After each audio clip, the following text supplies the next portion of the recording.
Do you have any idea what their defense is going to be, given the fact that the judge has basically taken away their defense? Am I the only person in the world talking about attacking the timeline, attacking the timeline, attacking the timeline, attacking the timeline? Do you have any idea what their defense is going to be, given the fact that the judge has basically taken away their defense? Taken away their defense. Like, am I in crazy? Like, am I in crazy? Like, am I in crazy? Like, am I in crazy? Like, am I in crazy? Challenge the timeline of the murders. Talking about attacking the timeline. What's the strategy today? Winning. Winning. Whose motherfucking hair is that? What's the strategy today? Winning. Winning. The consensus has been challenge the timeline of the murders.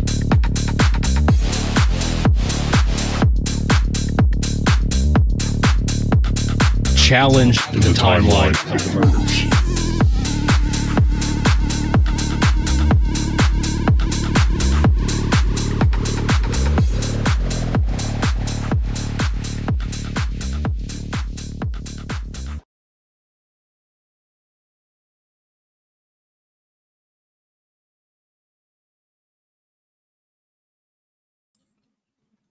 Hello there.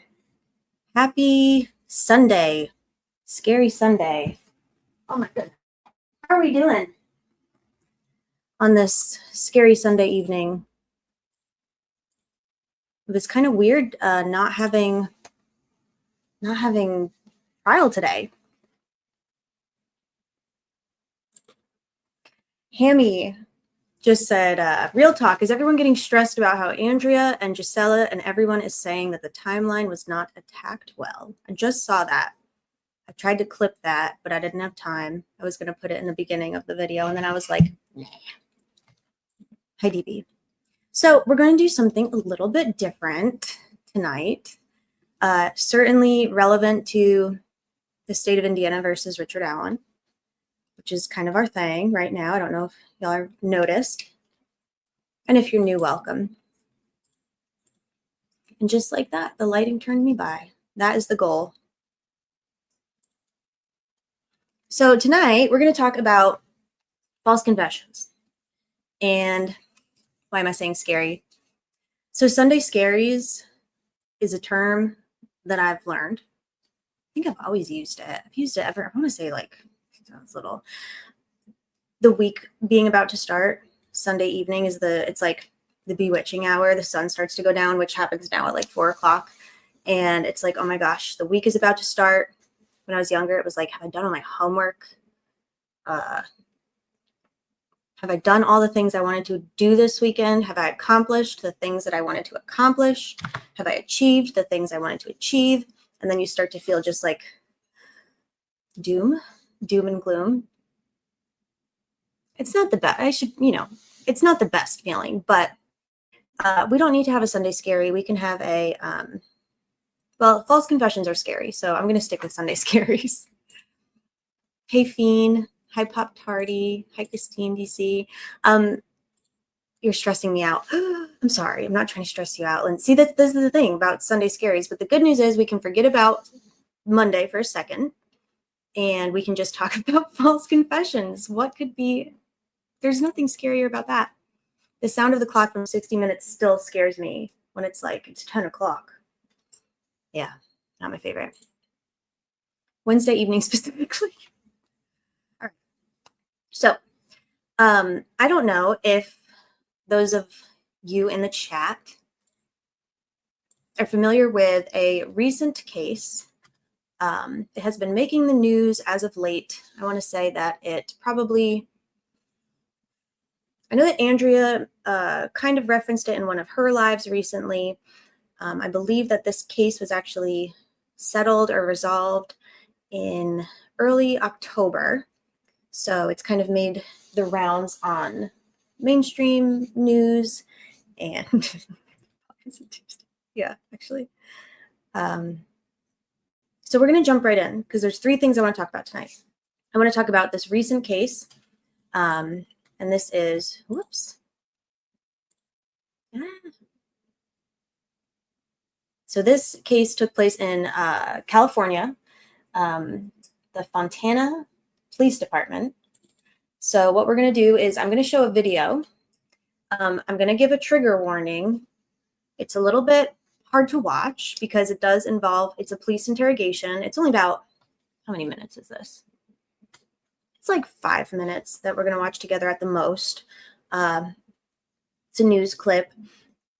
It's it's upsetting to watch. You know, you're watching a man be interrogated by police and he's experiencing extreme mental, psychological, and physical kind of distress and anguish. So just be advised that the topic is difficult. We're talking about psychological vulnerability. We're talking about coercion. We're talking about police misconduct and governmental overreach and false confessions, you know, the victimization of innocent people. So it's obviously a difficult topic, but it's important. And then after we talk a little bit about that case, we are going to talk about another Carroll County case that I have been kind of hinting at for a couple months, have mentioned here and there. This is the case of the deceased Tammy Sue Birdsell. I don't know if anyone is familiar with that name from seeing my rage tweets or posts or, you know, hints, but woman says I would be better if Rick Allen was in Kathy's embrace. Didn't the defense hire a false confession expert? Did they call them? Did Gulk flag that? They did call a very, very renowned expert to talk about solitary confinement specifically and how solitary confinement impacts the brain and how false confessions, more specifically like false memories, how solitary confinement is kind of the perfect storm of an environment to facilitate false memory, false confession. Thank you, Marissa. Dr. Grassian. I think it's Grassian. I think that's how Andrea said it. So yes, they did have a false confession expert of sorts come in, and he's remarkable and world-renowned as well. But in the Tammy Sue Birdsell case, we're going to look at another false confession expert, and I will go through all of that with y'all. It's fascinating. And the reason I wanted to talk about the Tammy Sue Birdsell case is because there's kind of like a before and after with this case for me. When I first heard about the case, I read about on like the Comet, all of the news articles about the case. I saw which officers responded from Carroll County, who was involved, who kind of directly touched this case. And there were some really suspicious details and facts about the case. And so I kind of made up my mind about the case and how I felt about it. A gentleman by the name of Dan Fastnot was eventually charged with Tammy Sue Birdsell's murder. And I've since changed my mind about what I think happened. And it's just another example of how Carroll County and Indiana State Police specifically, but basically how law enforcement, whether it's lack of training, whether it's overreach, whether it's lack of oversight, whether it's just sadism, I don't know. But law enforcement, even in the course of investigating crimes or investigating to determine if a crime has been committed, the ineptitude, the incompetence, the whatever you want to call it, the misconduct creates more victims. So I want to talk about that. Then the last thing I want to talk about is Rick Allen's interrogation with Mr. Lieutenant Jerry Holman and kind of the similarities between the three cases. So with that said, I'm going to play this clip here again. Trigger warning, if you're just joining, this video is distressing. It involves police interrogation and a man experiencing extreme physical, psychological, and mental and emotional anguish. I will say, because I know that there are people in the chat who are like me, who cannot stomach or tolerate any kind of animal abuse, animal mistreatment, animal loss. That doesn't exist in this case. The animal is fine. The dog is fine. I mean, the dog is alive and well today, and nothing happens to the dog. I just want to put that out there.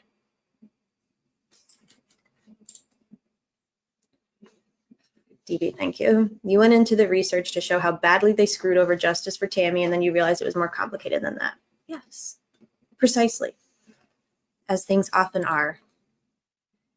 And if I've missed you in the chat, hello. I'm just trying not to look at the chat, because then I'll just play with y'all and won't get through any of this. So without further ado, I'm going to play this video and we will unpack in a minute. Because of you. Hours of interrogation. Police lying. Murdered your dad. No, I did Yes, you not. did. Yeah, Daddy's dead because of you. Hours of interrogation. Police lying to a suspect in the Inland Empire until he falsely confesses to murder. And now the city of Fontana is paying a massive settlement tonight after police questioned a man for 17 hours until he confessed to killing his father, who's still alive. An innocent man spends hours being grilled by police. When it's over, he's in the throes of a full mental breakdown. And under pressure, he lies to detectives about killing his own father. We don't think you're a monster, Thomas. Fontana police detectives grilling Thomas Perez Jr. after Perez Jr. reported his father missing. This interrogation descends into what's being described as psychological torture after the detectives extract a false murder confession from Perez. We just told you we found your dead dad, and you don't give a. That detective is lying. Perez Sr. was not dead. But in this moment, Fontana detectives don't know where he is. Perez Jr. reported him missing after they had an argument. A search warrant was served at the family home. Perez Sr.'s wallet, cell phone, and even some bloodstains were discovered. A canine also alerted to the odor of possible human remains. Detectives unleash an unrelenting interrogation of Perez Jr. Murdered your dad. No, I did Yes, you not. did. Yeah, Yes. Daddy's dead because of you. No. Yes, not only that, but poor Morgan here. Margot. Sorry, Margot had to witness it. Yep. I walked through the blood. Yeah. No. Yeah. Yes. No. Yeah. Yes. The psychological effects of hours of grilling take their toll. Detectives keep pushing. Perez spirals further. Eventually, Perez Jr. makes a false confession to killing his father. All this, and 71-year-old Perez Sr. was alive. He went to his girlfriend's home, but didn't have his cell phone. Perez Jr.'s attorney. The worst act of deliberate cruelty that I've seen suing the police for 40 years. I've been suing the police for 40 years, and I've never seen the cops be that cruel to someone. Steering on behalf of Perez Jr. sued Fontana and won a nearly $900,000 settlement. This all unfolded back in 2018, but the case was just finalized. I never thought that it was easy, maybe even possible, to get a completely innocent person confess to something like that. But after I watched the video and watched the interrogation of Tom Perez, what I divined is that they could get you and I to confess to killing Abe Lincoln if they wanted to. It's unbelievable. And they're not amateurs, and they know what they're doing, and they know how to do it. Steering says even after detectives learned Perez Sr. was alive, they did not tell Perez Jr. Instead, they had him held for mental distress. Once they learned this, instead of telling him that because of what they did to him, they 5150 him. They place him on a civil protective custody hold, have him taken to the mental hospital, and then they tell the hospital that he's in custody and that he can't have anybody contacting him.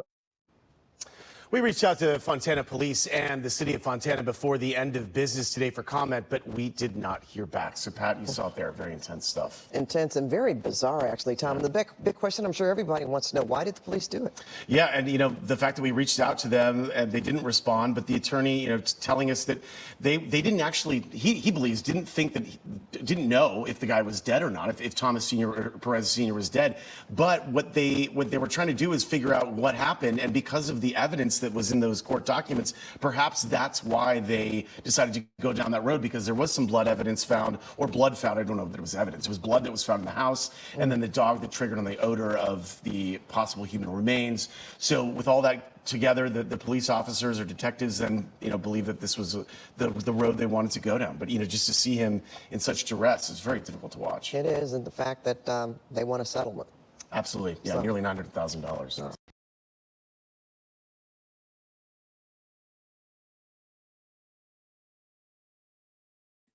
I don't know if y'all heard that. Oh, What a goofy, cool little neat trick. Hey, guess what? Your dad's dead. We're yeah. gonna 5150 you. We're Good also going dog. to kill your dog. They We're killed going his to kill dog. your. No, I did a disclaimer before we started. They didn't kill his dog, although they did try. They tried to euthanize his dog. They told him they were going to, and then they sent the dog off to be euthanized. Unfortunately, a microchip in it, and they chipped it, and then they saw that, and then he didn't end up. He didn't, but he could have. But they did weaponize that fact or that threat. So monstrous, right? Indeed. How you doing, DB? I'm doing good. How are you doing? I'm doing pretty good. Welcome. Look who's here. Look at him. Man. He's got the keys to the yard, that guy. Yeah, he does. Yeah, he does. Exactly what I thought he would look like. Right? Yeah. I like being on this side of criminal networks. Loyalty. It's a good place to be. And he's real loyal to the cause. You know what I mean? For they call him sure. a down-ass motherfucker where I'm from. Really? I love that. Yeah. We have That's excited awesome. utterance in here. Really? Hey. Yep. Don't be We were stuck just shitting on a glowy together over on her channel. Sean from Potentially Criminal gave me a big salute for trolling. I saw your comment. One, Jennifer Coffendorfer. Yeah. Well, and also, I don't know. Maybe that was your comment for your Duty Ron comment. Yeah, Duty Ron. That's like Duty Ron's little brother. Ah, It's like his little stepbrother, Ed Wallace, I think. I was not a fan of Ooh, him. strong one. Wow, you look great. Oh, well, you look great. I wasn't really a fan, but Yeah, that dude sucks. He's like, well, what you have to do is this is the suspect's weapon, right? And when you know that, you have to do an experiment as many times as you need to get a matching round that matches the suspect's weapon. as It's many like, hey, times. bro. And then he says forensic science. It's like, come on, man. And then he says, look, this is science. It's science. Science doesn't pick sides. Well, there's two sides, and they both have science. Yes, exactly. Well, I'm glad that you got a, yeah, good. That video, I tried to watch some of it and immediately felt my blood pressure spike and wanted to scream. So I turned it off, but I knew that DB would watch it because he is our designated hate watcher. He has the wherewithal and the tolerance of an internet troll without, being an internet troll. He really has, I feel like a lot of time on AOL Instant Messenger has really like fortified your will and your resilience when it comes to watching horribly triggering, goofy content on the internet. Yeah, and I clip it too, and I watch it later, and I watch it again. I know. When I start to feel down about the criminal case against Richard Allen, and my doctor and my therapist doesn't want to talk about it anymore. When my parents don't want to talk about it, or my mailman or mail person, I should say. Sure. I just watch old replays of Nancy Grace talking about how Richard Allen looked at her. Yeah. So. He glared at her. He did a glare. He did a glare. And then on that video, real quick too, I'll say this is the last thing I'm gonna say about this fucking guy, Ed Wallace. He said he got hired to do a forensic reconstruction of a shooting, right? Yeah. And the position that they thought the shooter was in, all the rounds went to the left side out of the gun. But if he was in that position and used that gun, then it wouldn't have worked. So he said, I forensically changed the angle of the gun, gangster style, and the rounds were ejecting the other way. Yep, the other way. Yep. Kill switch. Counterclockwise. Yeah. Gangster style also known as counterclockwise. Got it. And then- Counterclockwise. Okay. And then they went the other way, which Sure. proves probably this young black man was involved in this shooting and probably got life in prison based off of his testimony. Naturally. Based on Mr. Wallace's testimony. Oh, yeah, he did. Yeah. Naturally. That's how it goes. That's what they do. I'll stop shitting on those guys. I'll let them. It's okay. Well, we can do that. We can do that in a little bit. We'll come back to it. I'm sure we will find more opportunities to shit on Ed Wallace, etc. et al. Police. So, should we read some of this complaint involving Mr. Perez? I did do a pacer. Oh, yeah. I did it. And I want to read first I say short. It's not short. It's like a 46-page complaint. But I'm not going to read all of it. I just want to read some of the facts of the interrogation because they're disturbing. And some of it might feel familiar to some of us who have been watching these things unfold. Oh, my God. BGOG said, gangster forensics are legit, yo. For sure. For sure.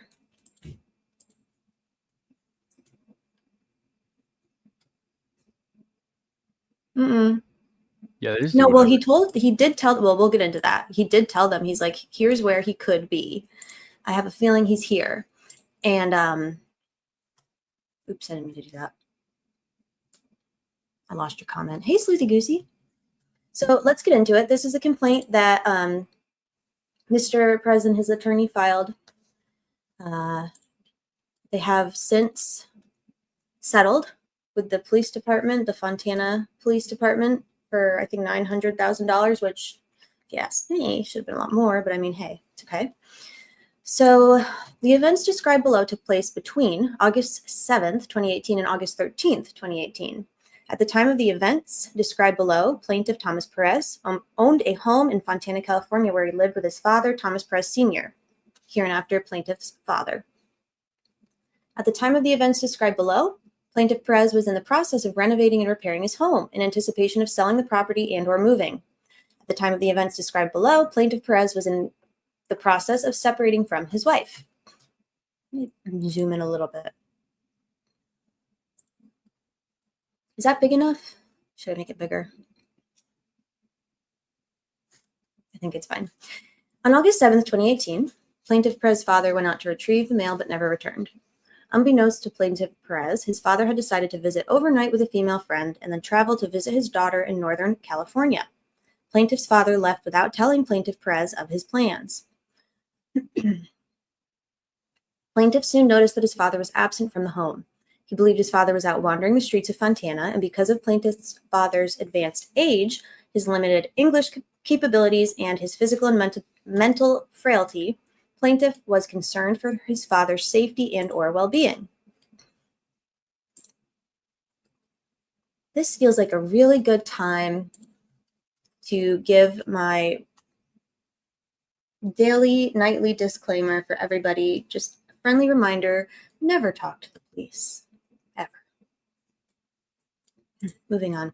Plaintiff called the FPD's non-emergency line and spoke with Lieutenant Carlos Granillo regarding plaintiff's father's absence. Are you Plaintiff saying asked- not to report your dad missing? I didn't say not to report your dad missing. I just said don't talk to police. What if you're just like, what if you trust them? Don't. What, Because- don't trust them or don't talk to them? Both. Don't trust him and don't talk to him. But what if they're really nice and they say they're not going to lie to you? You should get an attorney and then go talk to them. Okay, attorneys are expensive. What if you can't afford one? Go to Just legal talk to them? aid. Yeah, go to legal aid. No, okay. And get one. Don't ever, ever, ever talk to them. Can you write him a letter? Write him a note? I probably would not suggest you write them a letter or a note. Actually, I would suggest that you not talk to them. Go organize a grid search on your own. Get your friends and family together. Yeah, what if it's at the pizza party? What if it's at the function? I mean, I'm going to defer to y'all. That's a you call, I think. I'm sorry, I'm derailing. Go ahead. And you're being Right. serious. That's an important thing. Where is legal aid, though? Who knows, honestly. Okay. Plaintiff called the non-emergency line and spoke with Lieutenant Carlos Granillo regarding his father's absence. He's asked to speak with Lieutenant Granillo because he had corresponded with him numerous times over the years while reporting incidents in the community, i.e. while acting as neighborhood watch. He had a good working relationship with Lieutenant Granillo, and they were on a first-name basis. Oh, so it sounds like he trusted him. Plaintiff informed Lieutenant Granillo that his father had not returned home and that his father was likely out wandering the streets. Lieutenant Granillo told plaintiff to wait and call back in a few hours. On August 8th, 2018, Perez noticed his father had not returned home. He again called the non-emergency line regarding his father's absence. This time, however, Lieutenant Granillo was unavailable and or unable to respond. Instead, plaintiff's inquiry was directed to defendant Lieutenant Ronald Koval. Plaintiff had a negative relationship with defendant Koval due to their previous interactions on a separate matter. Based on his prior interactions with plaintiff, it was apparent that Lieutenant Koval personally disliked plaintiff. That's always good. Good to bring your personal feelings into your law enforcement duties. After several non-emergency calls, the officer was sent to his home to complete a missing person report form.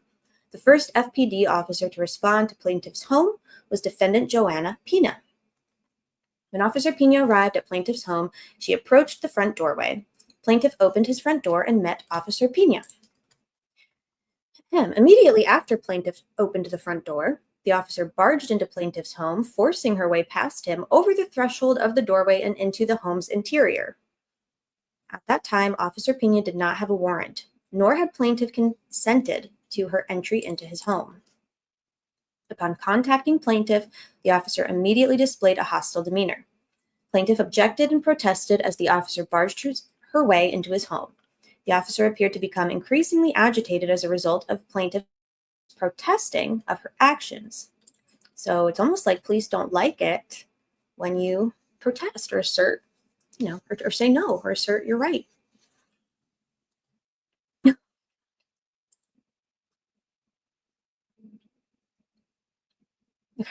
Officer Pina told Plaintiff Perez that her lieutenant had directed her to respond to his home. The lieutenant to whom Officer Pina referred was Lieutenant Koval. Officer Pina said it looked like a struggle had taken place in Plaintiff's home. Plaintiff Perez immediately disputed Officer Pina's statement. There was no evidence of a struggle. Plaintiff's house was messy because he was renovating and repairing it, but the mess did not remotely resemble evidence of a struggle. No reasonable person could have believed that the mess from plaintiff's renovation and repairing activities resembled evidence of a struggle. At that time, from officer's perspective, plaintiff did not have any visible injuries. There was no visible blood or traces of blood. There was no evidence indicating that a crime of any sort had taken place. Nevertheless, the officer decided to treat plaintiff as a criminal suspect and summoned FPD homicide detectives. Why? Soon, defendant FPD officer Robert Miller arrived at plaintiff's home and entered without a warrant, without consent, and without exigent circumstances. Within minutes of his arrival at plaintiff's home, Officer Miller told plaintiff that he would have to go down to the FPD station for an interrogation. Never let them take you to secondary location. Officer Miller told plaintiff he did not have a choice and that he would be required to submit to an interrogation at the FPD station. Officer Miller directed plaintiff to get into the back of the vehicle, which was parked outside. Plaintiff complied under protest.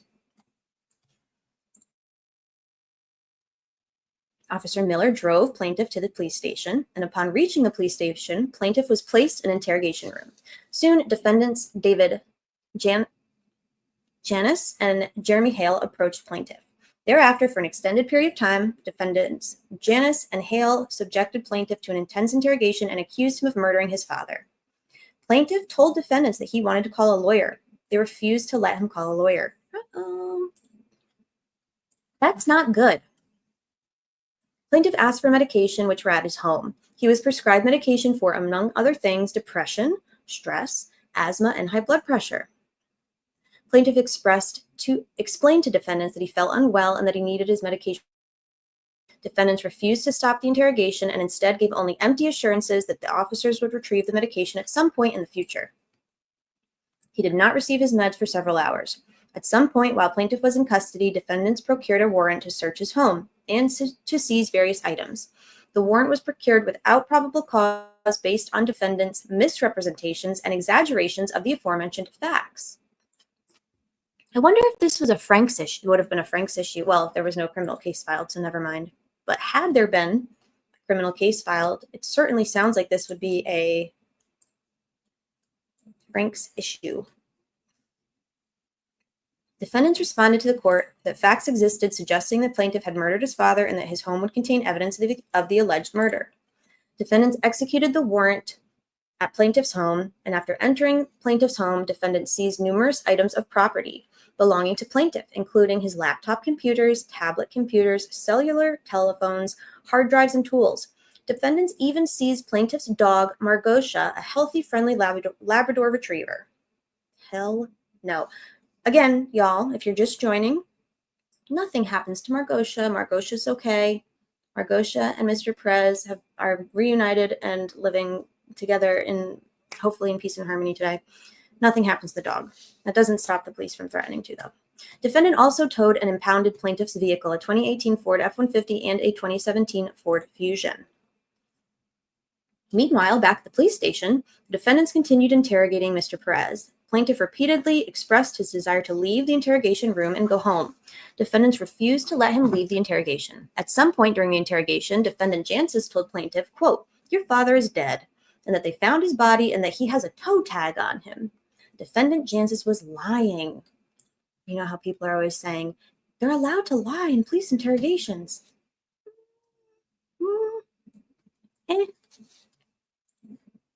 Defendants accused plaintiff of murdering his father and told him he'd never see the light of day again, implying that he would be convicted of murdering his father. Almost like Jerry Holman saying, we're going to throw you away. We're going to lock you up and throw away the key. Love it. During interrogation sequences, plaintiff Perez repeatedly, specifically, and consistently denied each of defendants' murder accusations. This is because Perez had not murdered his father. In fact, his father was not even dead. During the interrogation, plaintiff Perez gave defendant numerous leads which would have quickly led them to discover that his father was alive and well. He told them that his father may have taken the metro to visit a friend in LA. He also told officers that his father may have gone to visit his daughter, i.e. plaintiff's sister, in Northern California. Plaintiff provided defendants with contact information for his sister. At that time, defendants failed to follow up on those leads, instead focusing on building a murder case against the defendant. They didn't even call the sister before they just full steam ahead went after this man as if he had killed his father. At some point during the interrogation, defendants Jancis and Hales drove plaintiff to an undeveloped dirt lot at the end of a remote road near the edge of Fontana. Mortal Kombat. Oh my God, DB. Mortal Kombat. Scared the shit out of me. Love it. Love it. If anyone in here has a heart condition, take your meds, be advised. Let's sit this one out. Yeah, you might want to sit this one. Or that. You might want to sit this one. We love shooing people from our lives. Does the Fusion have a hatchback or just the Focus? Good question. Very good question. You even scared Judgy. You scared Judge Jessica. That was good. That was a good one, DB. It was good timing. No fight. Okay. Okay.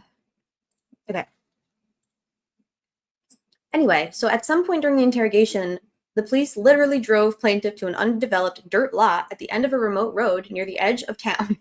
They ordered him to exit the vehicle, but he refused, fearing that they would either beat or kill him at that remote location. What the fuck? The read technique is so sick, they'll just take you to a fucking abandoned, a dead end. This is the read technique. This is where we fake execute you. Now get down. It gets worse. Yeah, it's bad. Defendants continue to ask him questions about the alleged murder of his father. After some time, they drove him back to the police station. Later in the day, they again drove him to the same remote dirt lot at the edge of Fontana. There, they continued interrogating him about the alleged murder of his father. Plaintiff continued to deny murdering his father. After some time, they drove him back to the FPD station. After returning, they continued to interrogate. They became increasingly hostile and accusatory toward him. Plaintiff accepting defendant's representations that his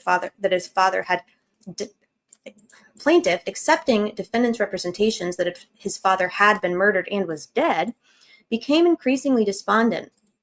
So he really thought his dad was dead. They said they had him in the morgue with a toe tag on him, so he thought his dad was dead. Can we get never a truer word to break down that statement for us?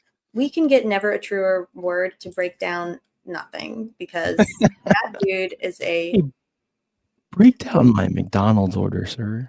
Yeah, earlier he said, what did he say? He's like, my analysis is not based, I'm not looking at evidence. I'm not looking at facts of the case. I'm not talking to anyone familiar with the case.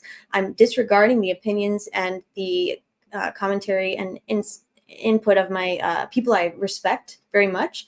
I'm not looking at context. I'm not looking at feelings, rumors, conspiracy theories, or logic. I'm just looking at the words. Okay, that sounds great. It sounds like a real. Doing, bro? Just reading the words without any. I'm just going to read the words and apply no context and know nothing about the case. Okay, sounds really evidence-based. What a dork. Plaintiff was also alarmed that the defendants were accusing him of murdering his father. He was terrified at their suggestions that he'd go to jail for the rest of his life because under the circumstances, it seemed like a real possibility. After some time, this is the dog part, y'all. Trigger warning, it's sad. Nothing happens to the dog, but it is sad. After some time, defendants brought plaintiff's dog, Margosha, into plaintiff's view. They callously told plaintiff to say goodbye to Margosha and then told plaintiff, okay, your dog's gone now. Forget about it. Defendants then sent Margosha off to be euthanized. They accomplished this by erroneously classifying Margosha as a stray dog. Did we hear that?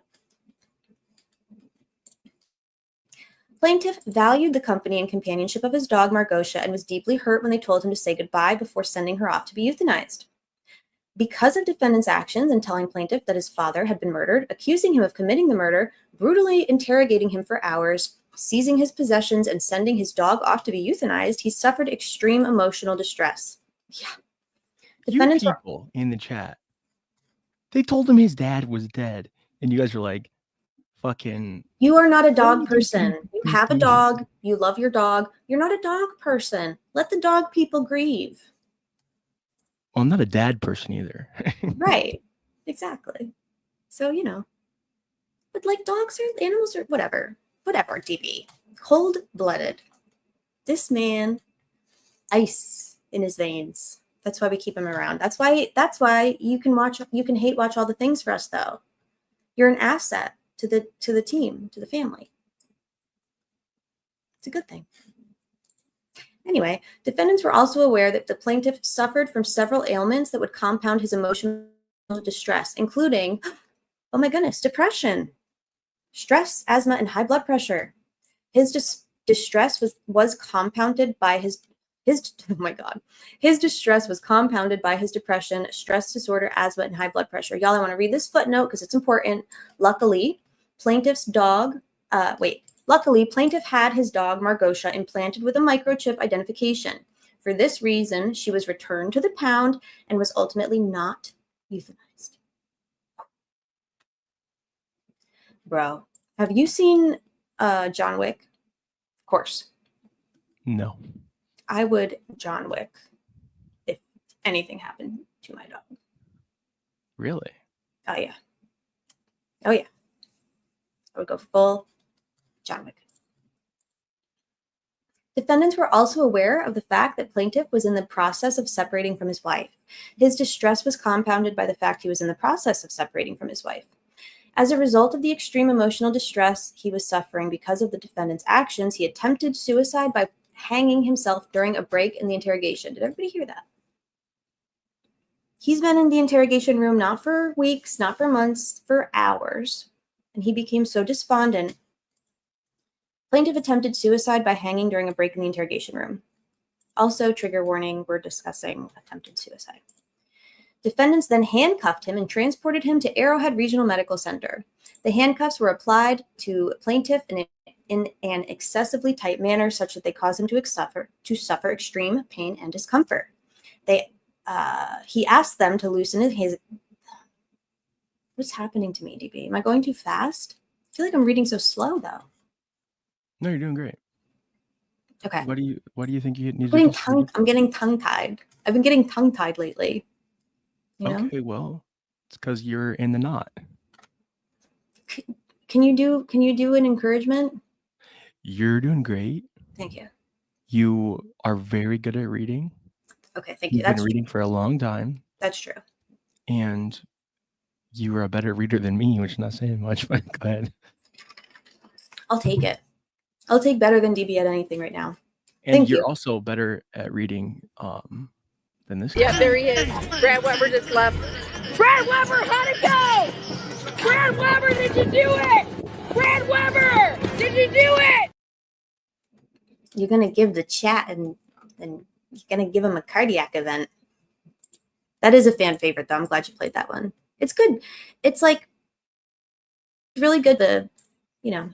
The trauma of what we're reading and talking about with some funny memes. Well, we're Perhaps competing with Mr. Beast, and he does a lot of, womp womp womp, meep, jump cut, jump he has cut. Lunchables too. So wait, no, he doesn't. Who has the Lunchables? No, that's Mr. Beast. Yeah. Really? Yep. Why did I think it was Logan Paul? What does he have? No, they do that too. They all have that. I think Logan Paul is gonna die. He's fighting Mike Tyson. He's gonna die. Why are they letting him do that? Oh my God, that's his older brother. Or Why that's are his they little letting him- brother. You don't even know the difference between Jake and Logan Paul. Oh wait, which one is it? Logan Paul has the Lunchable. Logan Paul is Jake the Paul is fighting wrestler. Mike Tyson. It makes me nervous. I You're don't so think embarrassing. it's a good idea. I really don't. Okay. I'll keep reading. Thank you for the encouragement. I feel better. Plaintiff asked defendants to loosen the handcuffs, however, they refused. On August 9th, he was admitted to the psychiatric unit at ARMC, where he remained until August 13th on a hold, pursuant to California Welfare and Institutional Code, Section 50. On August 9th, shortly after being admitted, he received a call from his father, Thomas Perez Sr. He was surprised and overjoyed to hear from his father, as he had been under the impression that his father had been murdered and was dead. Unbeknownst to plaintiff, at some point after his attempted suicide, defendants had contacted his sister and had verified that his father was en route to Northern California to visit plaintiff's sister. They also learned that plaintiff's father had spent the previous night with a female companion in the LA area. Defendants learned that plaintiff's father had taken the metro to LA just as plaintiff suggested. Defendants learned that plaintiff's father had a flight booked on August 9th from LA to Oakland. Defendants, with the assistance of the airport police, took plaintiff's father into custody at LAX. What did he do? Because plaintiff was released from ARMC on August 13, 2018. By the way, they found out that his father was alive and fine before they put him in ARMC on a psychiatric hold. FYI. And they didn't tell him that his father was alive when they learned that his father was alive. They instead committed him to under a 5150 hold. It was nice. Again, because plaintiff's father was not dead and no murder had taken place, he was not charged with any crime. He later picked up his dog, Margosha, from the Riverside County Department of Animal Services. Plaintiff soon noticed that Margosha couldn't walk and she had an injury to her cruciate ligament, an injury for which she needed TPLO surgery to her right hind limb. Plaintiff has presently paid approximately $12,000 towards Margosha's medical needs as a result of the aforementioned incident. Plaintiff expects that Margosha will have additional medical bills in the future as a result of her injuries. Most of his property from defendants, including his cars, computers, and cell phone. However, numerous items were damaged and rendered unusable. Moreover, defendants did not return several items of his property and have refused to do so. Wait, did they actually put a toe tag on his dad? Yeah, they went to LAX and they took him into custody and they put a toe tag on him. Well, dude, like even Richard Allen thought he was dead. Yeah, I know. He said, "I'm dead. Uh-huh. This is dead." And then he did World War III. Yep. Yeah, I know. I wonder what do you think they wouldn't give back to him? Dude, it was like Luttrell was in charge of the search warrant or some shit. Yeah. Did something happen with his case or just the final settlement? Wow. Okay, I was just wondering. I thought I saw something earlier today, but I think it might have been an old thing. Yeah, Oregon. So I want to read. I'm not going to go through all of these, but I do just want to read. So there's first cause of action, unreasonable seizure, Fourth Amendment, 1983. So they go through the allegations and the I'm pretty sure these are similar. Okay. Said actions and omissions of the defendants above referenced were committed maliciously and in reckless disregard of his constitutional rights, sufficient for an award of punitive damages against the defendants, save defendant city in an amount to be shown at trial in excess of $10 million. That's how much you can be a city can be sued for violating that particular cause of action. Another one, excessive force, another Fourth Amendment violation. Handcuffing was deliberately done in a tight, painful, cruel, and sadistic manner. It was sadistic and it was cruel, with the very purpose of causing him pain and agony. He asked them to loosen them and he wouldn't. They wouldn't. Excessive handcuffing of Mr. Perez was done in violation of his right to be free from the use of unreasonable force upon their persons. Another, let's see, loss of wages, etc., etc., etc. Third cause of reasonable search and seizure of real property under the Fourth Amendment.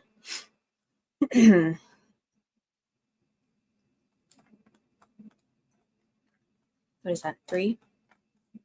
Number 4. Denial of substantive due process. Outrageous. I really like this one. This one feels like one that we might see in the future.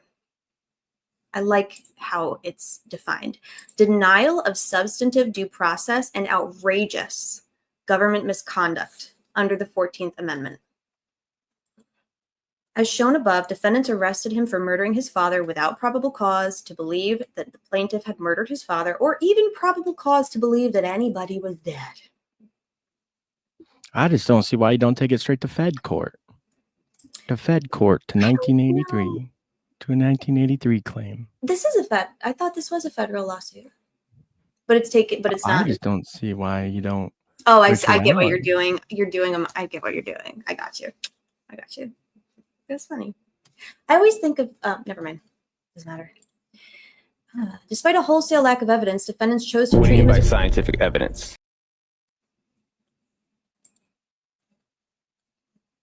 What's that guy's name again? That's not Proctor. That's That's Trooper. I know his name, but I was trying to think of something funny and I can't. It's Trooper Paul. You couldn't think of anything funny for Paul? I bet you could have. Next time. Yeah. Outrageous government misconduct. Defendants transported him to the FPD station and proceeded to interrogate him vigorously for an entire day without allowing him to consult with an attorney, without allowing him to take his medications, and without allowing him to sleep. They told him his father was dead, that they found his body, and that he had a toe tag on him. They originally lied to him about the death of his father. They accused him of murdering his father and told him he would never see the light of day again, implying that plaintiff would be jailed for the rest of his life. He became despondent. They were aware of this, but they were deliberately indifferent. Plaintiff was also alarmed that they were accusing him of murdering his father. Deliberately indifferent. They brought his dog into plaintiff's view, callously told him to say goodbye, and then told him, okay, your dog's gone now.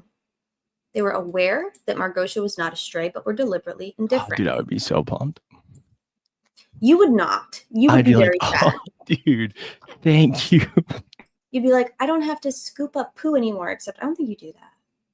I can't see you picking up poo after your dog. I just make them go in my neighbor's yard. Yeah, I can't see you picking up poop after your dog. Not because you're not a good citizen, but just because it just doesn't feel like it's not like in line with like, just like out of character, right? Your dog probably knows how to do it. You probably trained your dog to clean up after him or herself. That's my guess. I could see you doing that. Does your dog fetch you sodas from the fridge and stuff? I don't drink sodas. I drink water with lemon juice. You do. You're gonna trigger me now. Now you've gone too far with the water comments, with the water posturing. There was another thing I wanted to just read really quick. Oh, by the way, several ailments that would compound his emotional distress, including depression, asthma, high blood pressure. They didn't let him take his meds. They knew he was aware. They were aware of the fact the plaintiff was in the process of separating from his wife. His distress was compounded by the fact that he was in the process of separating. They knew that, and they were deliberately indifferent. Because of the extreme emotional distress that the plaintiff was suffering because of defendant's actions, plaintiff attempted suicide by hanging during a break in the interrogation. So now I'm going to switch over to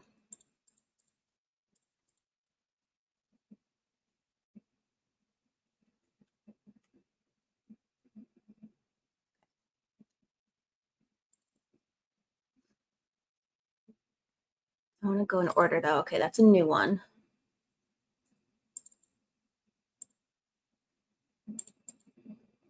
Wouldn't you know it?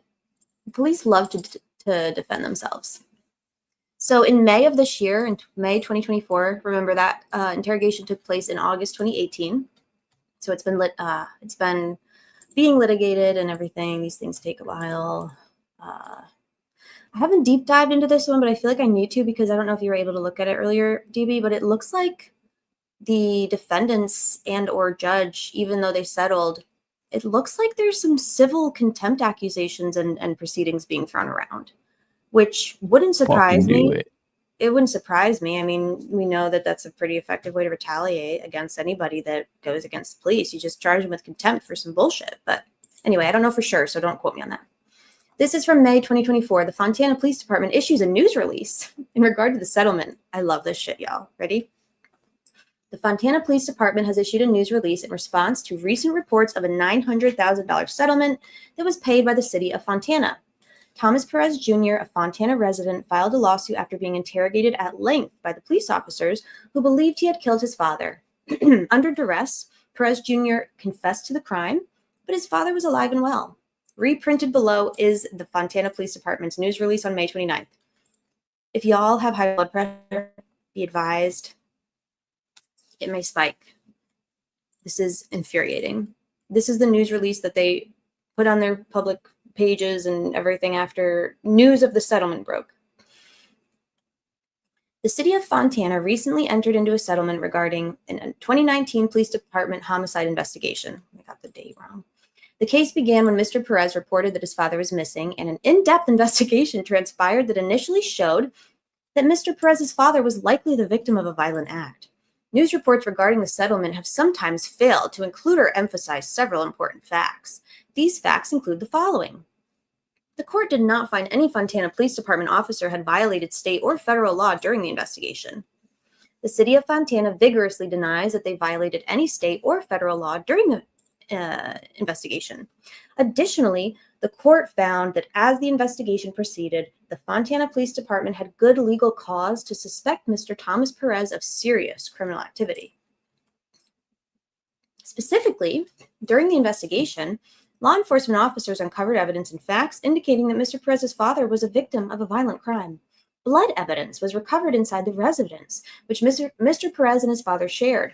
There were signs of a violent struggle, including broken furniture in the house in disarray. A cadaver canine specifically trained to alert to the presence of human decomp alerted to the presence of human remains inside the residence. Additionally, after his father went missing, Mr. Perez discarded all his father's clothing, his bedding, and a shower curtain from the residence. Mr. Perez was, by the way, if all of these things are true, DB, does that mean that he should be suspected of murder? What the fuck are these guys talking about? He threw away his dad's clothes and his shower curtain. Isn't there someone else in a case that's coming up soon who got rid of a shower curtain? That's a lie. You believe that? You believe that? No, I'm saying like they can spin innocuous shit any way they have to charge or suspect or accuse someone of anything. It doesn't matter. Maybe he's renovating his home. Oh wait, he is renovating his home. Maybe his dad pissed him off and he was like, "Get your shit out of my house." Like, who fucking cares? You're allowed to get rid of. You're allowed to throw someone's shit away. Anyway. Yeah, and it was a prank on the officers. They lost. Yeah, he won 900,000. They totally lost. Pranked, dude. Mm-hmm. Here's a question. Yes. All Eyes. Just so you guys know, All Eyes got banned on Twitter. No, she didn't. Is she in jail? Yes, she did. Dude. What did she do? Nothing. I mean, she didn't do anything. But like, what are they saying? What is Twitter? Someone reported. Oh, I bet I know who. Someone reported her. Why? Yeah. How long is she banned? I don't know if she'll talk about it, but okay. Well, whatever. Justice for All Eyes. But what were you saying? You said the question, and then you pinned Cindy's question, but then you said all eyes. Oops. Is there another one though? No, I forgot. Go ahead. Sorry. Oh, no, I forgot. Yeah, then that's true. I really It'll come did back forget, to you. actually. Yeah, maybe. Okay. Mr. Perez was asked to voluntarily come to the police department to discuss his father's whereabouts, and he agreed to do so. Why? Because he didn't physically resist. During the next several hours, Mr. Perez was interviewed as the investigation continued. Mr. Perez was not isolated in an interview room for 17 hours, as reported on various news outlets. Yeah, drive. We took him for several drives, in fact. Oh, okay, let me finish this, and then there's one thing I have to read in this complaint that is insane. Don't let me forget. It has to do with dirt, so remind me if I forget. To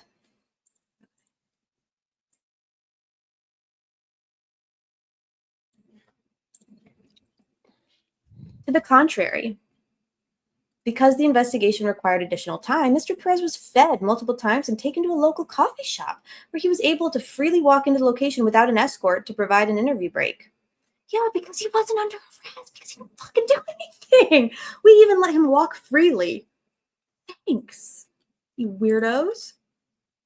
He was then driven to various locations to speak with detectives regarding the case. Y'all, you see how this is being spun. This is insane. And at this point in May, I don't know that the interrogation had been released and made public yet. And I don't know if they knew that the entire interrogation was going to be released and made public. And it has since. And it's bad. It's bad, y'all.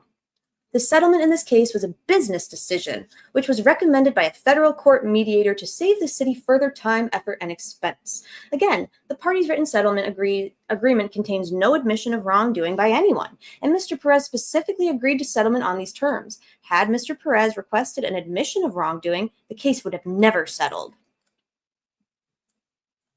Yeah, because you're the government. You can afford to litigate in perpetuity forever. So some people can't. This incident occurred nearly 5 years ago. Since that time, city law enforcement leadership have developed many service enhancements to deal with mentally challenged individuals. Y'all.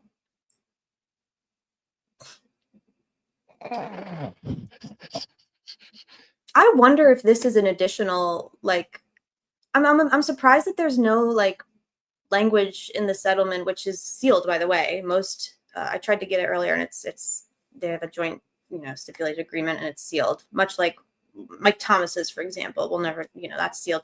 Most law enforcement settlements are sealed because the cops are they're really sensitive. I don't know if you knew that. They're very sensitive. They get embarrassed really easily. Unless you're Brennan Woodhouse, and then you can just like blast it. Okay, and then we saw that one. This article is from a couple of days ago. This is the one that has been making the rounds on Twitter. And actually, this is going to provide our segue into our next case because Mr. Stephen Drizzen did tweet this with some commentary. And Mr. Drizzen was an expert that was utilized by the defense in Tammy Sue Birdsell's murder investigation, etc. So we'll get to that in a second. But 5 months after news broke that a Fontana police detective psychologically tortured a man into falsely confessing to murder, Chief Michael Dorsey issued a statement on social media saying the department was not perfect in handling the interrogation, but they had ample reason to suspect foul play. Were we perfect in how we handled the situation? Nobody ever is, he said in a post on Thursday, November 7th on X. Can we find this? Someone in the chat, go fish. Find this person's Twitter. This is Chief Michael Dorsey of the Fontana Police Department. We are sorry for what the son went through, and we're grateful to learn that he and his father have reunited and that their relationship has improved. They're just fucking throwing this guy's and his business under the bus out in public left and right. He's mentally challenged. We let him get coffee. And his father and him don't hate, their relationship has improved, as if their relationship had anything to do with what happened. Like, get real. Signs of foul play, we read about that.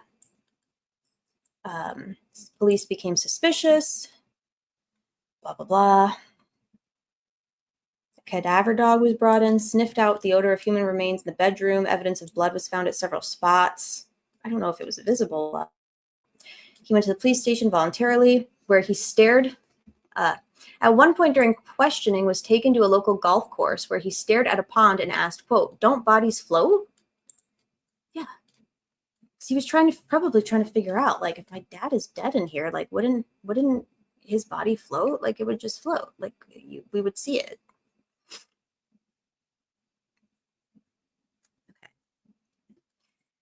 He noted a federal judge overseeing the suit declared that a reasonable juror would have concluded that there was enough evidence to believe a crime had been committed.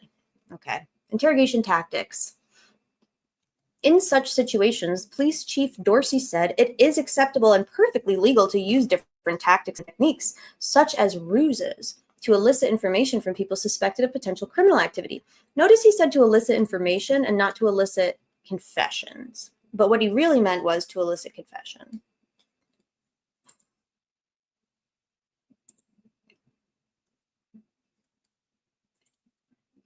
However, the level of deception used on Mr. Perez, who attempted to hang himself when detectives walked out of the interrogation room, was heavily criticized by those who teach police interviewing methods. While lying by police is legal, the Commission on Peace Officer Standards and Training has begun phasing in new science-based training that does not allow deceptive and aggressive psychologically manipulative techniques. Y'all, this is California. One of the more liberal, progressive in terms of like law and policing, and they're just now phasing out these types of techniques and tactics. This would include the Reed technique, which is exactly what these officers were using, by the way, and we will be getting into the Reed technique in a minute here. Came up blank on Twitter. Okay.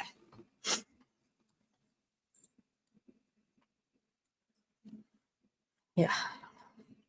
I tell you what, you and me both, Criminal Network. I tell you what.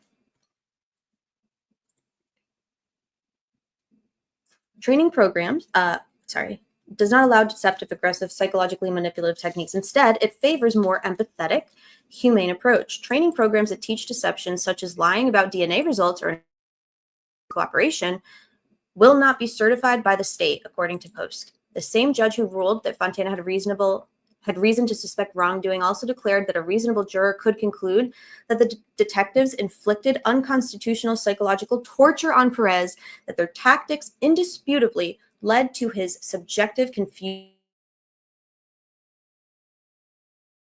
and tried to take his own life. So in a period of 17 hours, not even a full 24 hours, just in 17 hours, due to the interrogation techniques, the coercive, abusive, manipulative, psychologically torturous interrogation techniques of two officers, of an innocent man who maybe had some underlying vulnerabilities such as depression and other life stressors like a separation. They weaponized that against him. They lied to him. And within a period of under 17 hours, he attempted suicide, became incredibly despondent, and falsely confessed to murdering his father, who was still alive. Can you imagine what 5 months in a coercive setting could do to somebody, no matter how much mental, psychological fortitude they have? Like, can you imagine? So anybody who says that people don't confess to crimes that they didn't commit, even this man's defense attorney who's been suing police, which, by the way, he's been suing police for 40 years. He's one of us, y'all. This man can hang for sure. We love that. We love that. He's so baby girl for that. Like, awesome. He said in his 40 years of suing law enforcement, he's never seen such, what did he call it, intentional cruelty. And he himself questioned whether or not someone could like completely, fully, totally confess to a crime they didn't commit. He said they could get you or I to confess to killing Abe Lincoln, I think you said after a period of time, maybe I would confess to starting World War III. Maybe I would confess to killing my family who's still alive. Maybe I would confess to SAing my loved ones, even though I never did such a thing. I might even confess to murdering 2 girls, especially if I'm charged with it after 5 months of interrogation and psychological torture and not getting my meds and being deprived of sleep. In 17 hours. Interest of transparency. We're almost done, y'all, with this part. Dorsey said he posted his comments in the interest of transparency, accountability, fairness, and maintaining community trust. We often encounter dynamic situations that require quick decisions based on where the evidence lead us. Sometimes initial evidence points towards criminal activity when there is none. We constantly review our handling of situations, and when called for, we adjust our policies or tactics as part of our ongoing effort to improve. The police did not respond to a request for more detail on whether interrogation policies or tactics had been adjusted, and have never disclosed whether any of the detectives were disciplined. Our detectives care deeply. In the moment, we were urgently searching for a missing man, and there was good reason to suspect some harm might have come to him. He ended his post by assuring the community that our detectives care deeply about the community, doing the right thing, and following the evidence to achieve justice for crime victims. Attorney, this is him, Jerry Steering. One in the chat for Jerry Steering, who's been suing cops for 40 years. Love that for Jerry. We love Jerry. Jerry is good peeps. Attorney Jerry Steering, who represented Perez in the lawsuit, found Dorsey's post to be unapologetic. Quote, I think they should be ashamed of themselves. I think they have no moral compass, Steering said. The worst perpetrator of mental torture against Thomas Perez, Kyle Guthrie, was made Officer of the Year in 2019 and 2022. Who does that sound like? Why are we promoting crazy, evil, scary men? Oops. There's one thing, remember I said, remind me to talk about dirt. There's a footnote in this I want to read. I did not go get a cat. What, DB? Oh, you didn't get a cat. This Bob Simp over here. Did you just call my good friend Mandy a Bob Simp? Mandy. Why do you guys want to M in her name? I want to find... Yes, I like non-living creatures. That's why all of you are my friends. Okay, I want to read just a part of this article. It's a little bit different. It talks about memory suppression, and I think that matters. This one was posted in June. The one that I just read was in November, but they're both of this year. Within hours of calling police to report his father missing, he found himself in a tiny interrogation room confronted by detectives determined to extract a confession out of him.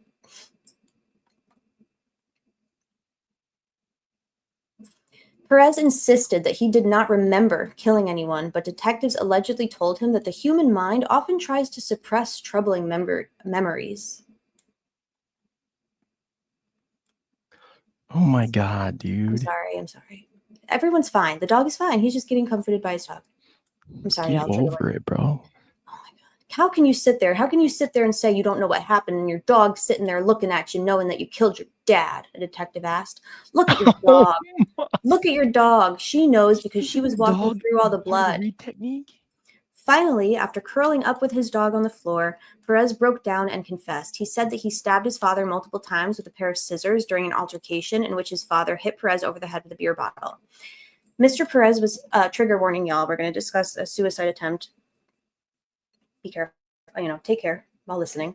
Mr. Perez was so distraught that he even tried to hang himself with the drawstring from his shorts after being left alone in the interrogation room.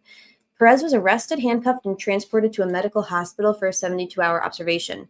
Later that day, the truth derailed the detectives' theory and their prized confession. Perez's father wasn't dead or even missing. Thomas Sr. was at LAX waiting for a flight, but police didn't immediately tell Perez that. Quote, mentally tortured. What do you mean immediately? They waited until, actually, they didn't tell him at all. His dad somehow his dad was able to contact the psychiatric facility where he was on the 5150 hold. His dad called there. But the police didn't tell him. They let him think his dad was dead. because they needed to, you know, cover their ass. Mentally torturing a false confession out of Tom Perez, concealing from him that his father was alive and well, and then confining him in the psych ward because they made him suicidal. In my 40 years of suing the police, I've never seen that level of deliberate cruelty by the police. Perez agreed to a settlement rather than taking it to trial out of concern that a jury award could be overturned on appeal on the grounds of qualified immunity for police. Generally, qualified immunity protects law enforcement officers unless they violate clearly established law arising from a case with nearly identical facts, according to the Legal Defense Fund. Where you at, Travis? Yeah, this guy, the interview room, McDonough or whatever his name is. Mm-hmm. Yeah, Michael Crow, I think it was the case. Oh my God, are they talking about? They are, yeah. And I was just listening to it a little bit, and it's actually not that bad. So. Oh my God, sorry, I didn't know that he did. Dog was interrogated and told he was a bad one. This is insane, y'all. Anyway, he was sleep deprived, mentally ill, significantly undergoing symptoms of withdrawal from his psychiatric medication because they literally kept his meds from him. He became so distraught, he began pulling out his hair, hitting himself, making anguished noises, and tearing off his shirt while they encouraged him to confess. According to a summary of the case written by U.S. Judge Dolly G. Dolly G. I thought it said Golly G. It's not. At one point during the interrogation, they drove Perez to get coffee and then to some housing tracts where he had been looking to buy. Detectives berated Perez, insisting that he did not need his medication and that they knew he killed his father. When can you take us to show us where Daddy is? Asked one of the investigators. Then they told him his dad's body had been found. Ew. What? Daddy? Got your daddy right here, bitch. I know. Asked in a deposition about his line of questioning, one of the detectives said, I believed at the time that if we told him that we had located the body, that maybe that would give us more info about what had really occurred. They said he was free to go at any time, but circumstances suggested he was not free to leave. She also noted that there was no legitimate government interest that would justify treating him in this manner while he was in medical distress. And his dad turned up alive, and a reasonable juror could conclude that the detectives inflicted unconstitutional psychological torture on him. Their tactics indisputably led to Perez's subjective confusion and disorientation to the point that he falsely confessed to killing his father and tried to take his own life. End scene. Yeah, you can confess to it. The read technique is so powerful.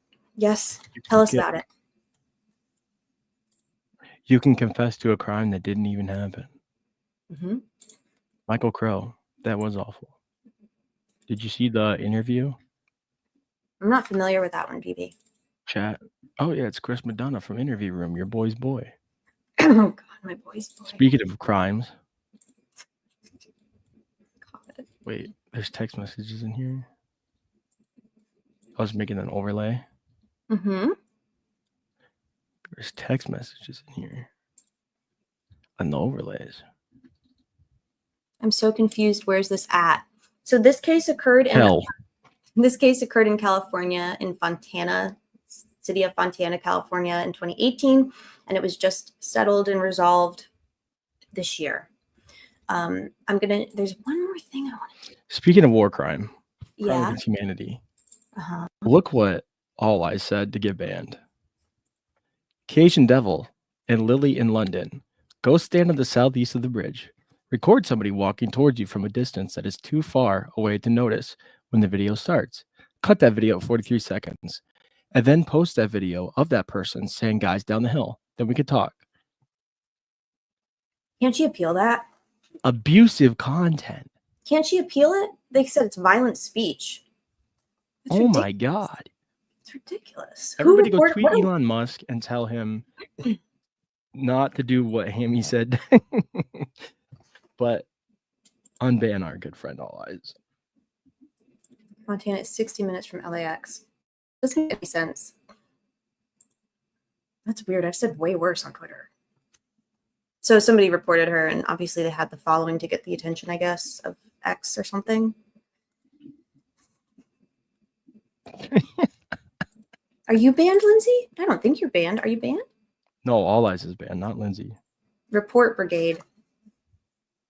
I keep getting errors. Okay. Where's while you're doing that, I need to find this one part. What part? It's about dirt. I'll find it. I think I have to open it in.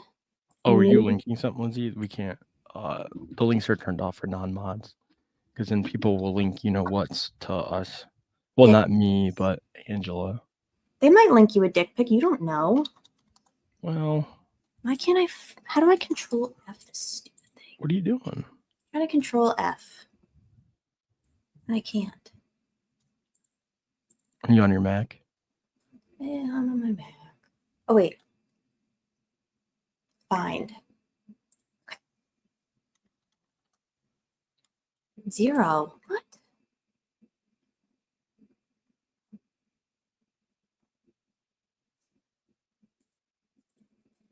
Now I could see Criminal Network getting blocked. No offense, Criminal Network. I could see you doing some shit, saying some shit. So confused how to do, like, how do I? Oh, wait, I can do it this way. This is not going to be worth it, but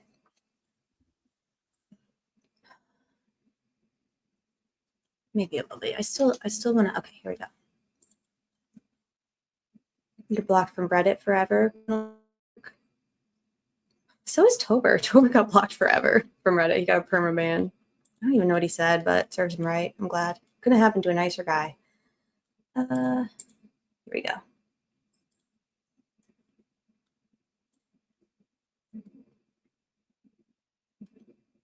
Oh my gosh, how do I find?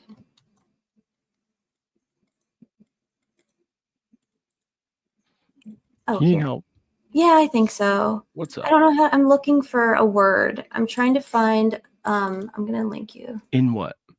It's in the statements of fact one that I put in here. I can put it in the chat if you want. Yeah. Okay. I'm trying to control F the word dirt, but I don't know how to control Okay, F. on this. Yeah. D-I-R-T. But I don't know how to control F on this. I don't know how. It's not working.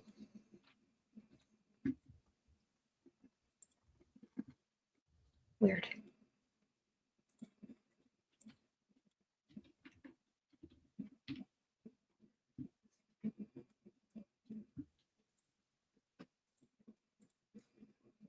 Unless I'm looking at the wrong one. No, I don't think I am. If DB can't find it, then it doesn't exist. That's just the reality.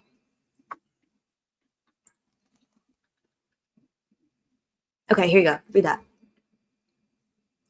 Nope.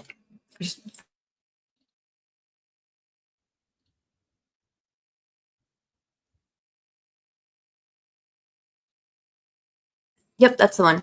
Under the circumstances, due to the defendant's pattern of behavior and their curious fixation with that particular tract of dirt, plaintiff believes there's a strong possibility that defendants wanted the dirt on Mr. Perez's shoes in order to tie him to that location. They were trying to get him to walk around that plot of land they drove him to because they wanted him to get the dirt on his shoes so that they could probably frame him for another fucking crime. What do you mean by scientific evidence? It's insane. What a bunch of fucking weirdos, dude. They're fucking weird. It's almost like planting a bullet in a hope box or something, you know? Well, you don't even need to plant the bullet. You could just make it up. Right. Who's going to fact check? You have a judge who's going to eliminate out all your experts to refute it. And then the public's going to be like, why didn't they refute it? No, they didn't get fired. They didn't even get reprimanded. At all. Oh my Actually, God, Post-Punk Mama's got Discord. one of the worst ones got promoted, actually. So the next thing now let's segue. I would like to segue into Tammy Sue Birdsell. Specifically, I'm going to go through just like the facts of the case super fast. And then, yeah. I know. I saw your notes. They're very helpful, DB. Oh, they were just real basic. Well, yeah, but they're very basically very helpful. Yeah, no problem. Uh, Oh, look, it's the keepsake box watcher himself. Did someone say keepsake box? I'm gonna play this really quick just because it's good and I like it. It's a little intro. It doesn't have anything to do with the facts of the case, but I like it, so I'm gonna play it. And it's a minute.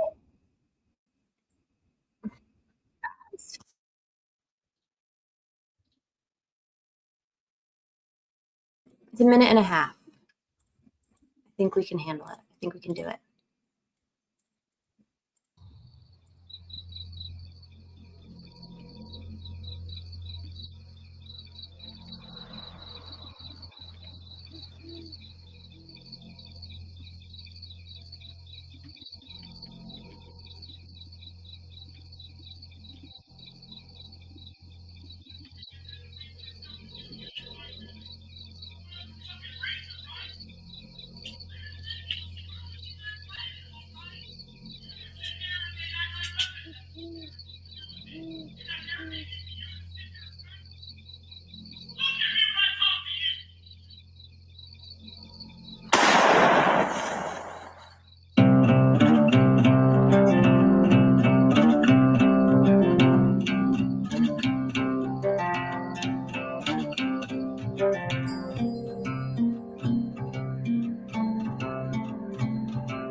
Sorry. Were you saying something, or was that YouTube doing a thing? Probably YouTube doing a thing, huh?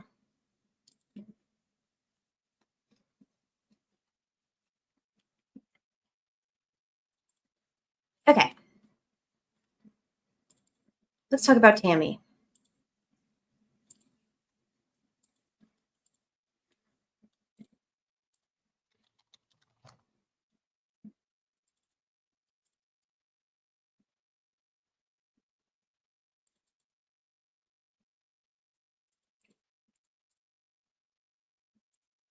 So, Tammy Sue Birdsell was a oh, this is not working. Actually, hold on, y'all. Give me 1 second.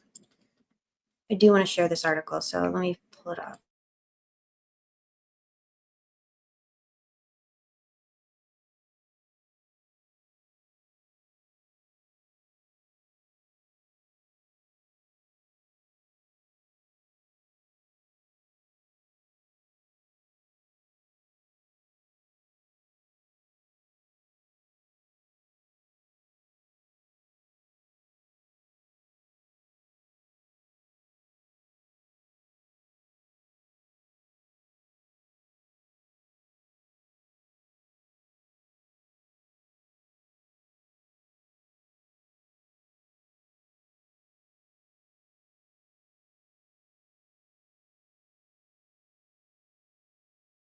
I am muted. DB is not. DB is. I'm not muted. DB is muted. DB is doing something. I am pulling up an article that I'm going to share with y'all.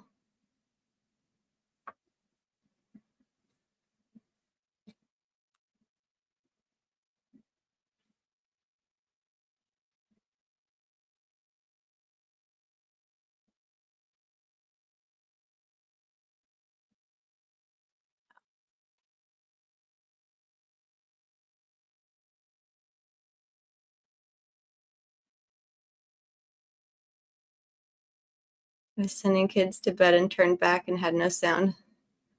Yes, I'm doing a locate. I am doing a locate. I should have done a locate earlier. Alas.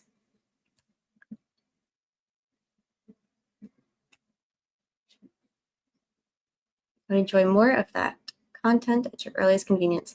I have done, oops, wrong ones. I meant to send those to myself, but y'all can look at them too. They're just articles. All right, let's get into it. So Tammy Sue Birdsell was a 43-year-old Carroll County woman. She was a mother. She was a friend. She worked in a daycare. She was in a relationship with a Carroll County man named Daniel Fastnot. And on the evening of April 3rd, 2007, here, Angela, get your stuff together. All right. 43-year-old Florida resident Tammy Birdsell was found dead in the early morning of April 3rd, 2007, near Bringhurst at the home of Dan Fastnot. The results of the preliminary investigation reported at the time indicated that Birdsell died of a single gunshot wound. A lengthy investigation followed. Then prosecutor Tricia Thompson had been in office for only 4 months at the time of Birdsell's death.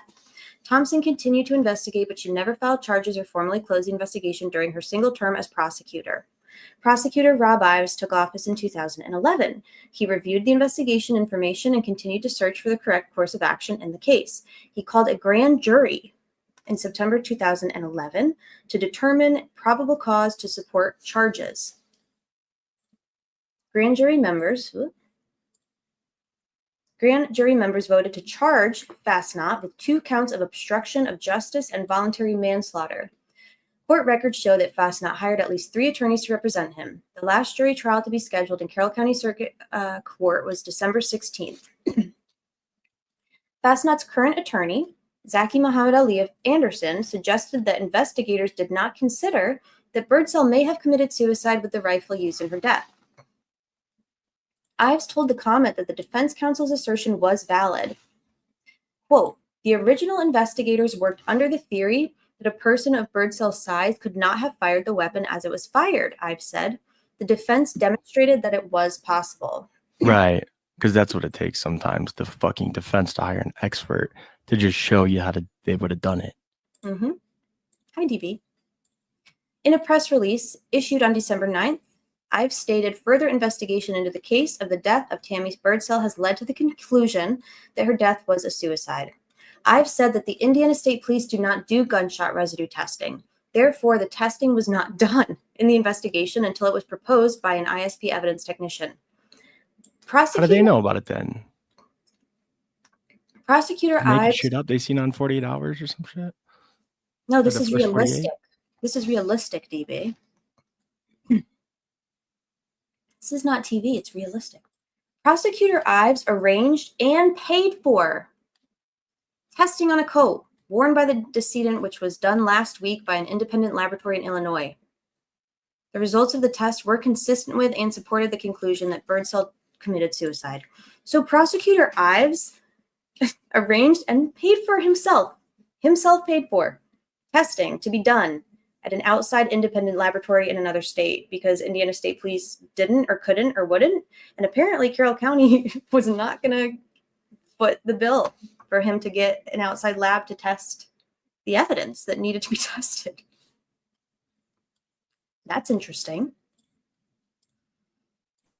The results fit suicide, and I'm convinced that's what happened, I've said. The physical evidence at the scene reveals that the deceased broke into the defendant's pole barn, climbed up into a counter several feet high, and removed a rifle from the rafters. The rifle fired the round which killed Miss Birdsell. In addition, the physical evidence at the scene reveals she fired the rifle at least once prior to her death. Miss Birdsell was in a confused and depressed state and had controlled substances in her system at the time of death, including methamphetamine. It's been concluded that Mr. Fastnot did not cause the death of Miss Birdsell and that it would be an injustice to proceed to trial. Therefore, all charges against Mr. Fastnot have been dismissed. I've said he and the Carroll County Sheriff's Detective Steve Mullen LOL. met with the family of the deceased for more than 2 hours last week to explain the decision. So the only other thing I'm going to read, I should have read them. I read these out of order. That's okay. That's all right. Just pretend that I didn't. Grand jury issues 3 indictments in the 2007 investigation. So Fastnot was not charged for 4 years as a result of a grand jury indictment. So she died in Tammy Birdsell died in 2007, and Dan Fastnot was not charged until 2011. Tammy was found dead at the home of Daniel Fastnot near Bringhurst on about April 4th, 2007. She was 43. The results of the preliminary investigation reported at the time were that she died of a single gunshot wound. Although a lengthy investigation followed, prosecutor Tricia Thompson had been the prosecutor for only 3 months at the time of her death. She never filed charges or formally closed the investigation. A 6-member grand jury met for 3 days last week and voted to charge Fastnot, who will be 55 in November, with 2 counts of obstruction of justice, Class D felonies.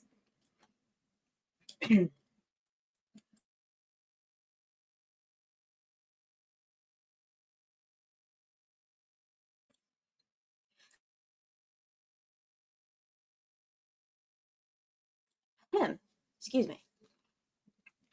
And a Class A felony of voluntary manslaughter. Fastnot surrendered to the Carroll County Jail Friday after a warrant was issued for his arrest. Bond was set. I feel like I have to sneeze again.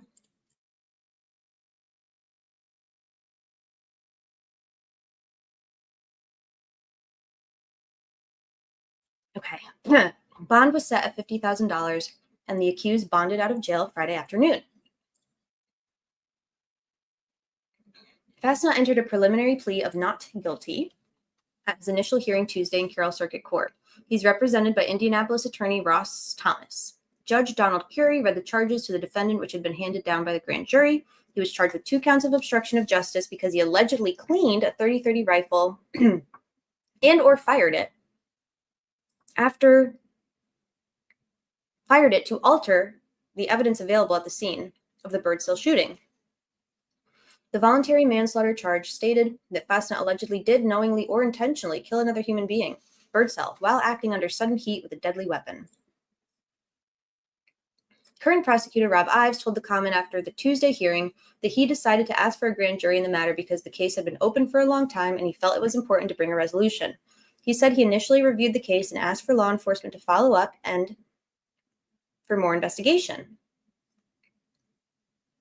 Ives met with all police officers, consulting specifically with Carroll County Sheriff Tony Burns and lead investigator, Detective Steve Mullen of the Sheriff's Department, to review the facts of the case prior to asking Judge Curie to appoint a grand jury.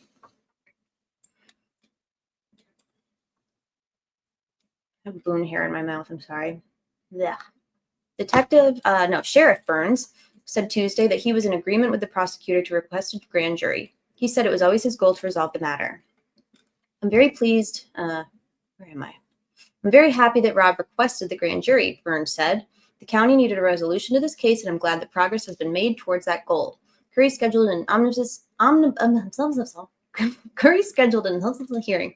Omnibus. Is it omnibus? An omnibus? On the bus. On the bus hearing, which will be the final time that Fastnot can enter a different plea before going to trial, for January 18th, 2012. A jury trial is scheduled for February 13th, 2012. There is one more thing that I really wanted to show. So upon hearing this, what are we thinking? So when I first heard of this case, I learned about it through the Carroll County Comment. I was doing just independent research on a couple, I don't remember what I was researching at the time, who knows. But I came upon Tammy's case, and at the time, based on the information that was available and the information that had been reported, I was under the belief that Tammy likely died as a result of like domestic violence homicide. I thought that she was shot and killed in the heat of the moment by her partner at the time, who was at the house with her, Dan Fastnot. The reason I wanted to talk about this case is because in sometime last year, I was able to we were able to come into the actual case documents for Fell when off the back of a truck. they fell off the back of an omnibus, and we were able to come into case documents for Dan Fastnot's criminal charges and prosecution. And we went through them pretty painstakingly at the time.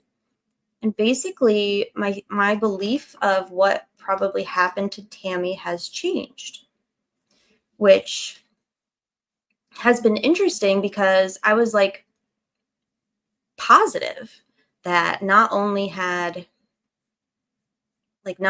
Tammy been the victim of homicide and that her case was unsolved and that the charges were ultimately dropped and dismissed, and I was like so indignant and angry about that. But now I'm even more indignant and angry about it because she still hasn't, I mean, how much trauma, like additional trauma, has the just total idiotic incompetence of the investigation of the same men that we're seeing over and over. And I thought that I fucking had this article in my Google Drive and I can't find it, so I'm just going to share it from. Yeah, and one of the issues is that the same person, we said the same people over and over again, right? But real specifically Mullen and his ability to just do whatever the fuck and just like not get a gunshot residue test, and that's not great. That would have solved a lot of problems. Yep. Yeah, so it sounds odd. I think they bypassed the GSR probably by saying he cleaned guns.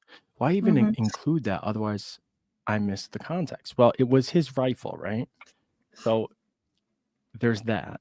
You test her for gunshot residue because depending on where she fires it from, she's going to have a higher or lower amount of gunshot residue.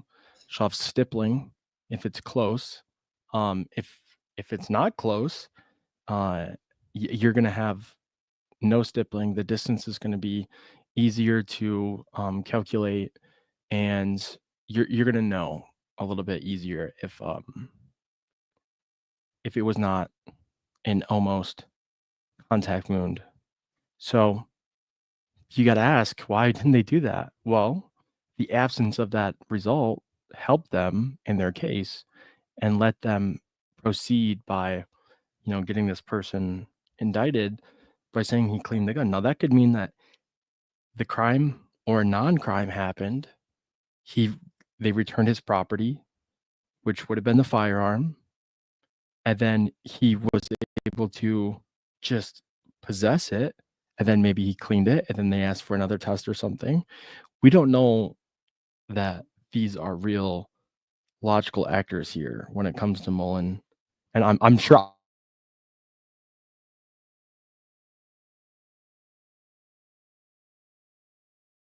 Yeah, they get to get with the California, dude. They're solving murders that even happen.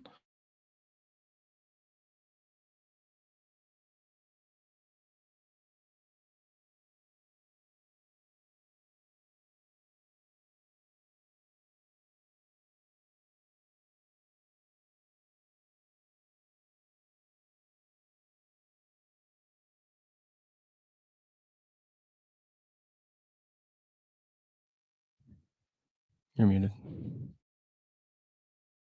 You're muted. Sorry, thank you.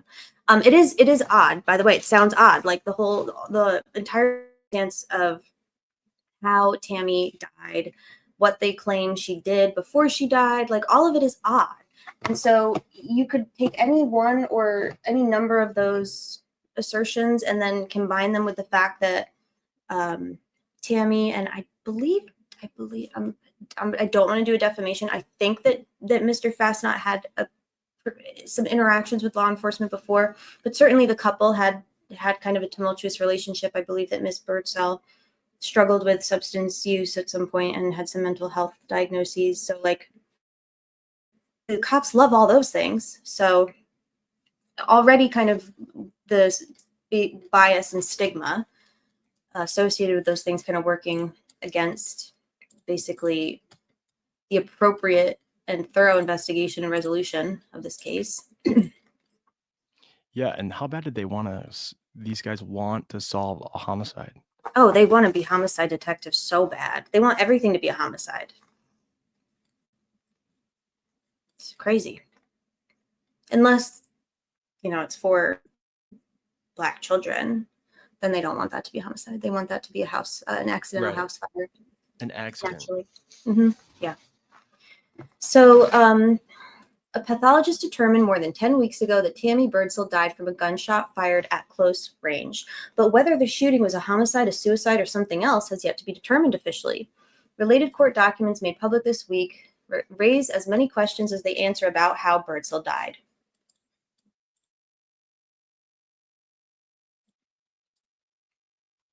Birdsell, 43, of Florida, died April 4th at the home of Dan Fosnot near Bringers from a single gunshot wound to the head. Investigators with the Carroll County Sheriff's Department questioned Fosnot. They sure did. And other people extensively in the days after her death. Fosnot was later released, and no one's been criminally charged in connection with Birdsell's death. According to two affidavits used to obtain warrants to search Fosnot's property, police do not believe that Birdsell committed suicide, but they apparently lack sufficient evidence to arrest anyone in connection with her death. Okay. Carroll County prosecutor Tricia Thompson said on Friday that she couldn't comment on the contents of the court documents or any details, but she said the probe continues and she will make a public announcement when a decision is made to file or not file criminal charges. Investigation, it's not something that's been set aside or forgotten. There was an interview as recently as Thursday, and there are more that are planned. Carroll County Sheriff Tony Burns was not available for comment, nor was Deputy Steve Mullen, the lead investigator in the case. There was also no answer Friday at the Cutler area telephone listing for Daniel Fosnot. Curtis Fouts, a defense attorney who has been advising Fosnot, could not be reached for comment. Interesting. I know. All the names we recognize. Police and prosecutors filed written affidavits in Carroll County Circuit Court to obtain warrants on April 4th and April 10th to search numerous buildings and vehicles on Fosnot's property. Here's what happened the morning Birdsell's death was discovered, according to the two previously sealed affidavits. At about 3:09 a.m., the Sheriff's Department received a call from Dan Fosnot, who said that the glass door to his pole barn had been broken. He was concerned that someone had broken into the barn and might be inside still. The first officer to arrive, Josh Dysinger of the Florida Police Department, found Fosnot and James Prater inside the pole barn casually consuming alcoholic beverages with a shotgun on the bar between them. Dysinger detained and identified the two men. Fosnot told Dysinger that he had a gun in the barn and that one, a 30-30 rifle, was missing. He showed Dysinger a bullet hole in the wall and two spent shell casings. Fosnot also said that Tammy Birdsell had been at the house within the previous hour, but that he had not been able to locate her. Oops. Fosnot stated that he looked upstairs in the pole barn to see if she had blown her brains out, end quote, according to the affidavit. So not the most sensitive or kind, not the most sensitive way to say that, but, Okay, whatever. These are two dudes drinking. Right. A fucking stupid cop shows up and they think something happened. Right. And he says, he legitimately being sarcastic. Mm-hmm. Yeah. Well, and they had a tumultuous relationship. They fought a lot. It wasn't the first time that the police had responded for something.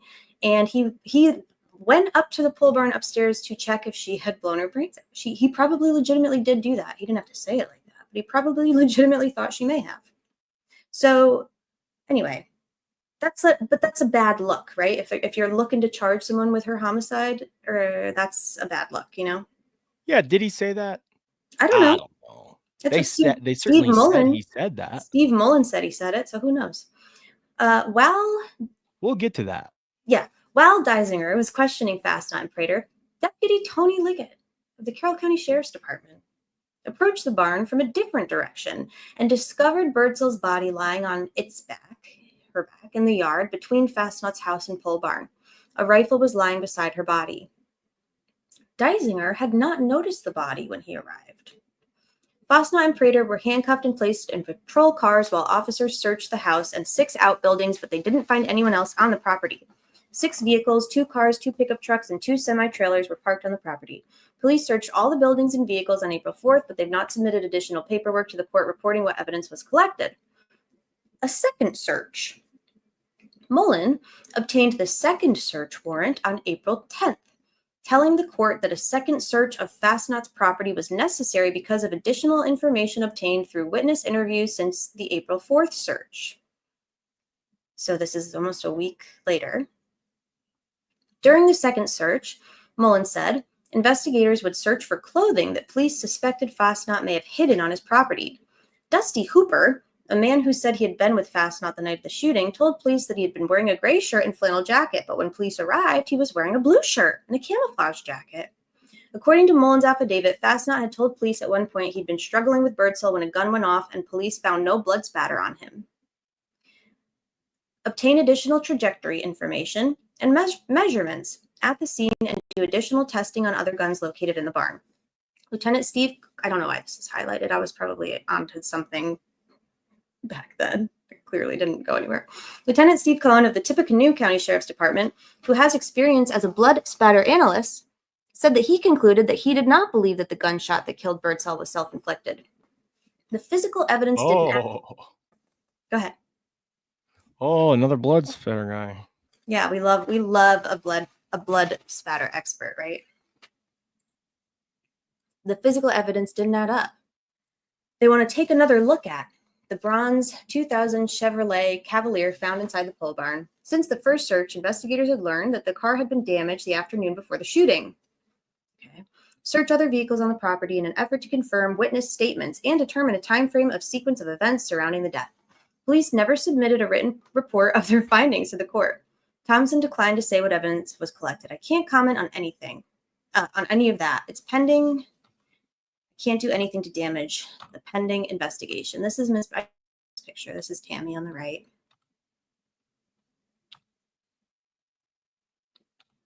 And then, so this is a domestic violence website for victims of DV. Oops. Kind of to honor their memory and bring awareness to domestic violence. So this was posted right when the arrest was made 4 years later, because police were telling everybody that they didn't think that this was a suicide. So the larger community, Tammy's family, Dan's friends and family, people who knew them, probably believed law enforcement knew what they were doing. And so for years, there's this suspicion, and then finally they arrest this man and charge him with her murder. And the belief that she had been a victim of domestic violence was held so strongly that even on like advocacy websites, they were talking about Tammy and her death and how it had gone unsolved. Oh, I'm going to read her obituary, because I meant to do that and I should have and I didn't. Tammy Sue Birdsell passed away early Wednesday morning, April 4th, 2007 in Bringhurst. She was born November 30th to Jim Jenkins and Carolyn Tyra. She was previously married to Jim Prater. She had been employed as a daycare worker. Her hobbies included fishing, camping, and sewing. Tammy was a 1982 graduate of Delphi High School. Surviving are her mother, Carolyn Flora, father, Jim Jenkins, 2 sons, Dustin and Joseph, 1 Martha, 3 brothers, James, Jeff, and TJ, all of Lafayette, 2 sisters, and 2 grandchildren. So, oops. We've got Steve Mullen, Liggett, Josh Deisinger. Who else? Fouts, Curtis Fouts, Rob Ives, the whole Ron Logan. And Ron Logan. Somewhere in here. All right, now shall we go to the Bass? What do you guys think? Huh? Yeah, what do you we guys don't- think? Did he do it? Did he not do it? Did he You do guys it based on know? the info you have so far? Did he do it? She The climbed cop up said the onto. gun. Yeah, go ahead.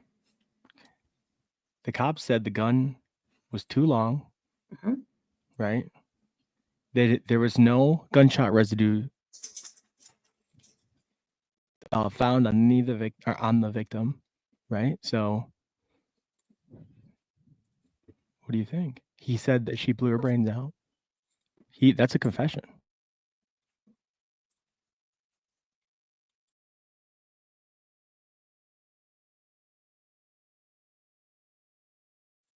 Yeah, Dustin Prater has struggled with substance use as well. I believe that he is doing better now, but his mother died by suicide, and or allegedly by suicide, but for years, the family was led to believe that she was murdered. So yeah, that might cause one to. Yeah, I don't know how to account for Derek German, but you know. Anyway, so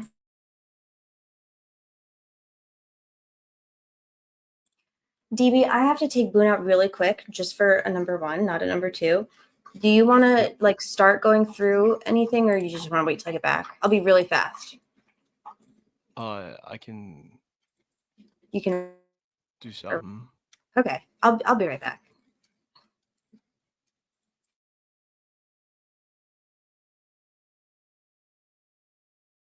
I linked you something in your chat, by the way.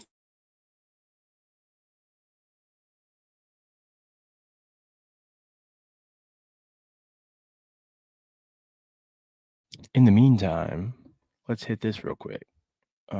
Get ready for a dream of a lifetime for you and two of your closest non-binary autistic friends. Join us for the first ever annual Richard Allen Innocent Gala at the Richard Allen County Courthouse, formerly the Carroll County Courthouse.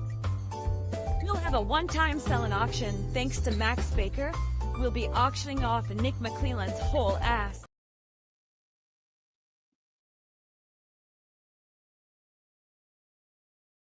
But I tell you, when we have Christian ministry, our investigators are committed to finding the truth in a trauma-informed way and reporting that truth to the 15-year-old thugs out there.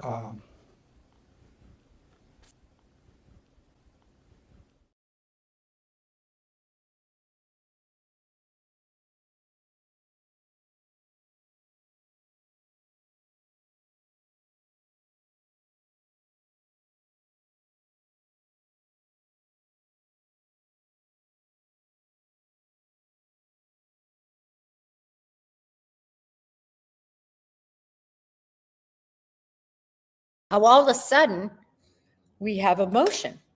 We have a motion to look at Google searches, okay? I think I have. Held up on the stand, I would just say, well, the evidence in the probable cause is exactly what you're seeing right here. So if that lends you to believe that he's guilty based on that, then that's exactly what it shows. You know? You know? You know? You know? You know? You know?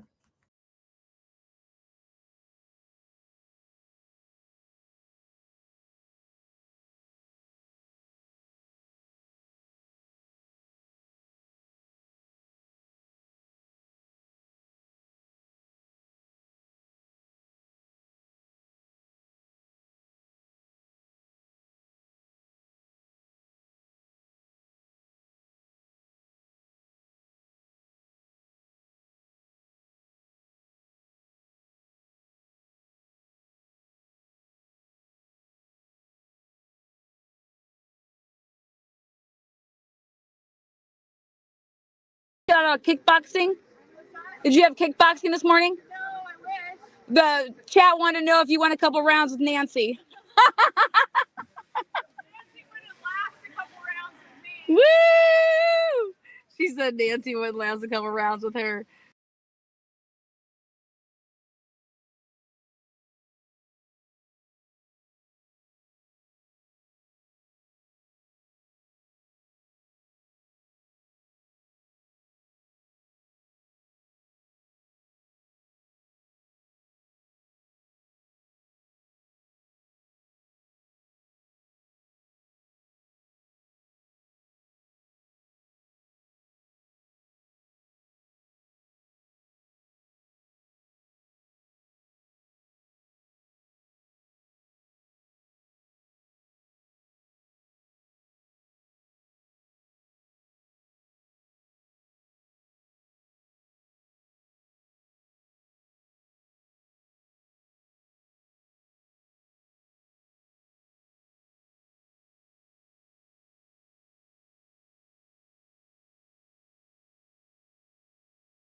lived on Robert Reed.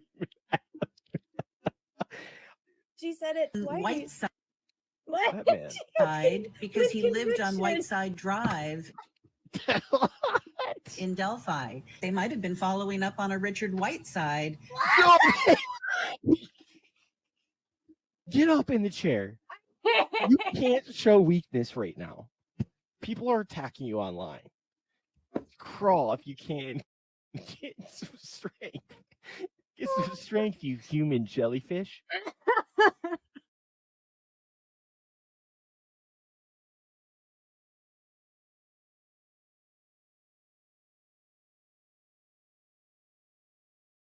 2 seconds.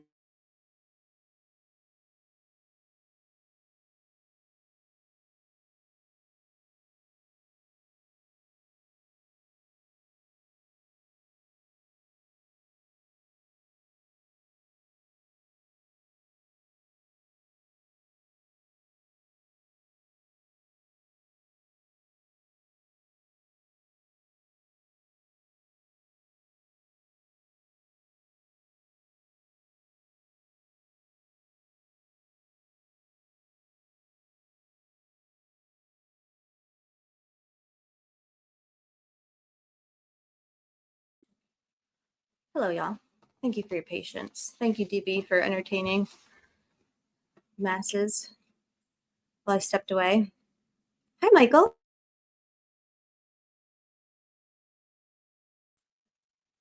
Michael, what's up? Why are you demanding? Okay, here. We are going to talk about, we're going to talk about Stephen Drizzen in a minute, but come on, Michael.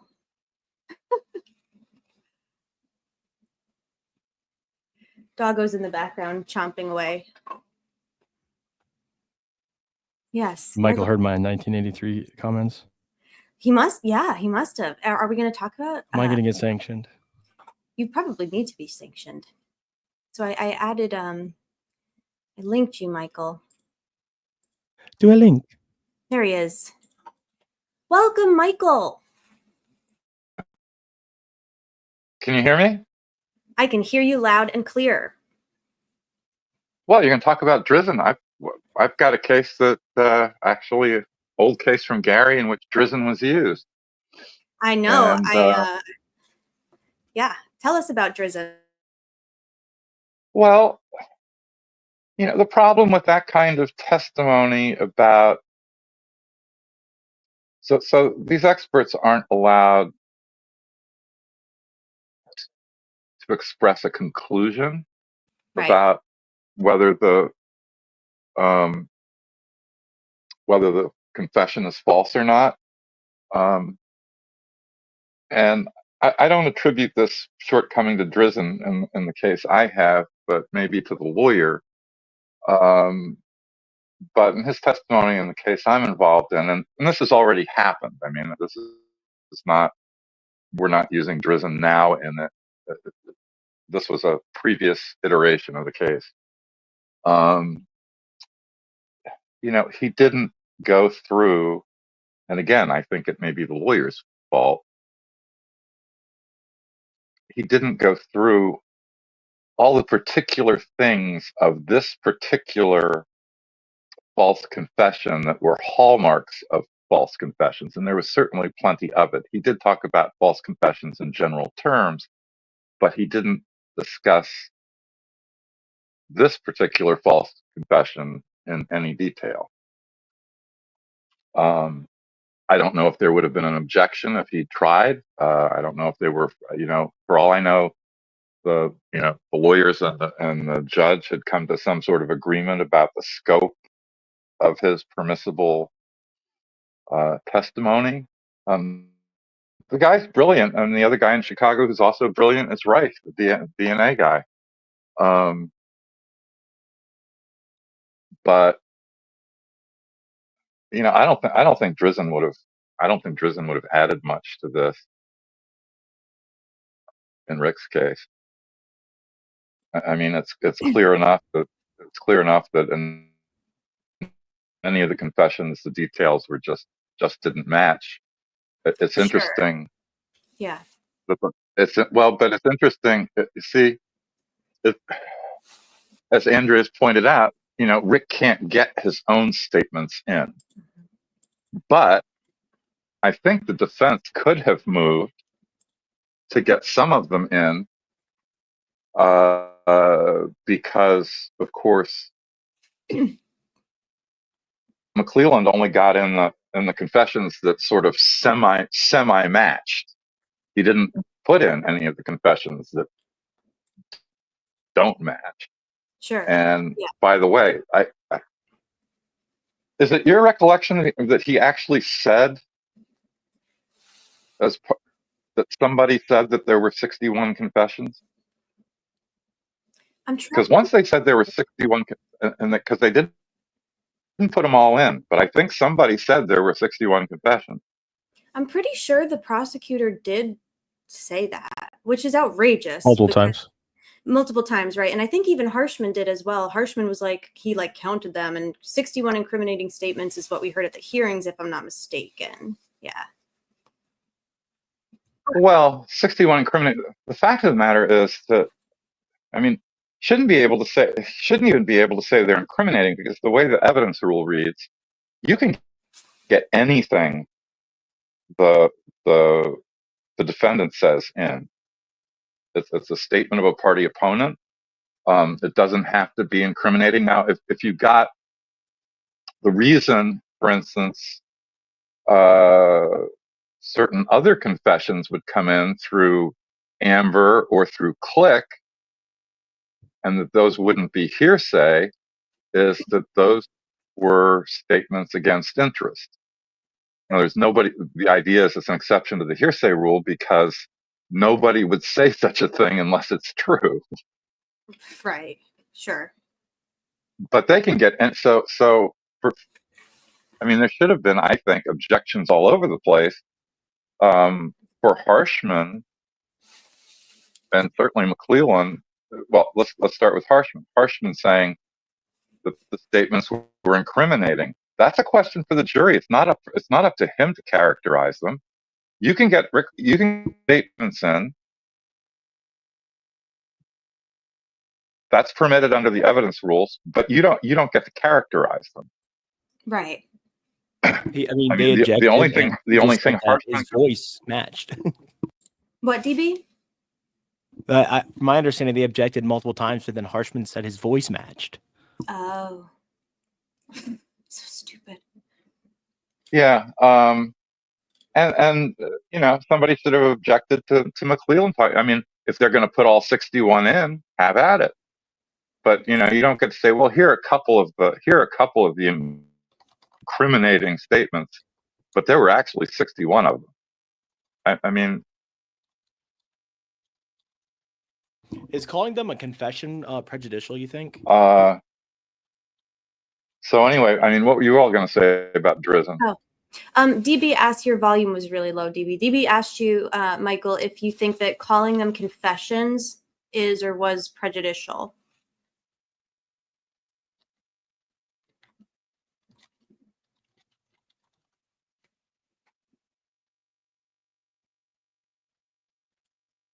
Oh, we lost Michael. Well, damn, Michael. Damn, Michael. Michael will be back. It's a good question. I wonder, DB, if it's prejudicial, and I wonder if it's prejudicial if you just scream it without prompting during a public hearing. Welcome back, Michael. Hi. I don't know what happened. Xfinity comes and goes, I guess. My question was, what were you all going to do with or say about Drizzen? Well, we're going to actually go through this this written report that he wrote for Mr. Fastnot in this 2012 case, just to kind of read through it because it's fascinating. But before we do that, DB had a question. He asked if you think that calling Rick's statements confessions is prejudicial.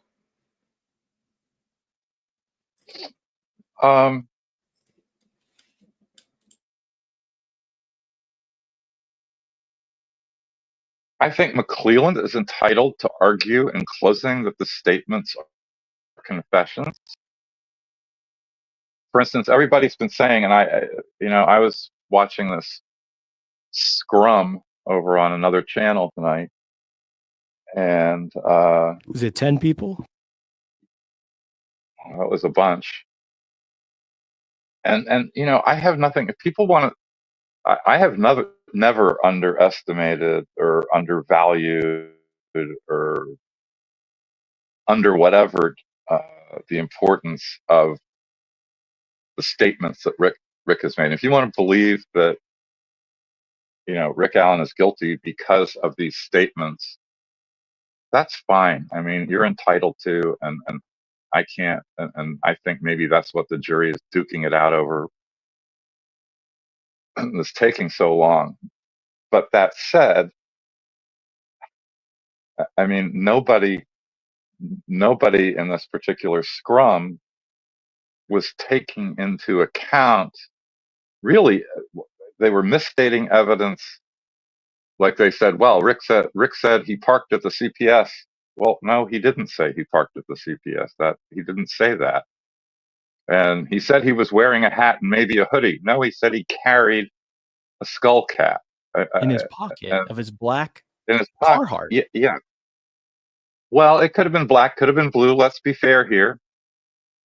I think he said it could have been black, could have been blue.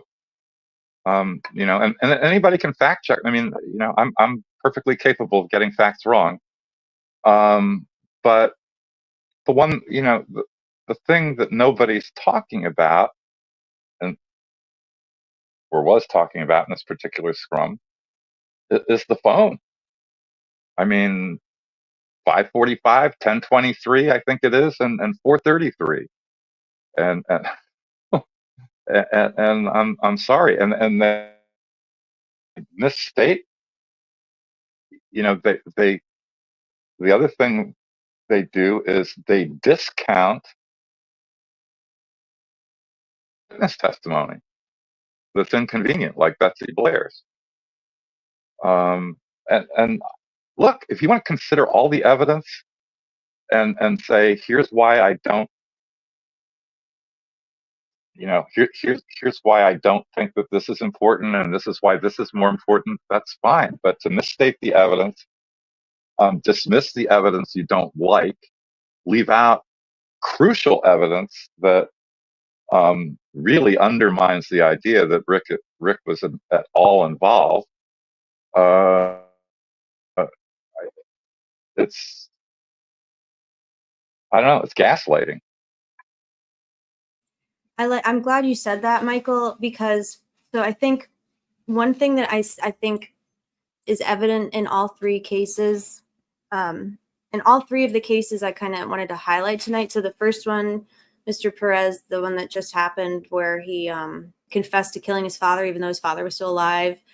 This one here with Mr. Fastnot and Tammy Birdsell, and then Rick's case. So the thing that I think is evident in all three is one, obviously police, whether it's misconduct, incompetence, indifference, whatever you want to label it, mistakes were made, things were not done. And then on top of that, evidence is cherry picked, evidence and circumstances of fact and etc. Like they're cherry picked where the state basically only puts forth the facts that look you know, incriminating or suggestive of guilt or involvement, but that when you kind of like zoom out and you have the full picture and all the facts, like for example, I was certain in this case that I was like positive, I was incensed that they dropped the charges against this man because I was positive he must have done it because everything, none of it made sense. But then when we finally got access to the actual case documents, you know, motions that were, I mean, this case was litigated. This man, and the other thing, not to be like tangential, but it just goes to show how having a competent and aggressive defense attorney can make all the difference. I mean, this guy sat in pretrial, you know, he was bonded out, but he was in pretrial proceedings for like over a year. And then he got a really good defense attorney, and almost immediately, the state dropped charges because he just kept filing shit. So like all of this to say, yeah, he took eyes for a ride. He really did. There's so many factors that should be weighed when it comes to like really when it comes to just assessing guilt or innocence of a person. I feel like the fact that the state has been allowed to, encouraged to cherry pick and eliminate out and really, what's the word of the week? Hamstring the defense because of the judge. I mean, they've been allowed to do that. Then yeah, I can see why someone who doesn't know all the facts or someone who hears, oh, he made confessions, like why would anybody do that? It might look really bad. But what I really want to, and I think as I'm going to start reading, I think as we read this, like there's a lot of similarities in how these particular law enforcement agencies, and I don't know if it's probably a nationwide thing, but certainly ISP in Carroll County, the way that they conduct their investigations is so ass backwards. It's like they start with a theory and then they reverse engineer, and they're obsessed with like confessions. They just want to be homicide detectives banging on tables and screaming in people's faces, and it's like it's just crazy. So if it's okay with y'all, and that didn't work on Rick. And then you have and one thing, you know, Harshman, this is something Andrea's pointed out at least 2 times that I can think of, and maybe more. You know, it's really, and this is one reason why you want to get the statements in front of the jury. Harshman, just what specifically somebody said is really important. Because Harshman characterized what Rick said to Kathy, I think, as you know, if it gets bad, I'll tell them anything they want to know. Mm-hmm. And what he actually said was, if it gets bad, I'll tell them anything they want me to say. Right. Anything they want me to say, anything they want to hear. Those are right. And this is why with the confessions, and I said this, you know, I might have even said it in one of your lives, Angela, that you know, I think there was a real hole in Rick's defense of the confessions, because there are 2 theories on which the confessions were made. One are the crazy confessions while he's psychotic, but I think, you know, the one they played for, guess he was talking to Kathy, and another he was talking to his mother. He sounded perfectly normal. Mm-hmm. And I think you have to argue his statements were either made while he was psychotic, or he was saying anything. He was willing to say anything he had to say to get out of the situation he was in. Right. Either or, and perhaps both. You know, both of those things could have been. Yeah. I don't think people are going to buy the tone. And again, I wasn't in the courtroom. I didn't hear them, but you know, it sounds like Rick was pretty lucid talking to his mother and to Kathy. And I don't think anybody's going to buy listening to those that he was psychotic. It's doesn't mean he wasn't, but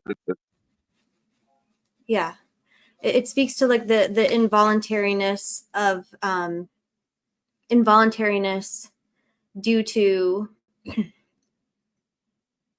basically the environment, the situation, the torture. Yes, 100%. And that's why I think that it was really, I think that Mr. Drizzen could have done a great job, but I think that because they got, and help, I can never remember this expert's name. The expert they had speak to false confessions, false memory, specifically because of solitary confinement, and kind of the organic. Mathian? Yeah, Gracian? Is that his name? Yeah, yes, Gracian. Yes. Well, Mathian was the guy. Yeah, so he was the second one. Oh,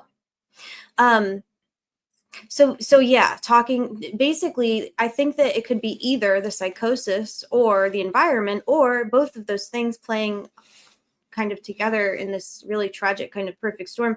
But I think that like my takeaway is that the environment is what instigated and exacerbated and triggered the psychosis, and it's also what and it's also what instigated and exacerbated the statements. I mean, whichever way you slice it, that environment, the setting that he was in and the situation he was in was coercive, and he was being tortured. And I think that you can split hairs about whether he was psychotic at this moment versus this moment, but like the psychosis only supports the coercive kind of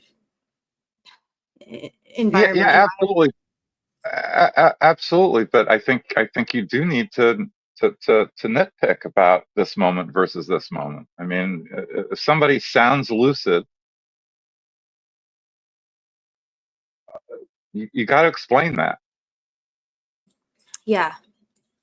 So, And it's hard to explain. I mean, it's, you know, I'm unlike the scrum, I'm certainly willing to say that's a problem.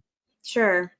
Well, and I think that's why that again kind of speaks to like, I really wish, obviously for so many reasons, wish that we could have heard, that we had the full audio, or at least, you know, the transcripts of the testimony, specifically the testimony of, I want to hear like exactly what Rick said. I want to know the exact dates, but I really want to hear the mental health experts, particularly the neuropsychologist, Dr. Polly Westcott, because the jury asked her some really good questions about psychosis. And, you know, psychosis, major depression with psychosis, you know, it sounds like Rick was, you know, there was that one day where he made 3 calls and the state only wanted to admit 2. And of course the judge granted them that.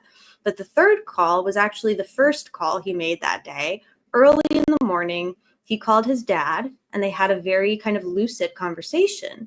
And then later in the day or evening, he asks his mom, "Did Dad tell you that I called? What did I tell him?" So like you do have moments of lucidity, but they're so fleeting and sporadic and random. And the reality is, and I believe Dr. Westcott spoke to this a little bit in her testimony, you have to really understand the disorder if you're going to be weighing, you know, the weight of the statements. If you're going to be trying to determine their legitimacy or their whether he was psychotic, you have to understand psychosis, and that's why experts are so important. And it's just really disgusting how limited the defense, I feel, has been in terms of who. I mean, they had to be like so. I just feel like they had to make all these concessions, and it's so frustrating. I mean, they could have probably called a dozen different people just to speak to this, you know, what we're talking about now. But she probably. Well, and you're mentioning Westcott makes me realize, in fact, there's a 3rd theory about the relatively lucid confessions that should have been argued to the jury, and that is there was testimony from Westcott about false memories. And so you have you have the okay, he's psychotic, he'll say anything to get out of the situation, or you've got false memories. I mean, there are 3 reasons not to believe these things. Yeah. And I think that probably I mean, I don't know why for sure. I'm sure there's a lot of reasons why one expert is selected over another. But I think one of the benefits of having Gracian versus somebody else is because Gracian really does his emphasis seem to really be on the false memories the false memory that can kind of occur or be basically curated as a result of an environment like this, as a result of solitary, as a result of the organic, you know, changes that happen in your brain. And I think that probably is a better, more accurate way to explain some of the more lucid confessions, because he's not sure, you know, the language he uses is so, there's no certainty, you know, there's no like authority or certainty or confidence in any of the confession. He's really confused, and that can happen in or out of psychosis. And I hope that was communicated to the jury well. But if it's okay with you, Michael, I'd like to read this state because I think he talks about a lot of this in this expert report he wrote, and he actually goes Okay. through. Well, before you do yeah, that, I just want to add one thing, and then I'll get off. And that is, there was a moment in the scrum where I just about jumped out of my skin. Oh God, yeah. No, it was so everybody's favorite moron and malefactor, Gary Baudet, was playing lawyer, saying, well, there's direct evidence and there's circumstantial evidence, and the direct evidence, of course, the confessions. Confessions are direct evidence. And as some of you might have seen on Twitter, if you're watching, yeah, I'm aware of at least 4 other confessions. Those are all direct evidence. It's like, we're going to talk about Rick Allen's confessions as direct evidence, but like these other confessions, no, there's no nexus. They love to cherry pick. It's their favorite thing in the world. They just cherry pick and they bury their head in the sand if something doesn't support Rick's guilt, basically. It's weird. It's very weird. Well, Susan Hendricks was on this particular one, and I mean, by the way, I just want you all to know that to the extent that maybe not everybody in the chat who's watching thinks Rick is innocent, and that's fine. But for anybody who thinks Rick is innocent, this is a crime QAnon meeting. It sure is. Yeah, it is. I love it. Look. And with that happy thought, I will leave the shamans of crime QAnon. Amazing. I like a cult leader. Yeah, they also they like to call us cult. QAnon. No, you've been promoted. You've been promoted from a mere internet crank to a QAnon shaman. That's awesome. I'm glad to be promoted. It's about damn time. I've been cranking for a long time. Yeah. So take my visit just as being able to announce your promotion. Thank you, Michael. That means a lot to me, and I'm so glad that I heard it from you. Oh wait, Michael. Okay. Before you go, our friend Precostant says in all caps, "I have a question," and I assume she means for you. So if you can hang out for 1 second so that she can ask her question. If not, that's okay. Sure. Okay. Well, my question is, did he get arraigned? Who? Was Richard Allen ever arraigned before August 2024? I've seen that running around. I have no idea. I mean, he had to have been. I mean, the initial hearing. I'll go look at the docket. Maybe stick something in the chat.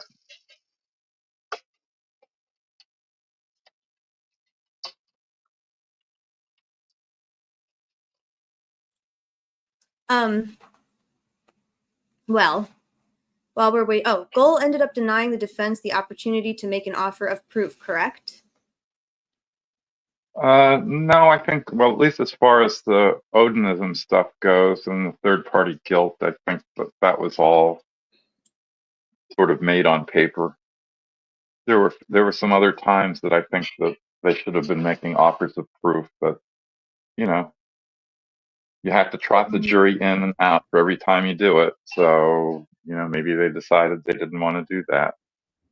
Yeah, so they made them on paper in motions, and she either denied or ignored them, but they could have tried at least to do an offer of proof during trial in person in the courtroom, and it doesn't seem that they decided that was in anyone's best interest.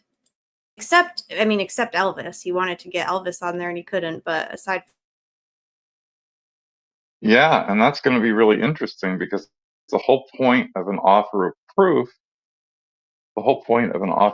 proof is that it's in the record so that you can preserve it.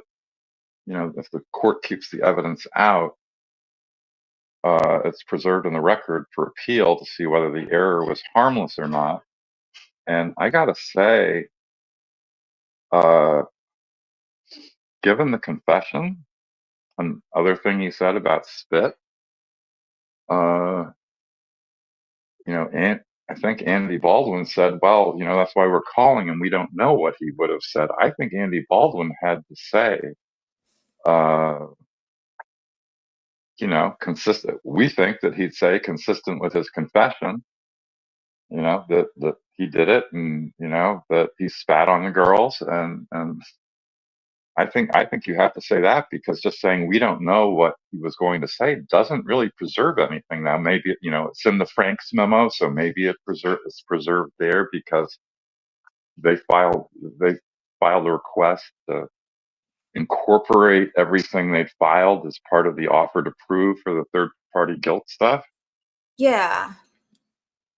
And they did actually file a motion. They did file a motion within, I want to say within the last 2 weeks, trying to admit the Odinism, the third party defense and Odinism again. And they did go through each, they talked about how the door was opened or whatever. And then they talk about, I do believe in there specifically, they go through each third party suspect. Specifically, they do mention Elvis.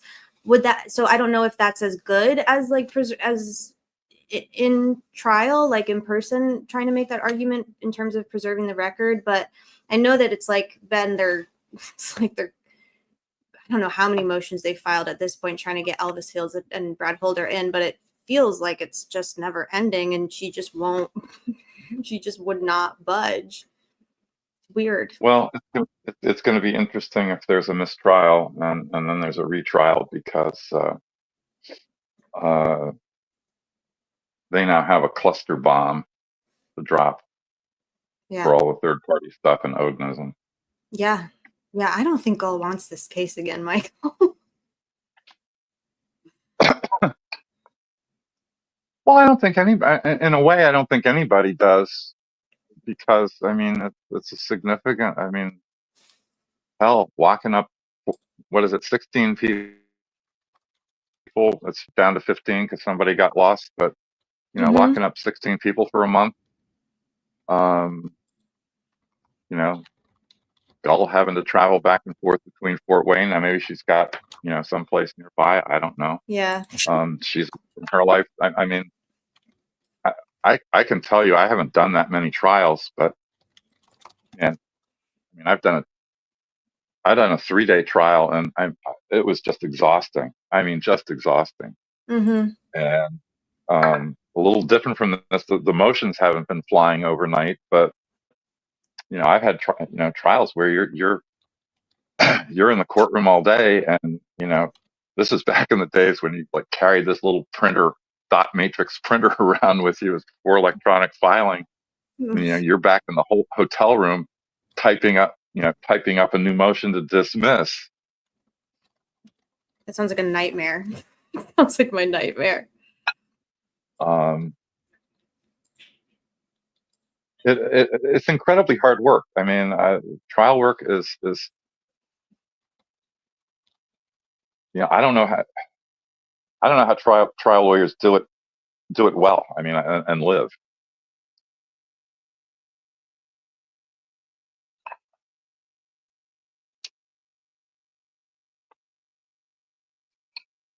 One more quick question. Are you a cat or a dog person, Michael? The chat is dying to know. Or are you a fish or turtle person? Doesn't have to be cat or dog, but That's like in high school, there was the question that was running around: if you were a thing, what thing would you be? I'm sorry, what kind of animal person I am is state. I will say that an Armenian professor I had in college, not of Armenian, he was Armenian. He actually taught European intellectual history. apparently there's an old Armenian proverb. I'm not sure why it's Armenian, but it's don't insult the alligator until you've crossed the river. So you're an alligator person? Is that what you're trying to say? I guess so. Okay. Do you have a favorite animal? I like handbags. I like handbags and shoes, belts. Okay. So you like to wear them. So do you? I mean, if you had to pick a favorite animal, do you have a favorite animal? Do I have a favorite animal? Max Baker on the stand. No, a real animal. Yeah, I'm pretty fond of lemurs. Lemurs. Okay, we'll take lemurs. Lemurs is a good answer. You're a lemur kind of. You're a lemur person. Yeah, and then there was this in the Washington Zoo, National Zoo in Washington D.C. There was this glassed-in thing. I don't remember what the animal was, but I am sure this would be a favorite animal of mine because the animal was missing from the container. It's not a cage really, the glassed-in box where it lived, and there was a description on the wall next to the thing, and it said social organization. And the description of its social organization was travels alone at night. Huh. Interesting. So, well, enjoy your false confessions, and Thank you. We will. all hail the shaman of crime QAnon. I appreciate that, Michael. That means a lot.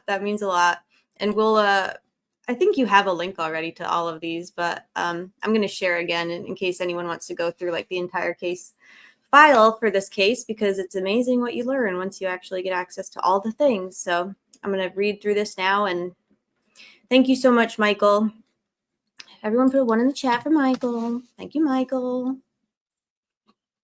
So Michael likes to wear shoes and Hey. alligator. Oh, go ahead, DB. I have a clip to play and then I have to go, but this is a really good clip that you guys are gonna love.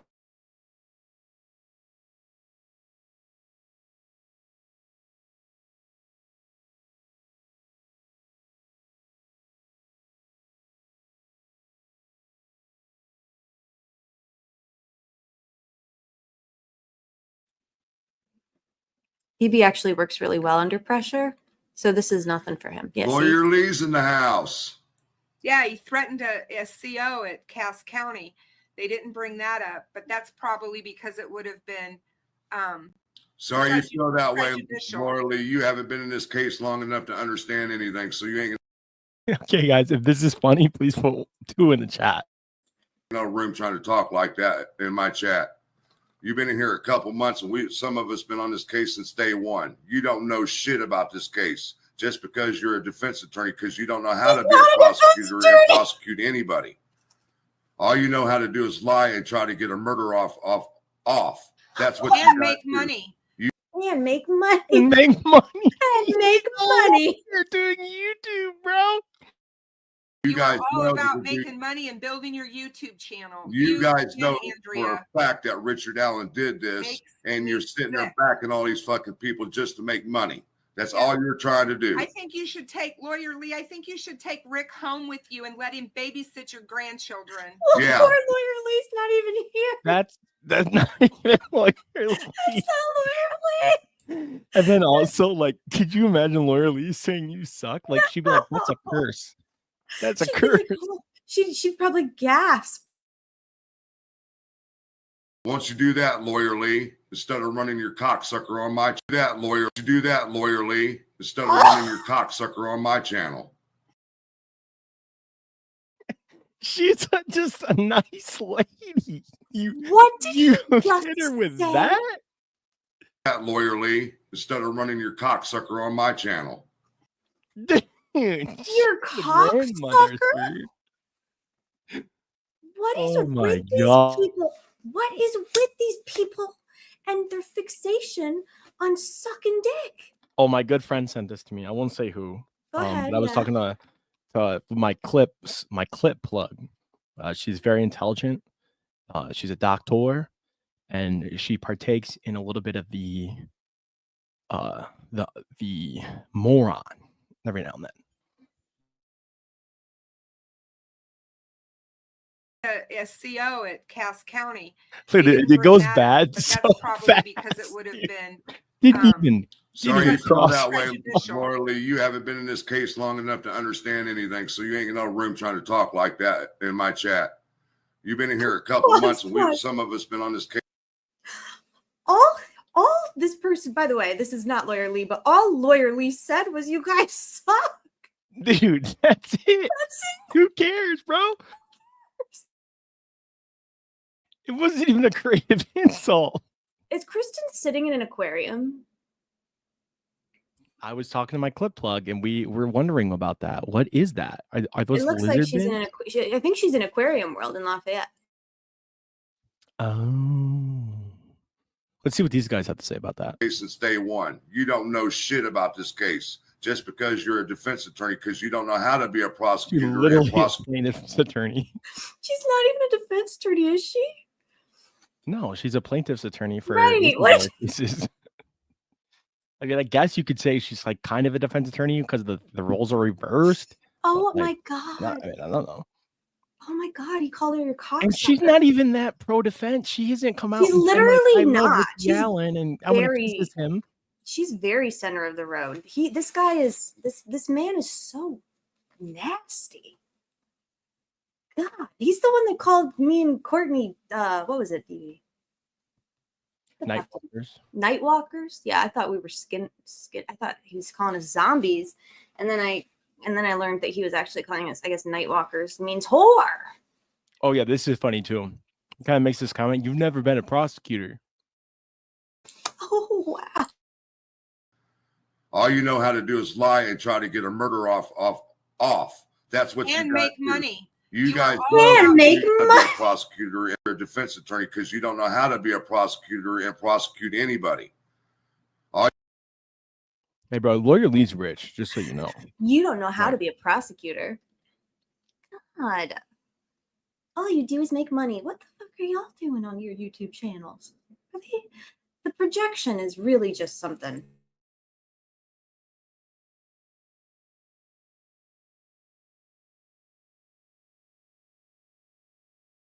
Thank you, DB. I think that's, yeah. Thank you. Yeah, I just wanted to bring that to you guys. I thought it was a fun little clip. Poor Lawyer Lee and- wasn't even in there, and she got Yeah. hit with so much shrapnel. My God. Imagine referring to telling Lawyer Lee to shut her cocksucker. Lawyer Lee? She's so proper. She's a proper lady. My God. Right. Outrageous. This is the guy that like talked and said Bob was like a criminal for standing up for a baby killer and stuff like that. And then Oh, they loved it. They're like, why don't you send him home with you? We've been trying. yeah, I would love to have Rick out. We've been trying to get him in home That's with what us. we've been doing. Jeez, He like can babysit my dog. you can babysit. Yeah, what do you mean? Of course we were. I mean, that's literally what we're trying to do. So thank you for your support, I guess. Jeez, that was. I think I tweet. Oh wait, that reminds me. I think I tweeted something about. Didn't I tweet something recently about Mr. Kersage? Mr. Frank Meister. Oh, the guy that was saying all that stuff about Bob, and then Bob went up to him, was like, "Hey, what do you think about the case?" And he was like, "Hey, man, He was I like, don't know, "Hey, dude." Bob, yeah, you just gotta see what happens." I'll being all. Oh, now he wants to be all reasonable all of a sudden. Well, you talking about the guy that carried the gun, that was carrying the gun on him, and the Wasn't cops he were like, literally carrying like there?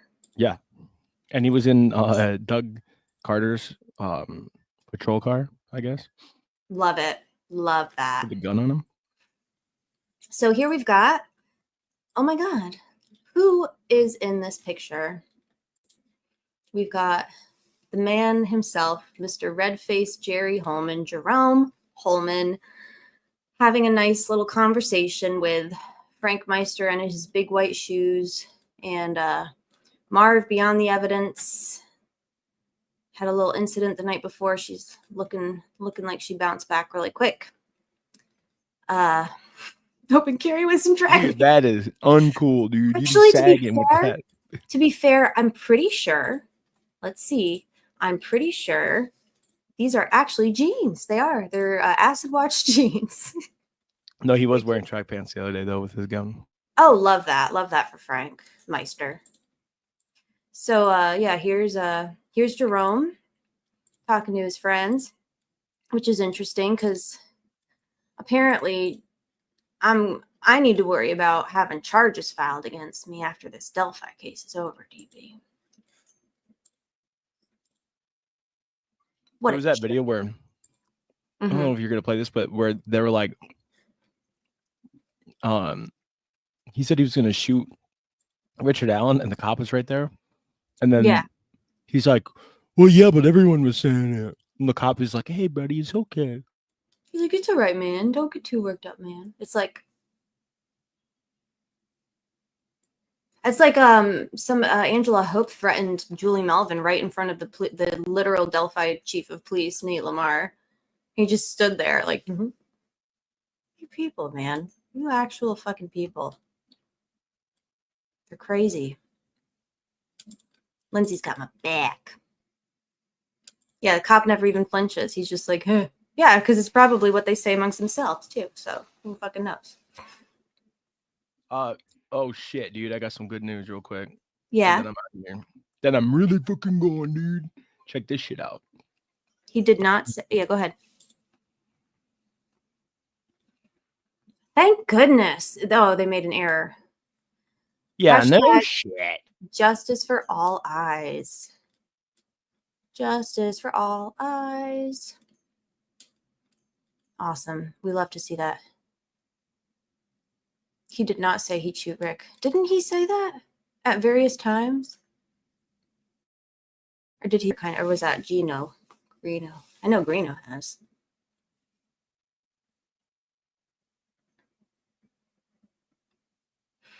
Okay. Well, DB, stay or go. Makes no difference to me. There he goes.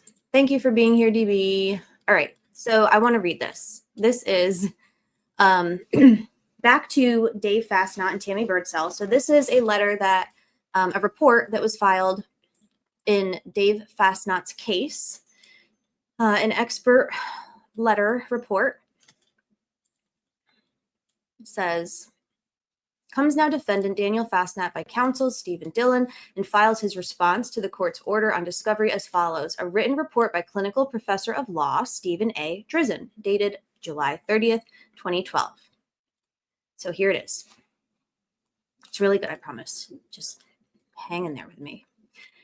Dear Mr. Dillon, you asked me to review various documents and transcripts of the April 4th, 2007 interrogations of Daniel Fastnot by Detective Blaine Butler and First Sergeant Scott Brown at District 14, State Road 43 North in West Lafayette, Indiana, and to analyze the tactics used by the police and assess whether such tactics can lead to unreliable confessions. As you know, and this is what Michael was kind of speaking to, I am unable to offer an opinion on the ultimate question of whether the confession is true or false.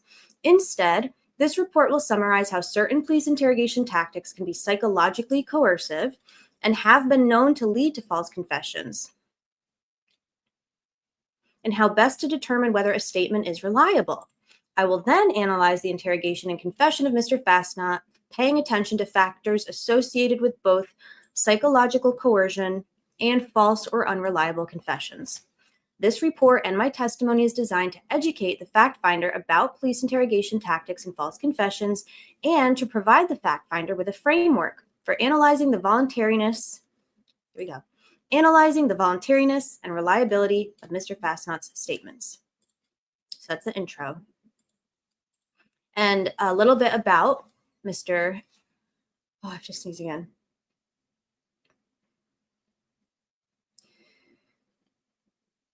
I thought that there was another. That's okay. Anyway, Mr. Drizzen's background. Graduated from Northwestern University School of Law in 1986. Since August 1991, I've been employed as a law professor at Northwestern University School of Law, where I now hold the rank of clinical professor of law. I have also taught the law school's introductory course on criminal law to first-year law students. In March 2005, I became the legal director of the law school's Center on Wrongful Convictions, one of the nation's most successful innocence projects. My primary area of academic interest and research has centered on the circumstances under which police interrogation tactics are likely to produce false confessions. During this period, I've written and published numerous articles on the subject of police interrogations and confessions in both legal and peer-reviewed psychological journals, and have reviewed hundreds of hours of interrogation tapes and transcripts of both reliable and unreliable confessions. In the past 10 years, I've been widely recognized as an expert on false confessions in numerous newspapers, television, and radio news programs and documentaries. I've also lectured extensively about the subject over the past decade throughout the US, Canada, and Japan. I've also been retained and qualified as an expert in several cases, including Washington, D.C., Washington State, and North Carolina, and have filed expert affidavits in cases in Arizona and Pennsylvania. I have also been retained by the U.S. Justice Department, Civil Rights Division, as a consultant to analyze and report on the interrogation practices of the New Orleans Police Department and to advise the International Association of Chiefs of Police on a protocol for interviewing and interrogating juvenile offenders. That is so cool and important. Over the last decade, my law students and I began to collect and analyze false confessions, not only from Illinois, but from around the nation.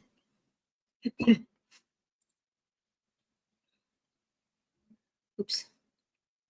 Starting primarily with press accounts of false confession cases, and then building case files with additional documents when possible, I have amassed the largest database of proven false confession cases in the country. Now over 250 proven false confessions. Richard Leo, one of the foremost experts on false confessions in the world, and I analyzed the first 125 proven false confessions from this database in a law review article, which we published in 2004 in the North Carolina Law Review. The article, The Problem of False Confessions in the Post-DNA World, takes both a quantitative and a qualitative look at the false confession problem in the U.S. in the post-DNA age and addresses questions about the existence and the extent of the false confession problem, the kinds of defendants who are particularly vulnerable to making false confessions, the causes of false confessions, and the solutions needed to prevent or minimize interrogation-induced false confessions. The article has been widely cited, including twice by the United States Supreme Court, first in the case of Corley v. U.S., and most recently in the case of J.D.B. versus North Carolina. Dr. Leo and I are currently working on a sequel to our article, which will analyze over 125 new proven false confessions we've collected.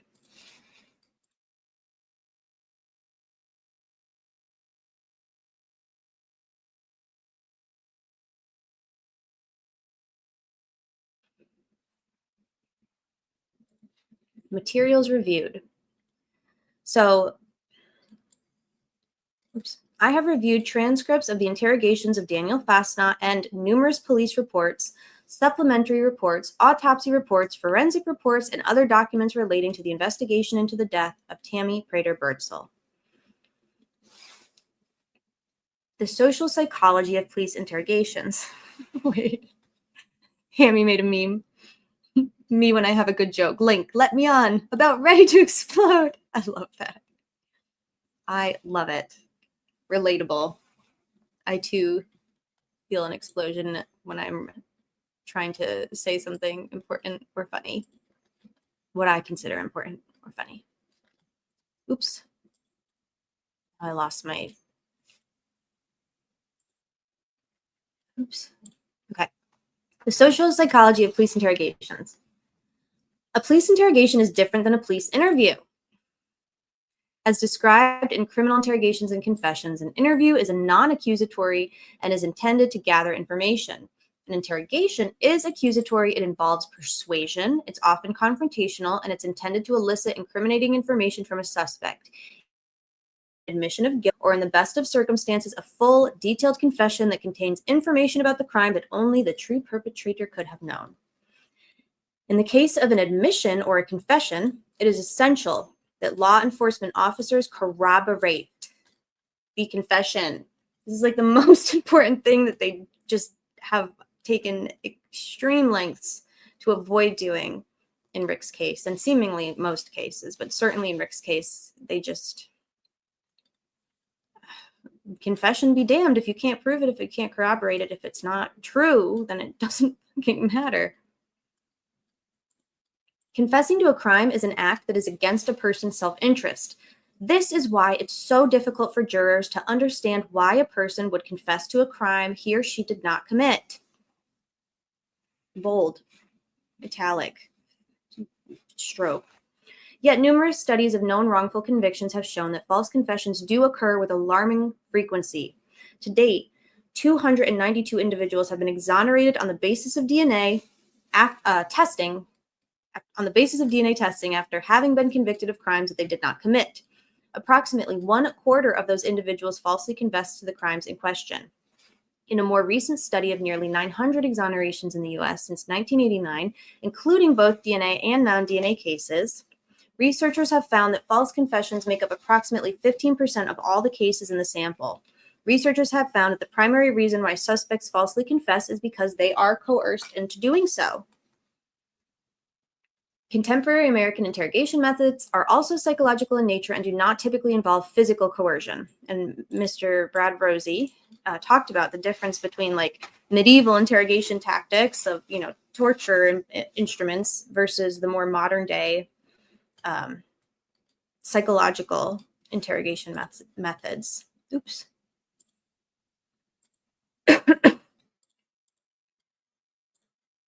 These tactics are designed to persuade a rational person who knows she is guilty to come to believe it's in her best interest to confess. Interrogators seek to accomplish this by persuading the suspect to view her immediate situation as desperate, by focusing her attention on a limited set of choices and alternatives to improve her situation, and by convincing her that the consequences of confessing are far better than the consequences of continuing to deny.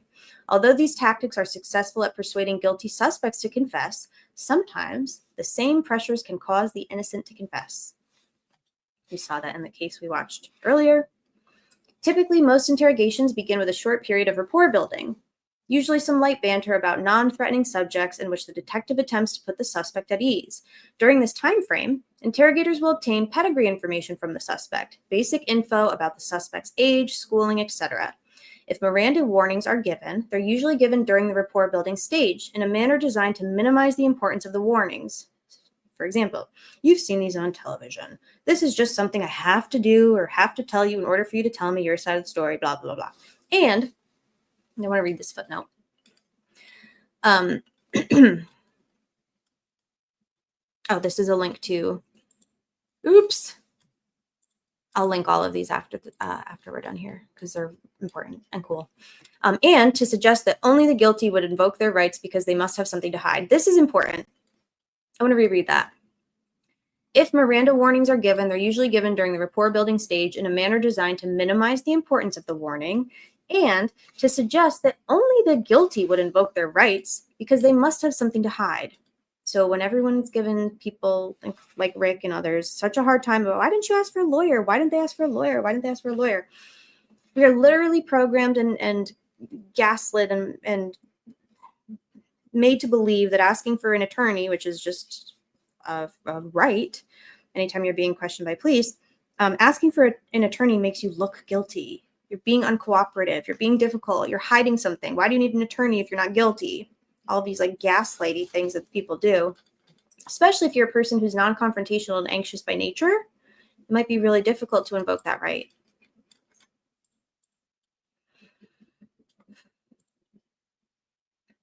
Actually, Matt, so Mr. Drizzen actually is closely, knows a lot about Brandon Dassey, and you're right, this is a good example, and I'm going to share some of his more like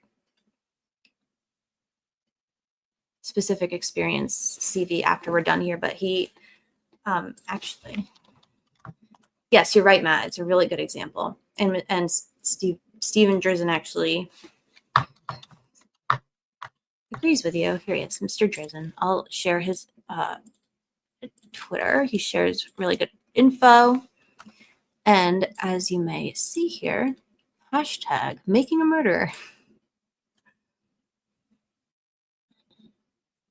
Okay. More on that in a minute.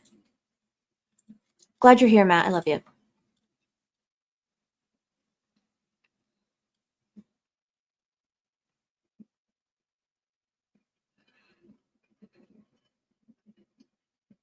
Yes.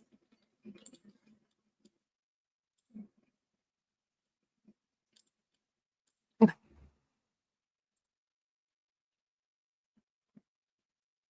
After the suspect is given the opportunity to tell her story once, the interrogation often and suddenly switches intensity and tone. The first step in the process of breaking down the suspect's resistance to confessing involves an abrupt change in the nature of questioning, a change intended to raise the suspect's anxiety level, increase their discomfort, and begin altering a suspect's perception of his situation to one of hopelessness.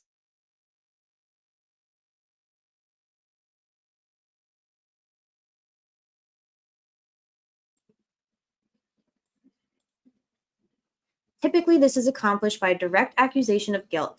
The interrogator tells the suspect that he or she is absolutely convinced that the suspect is guilty and that nothing that they say will convince the interrogator otherwise. We're not here to discuss whether you committed the crime. We already know you did. What we want to know is why.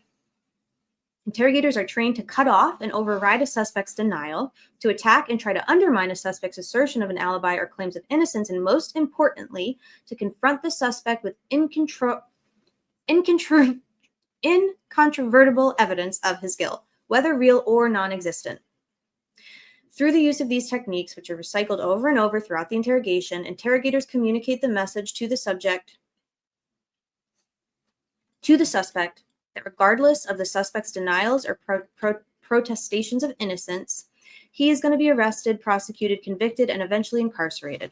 These tactics are sometimes referred to in the research as maximization. The tactics in the next phase of the interrogation process are often referred to with the term minimization. Minimization tactics are inducements that either implicitly or explicitly communicate to the suspect that she will receive a benefit from confessing, often a lesser punishment, a lower prison sentence, or some form of investigative, prosecutorial, judicial, or juror leniency or clemency, and will experience a harm if she does not confess, usually a higher charge, longer prison sentence. Researchers have come to classify these inducements into three categories. Low-end inducements refer to moral or religious appeals, suggesting the suspect will feel better after confessing. All about conscience, right? They're always talking about conscience in that case. Systemic inducements refer to appeals that the interrogator uses to focus the suspect's attention on the outcomes of her case and to persuade her that her case is likely to be processed more favorably by all actors in the criminal justice system if she confesses. Typical examples include that the interrogator will go to bat for the suspect with the prosecutor or the judge when the case comes to court, or that they'll write up in his report in a favorable way if the suspect confesses. Often, the interrogator will ask the suspect directly to think about the ways in which the cooperation will be viewed by the judge or jury or prosecutor, and conversely, how non-cooperation will be seen. Who would you rather be when you get to court? The stand-up person who admits he made a mistake and owns up to it, feels bad about it, and wants to atone for it? Or the person who continues to lie about their involvement, drags the victim's family through a trial, and wastes the court's time? High-end inducements directly communicate that the suspect will receive less punishment or leniency if he confesses. These high-end inducements can either be explicit or implied. From a psychological perspective, it doesn't really matter. All that matters is whether the suspect interprets what the interrogator says as a promise that he'll be treated better if he confesses. They'll often give a good choice that minimizes the criminal act or a bad choice that maximizes it. For example, the interrogator might say that you either intended to kill him or it was an accident. High-end inducements may also directly communicate to the suspect that he'll gain benefits to avoid harm if he confesses. Like, if you confess, you won't get the death penalty. Ultimately, high-end inducements communicate to the suspect that it's in his best interest to confess to a minimized version of the offense. Some systemic inducements and all high-end inducements are coercive in a psychological sense because they rely on implied or explicit promises of leniency and threats of harm to induce compliance. There is little debate in the literature that direct promises of leniency or threats of harm can lead the innocent to falsely confess. Even Reed and Associates condemn such tactics as coercive because they're, quote, apt to cause an innocent person to confess. End quote. Reed and Associates. Of the Reed technique. One particular systemic inducement that's been specifically denounced by Reed and Associates is the suggestion that the interrogator will help the suspect if he confesses. Reed and Associates admonish interrogators to avoid interrogations centered on helping the suspect. In expressing sympathy and understanding toward a suspect during an interrogation, it's tempting for an investigator to state that it's in his desire to help the suspect in some way. This may be in the form of an ambiguous statement such as, "I want to help you out of this thing," or "I can't help you unless you help me first." In other instances, the reference to help may be quite specific, such as, "If you tell me what happened, I can get you psychological help," or "I can get you help for your addiction if you work with me." Some courts have ruled that such statements represent an implied promise of leniency, and therefore investigators should refrain from any references to helping the suspect out, which is crazy because how many times have we heard this exact thing? "I can't help you unless you help me. Help me help you." Get out of here.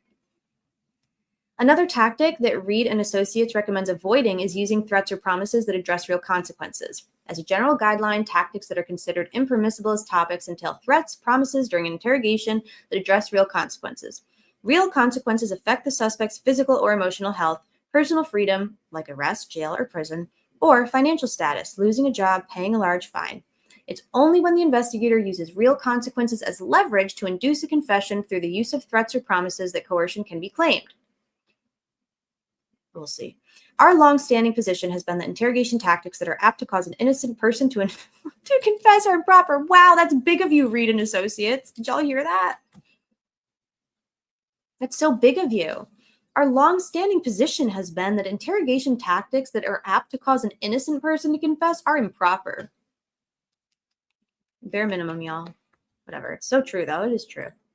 It is not uncommon for suspects, after they've been told over and over and over again that their denials are futile, to claim they may have committed the crime, but that they have no memory of doing so. This occurs when the suspect comes to believe the interrogators have evidence of his guilt, but the suspect can't make sense of it because he or she has no memory of committing the crime. Frequently, investigators will provide an explanation for this lack of memory. They often suggest one or more versions of a repressed memory theory to explain the suspect's lack of memory. They may, for example, suggest the suspect experienced an alcohol or drug-induced blackout, a momentary lapse in consciousness, some type of post-traumatic stress disorder, a temporary amnesia, or simply that the memories are so painful that the suspect has repressed them. Sometimes it is the suspect who first suggests the possibility of a blackout, prompting the interrogator to suggest that such blackouts are common and to encourage the suspect to try and unearth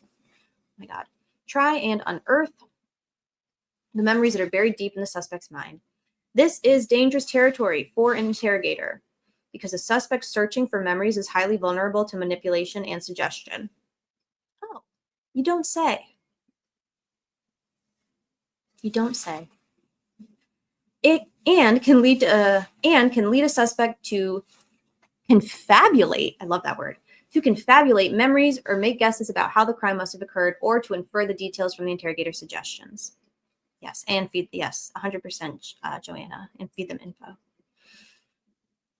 The danger here is that an innocent suspect may give a persuaded false confession.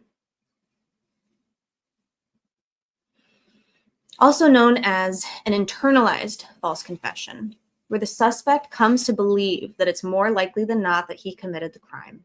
Usually such beliefs are short-lived and the suspect soon recants once he's out from under the influence of the interrogator. To avoid, okay, so what stands out to me about this is that,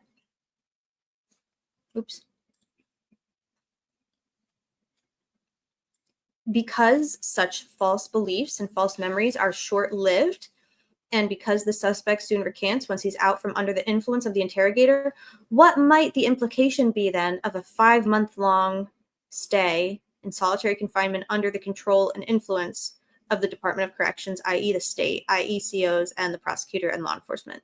You're on 24/7 surveillance. So you're never out from under the influence of the interrogator. You're under the influence of the interrogator the entire time that you're in the Indiana Department of Correction. So you're not given an opportunity to recant or be released from being under the influence of these coercive interrogation methods. Like, never mind the fact that he wasn't sat down at a table and like yelled at for 5 months straight. He was under the influence of his interrogator, the state, the exact law enforcement officers that interrogated him, who were literally watching him on surveillance 24/7, trying to interview him. Like, he never got a chance to get away from them because they were literally on top of him, watching him in his ear all the time.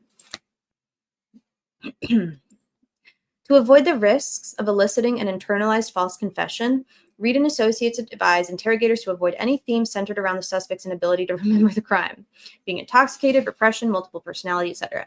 The concept is so important that Reed and Associates note that it bears repeating multiple times in the text. At no time should an investigator attempt to persuade a suspect that he's guilty of a crime he claims to not remember committing. It's one thing to claim high confidence in a suspect's guilt, which will not cause an innocent person to confess, but it is quite another to make statements designed to convince a suspect who claims to have no recollection of having committed the crime that he must be guilty of committing the crime. Evaluating the reliability, distinguishing between true and false, which is, again, not a thing they seem to do here in Rick's case, or in Dave Fastnot's case, or in in the first one, was it Alvarez? This case. Obtaining an admission, usually an I did it statement. Obtaining an admission, i.e. I did it, or I was there, does not end the interrogator's role. The next phase of the interrogation is equally important and absolutely critical in helping the interrogator distinguish true confessions from false confessions. This phase, the post-admission narrative, is designed to get the suspect to provide details of the crime that only the true perpetrator would have known. In the best of circumstances, the suspect will also lead police to evidence about which the interrogator did not know. In fact, Reed and Associates advise interrogators to hold back key facts from suspects as a way of testing the reliability of their statements. The narrative, the post-admission narrative, it's almost like Rick's DOC psychologist.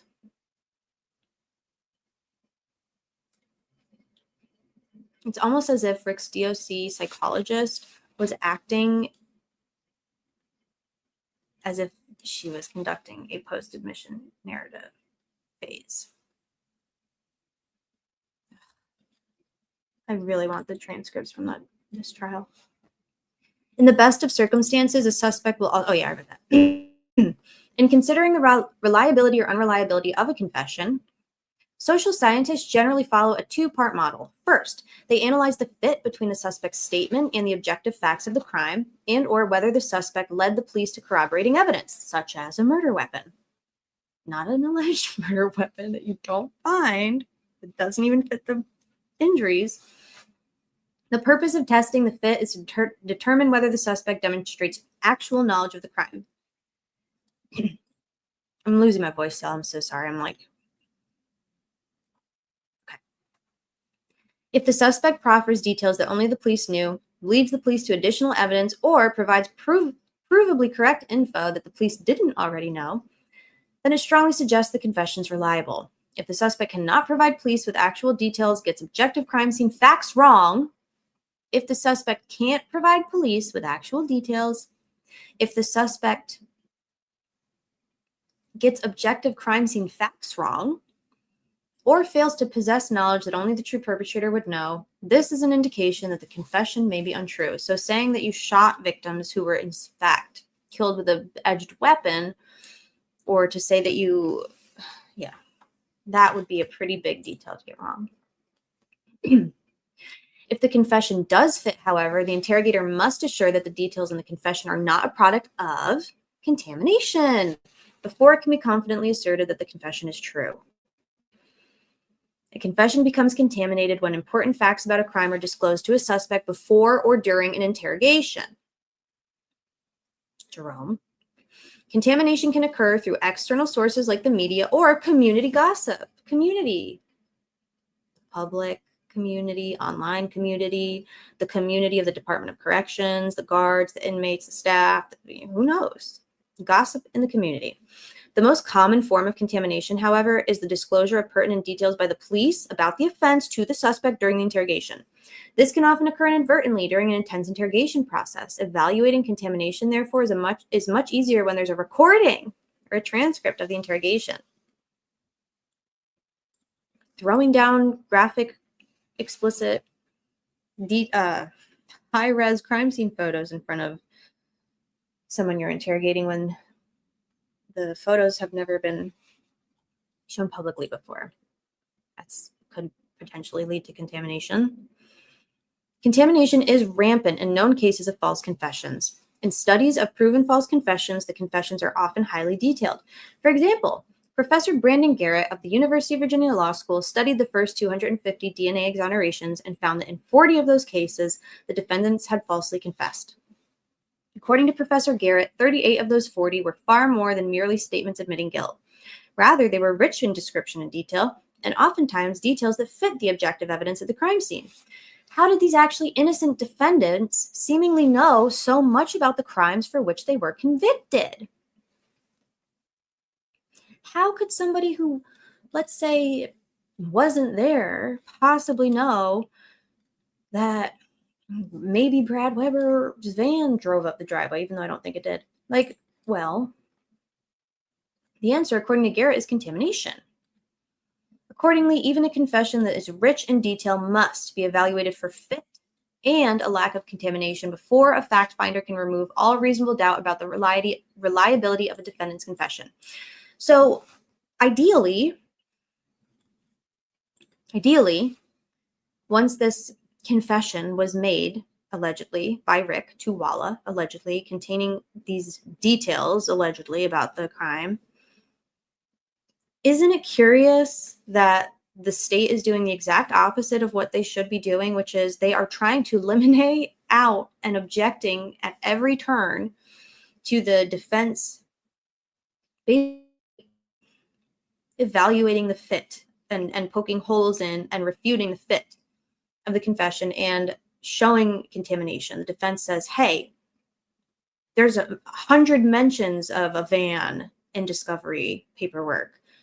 This van has been mentioned on social media for years and years and years. Like, why would the state not want to evaluate the fit and lack of contamination and reliability of a defendant's confession? That's concerning. They should be confident in it, and it should withstand that scrutiny.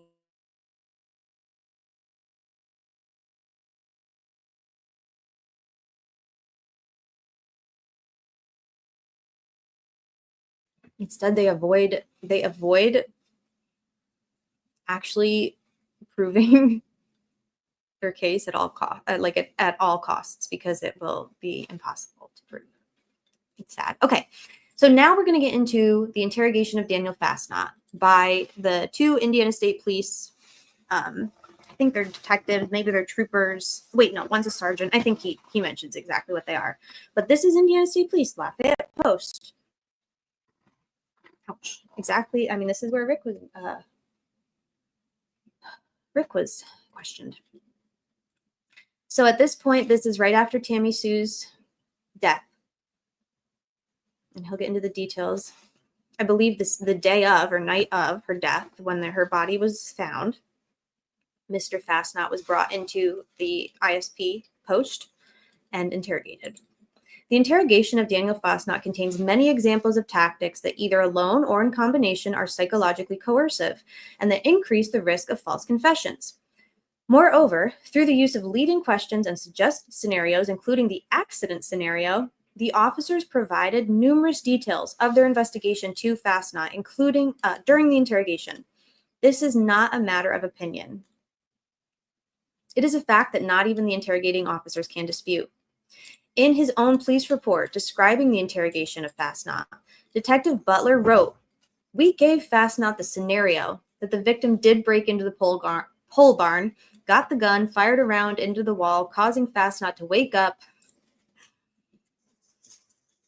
And then when he came out of the deck, she shot him. He then rushed the victim and wrestled the gun away, and the gun went off during that struggle."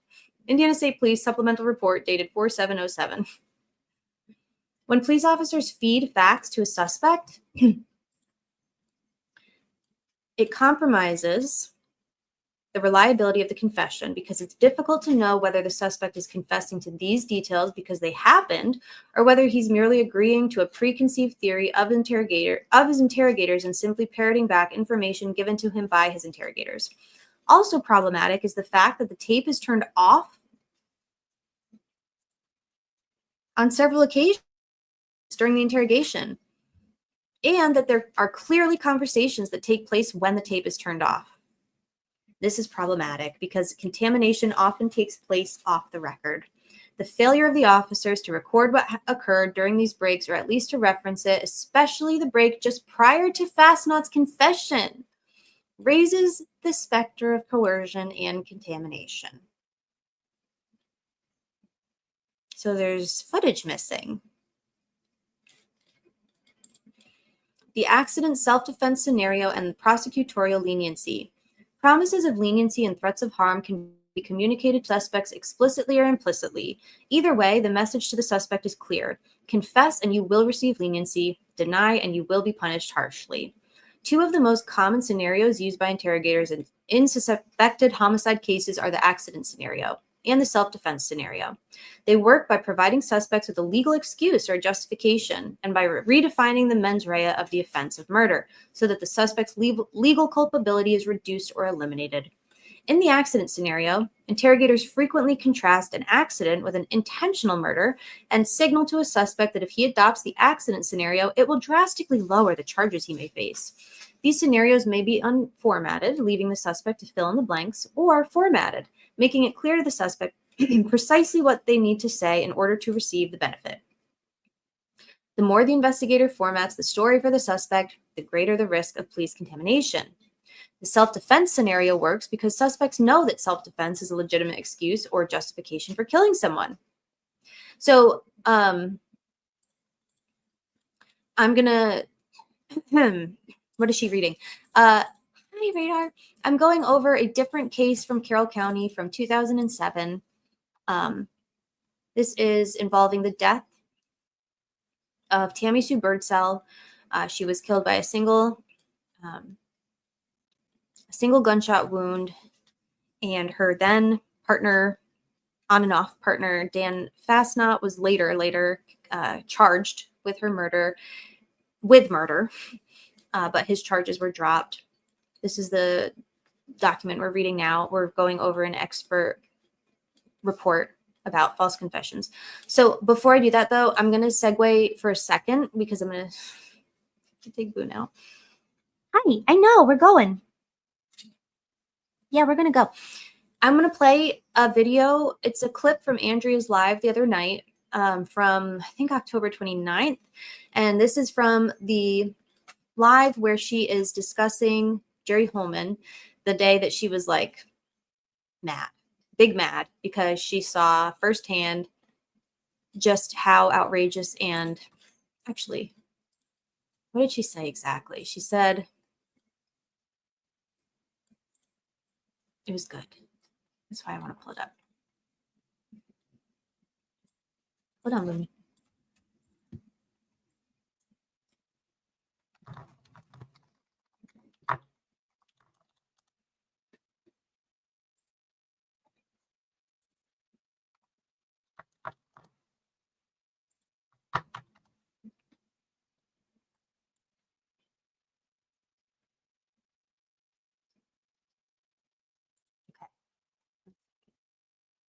Oh my goodness, this dog is very demanding. It was from October 29th, meaning maybe it was the 27th. I think it was the 27th. Yep, it was.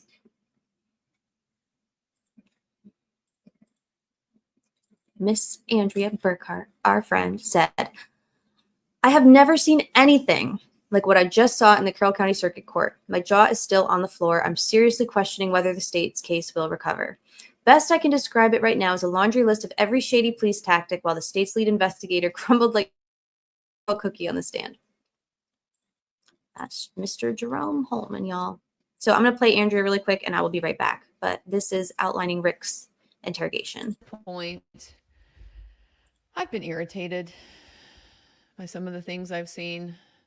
Yesterday, for example, the forensic analysis that's just bollocks, as our friends across the pond might say.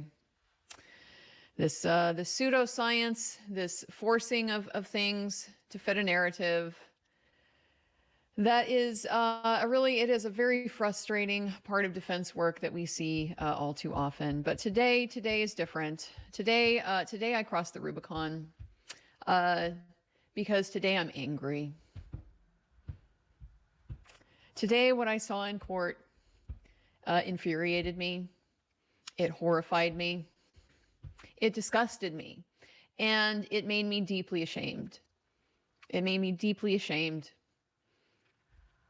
that this is the United States of America in 2024. And this is what is being called justice. Today we heard again from Indiana State Police Lieutenant Jerry Holman, the lead investigator in the case against Richard Allen. And he was there to testify about Richard Allen's second interrogation, which only just conveniently realized was brought to my attention exactly 2 years ago today. Rick Allen was interrogated and then arrested. And nothing has been the same since.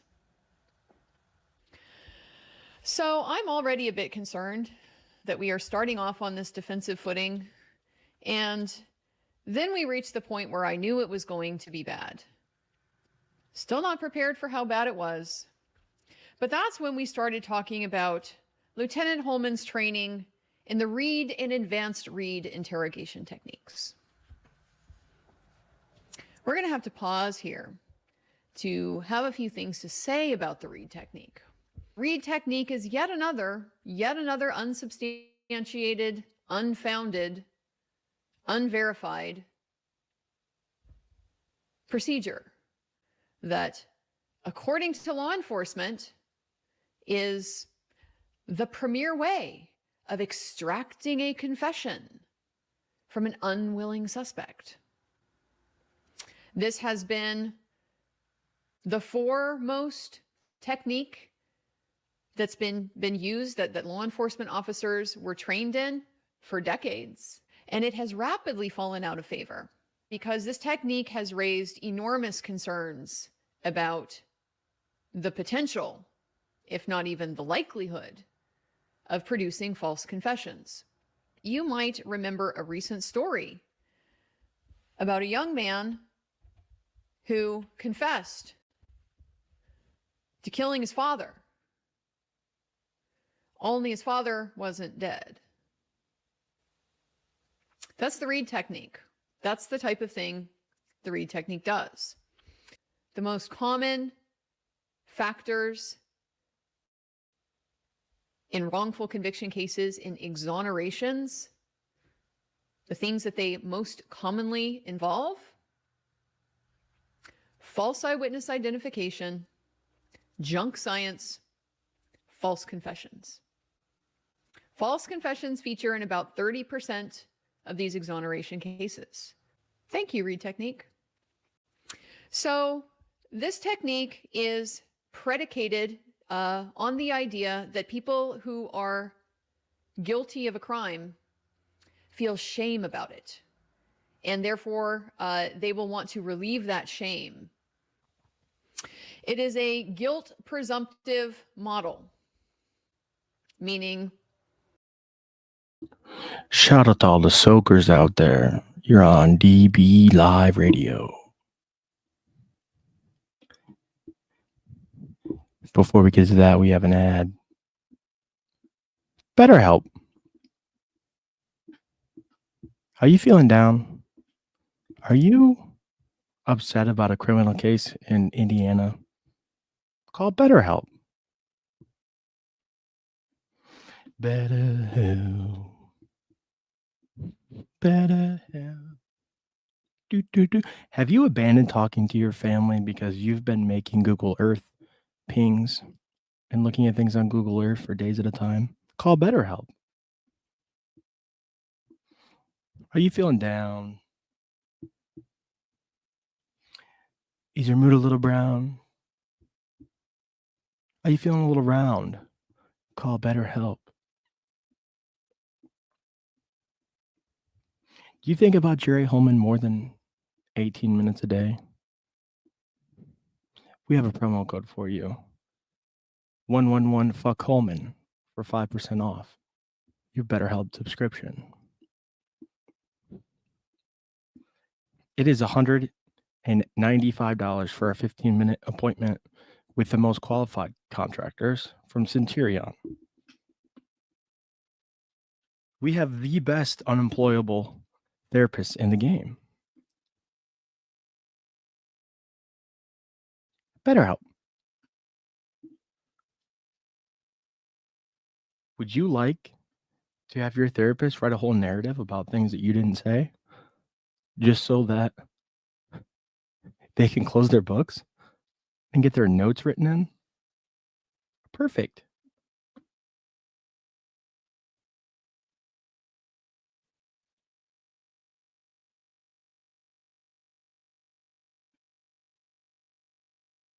Dr. Wallace here, dude. Oh, shit. Alta. Oh, sorry. I was being irresponsible. That was the BetterHelp ad. It's over. I hope they sign with us again. They're trusted sponsor.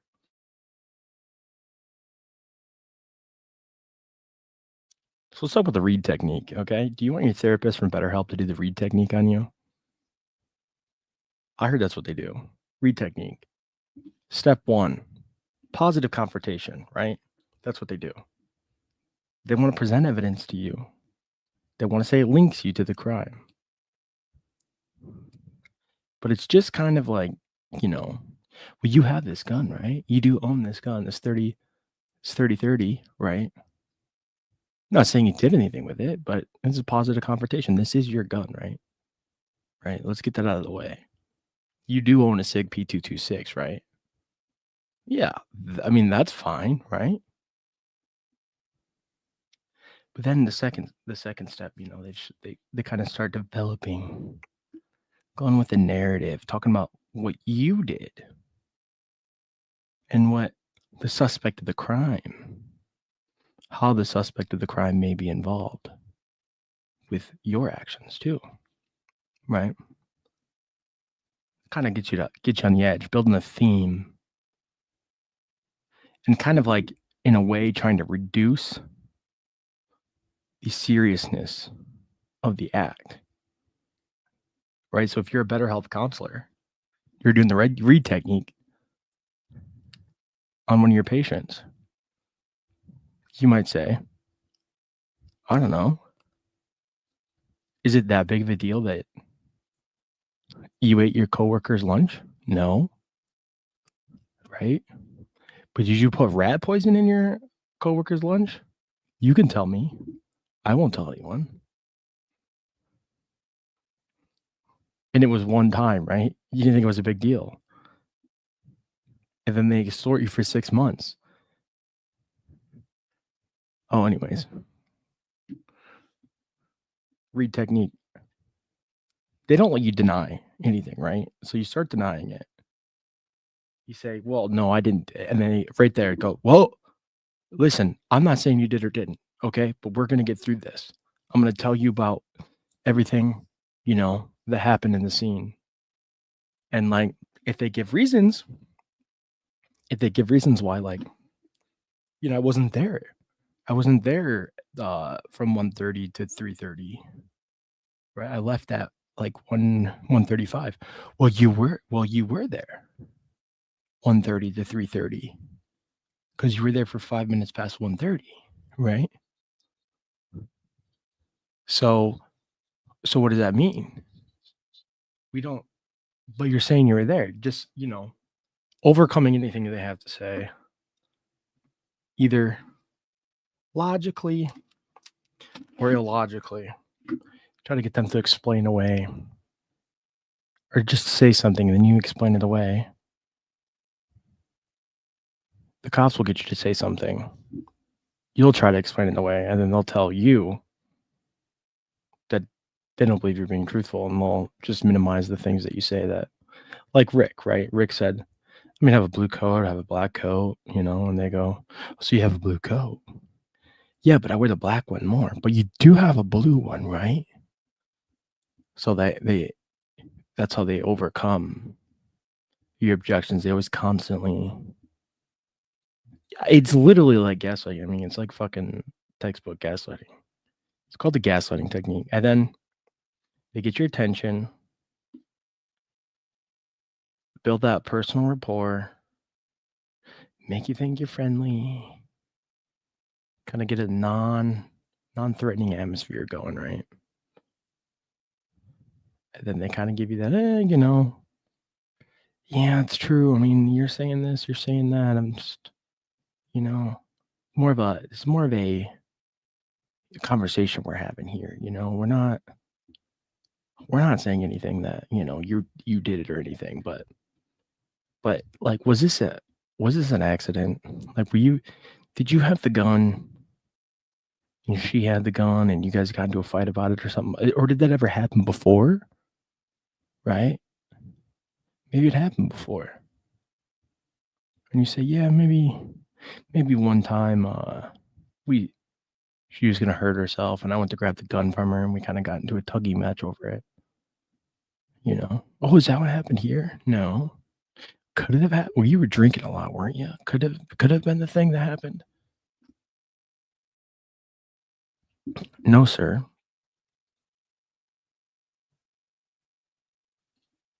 Okay, I'll stop.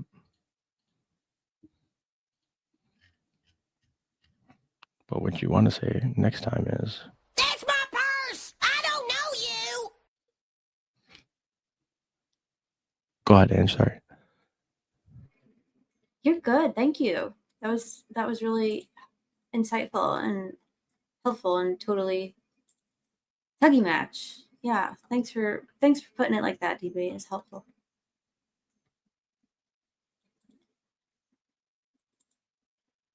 It's a technique that you use when you already think this guy is guilty and you treat him as though he is already guilty. The idea that people who are guilty of a crime feel shame about it, and therefore they will want to relieve that shame. It is a guilt presumptive model, meaning it's a technique that you use when you already think this guy is guilty and you treat him as though he is already guilty. The one that gets the most attention is the one about lying. Lying to the suspect, threatening the suspect. Richard Allen never explained how his bullet came from the crime scene. Just insisted it didn't come from his gun. They asked him if he ever committed the offenses. He said no every time. He denied murdering the girls 20 to 25 times during this interview. Part of the Reed technique is that when they deny, you interrupt them. You don't let them get it out, you cut them off. You disrespect their denial. You treat it with contempt. It's not even worth listening to. 20 to 25 times he denied murdering the girls. He denied having his gun on the trail. He had no explanation for his bullet at the scene. He was asked if he'd ever been in the area where the girls were found, that part of the woods. He said no.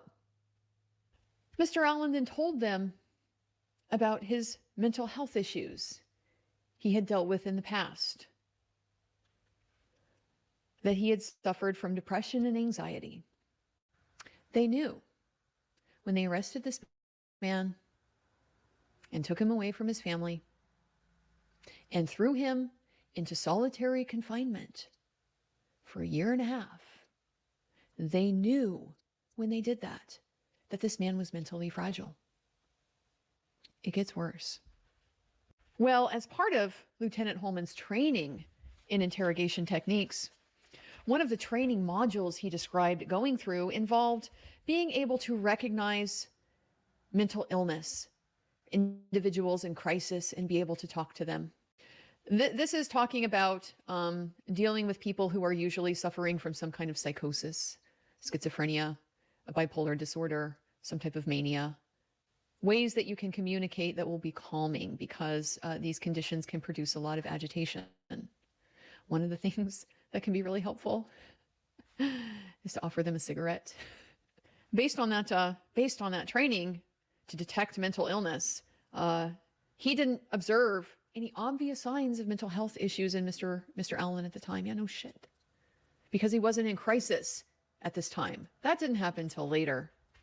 His demeanor changed throughout the interview as Lieutenant Holman asked him 20 to 25 times about whether he committed the crime, and he became agitated.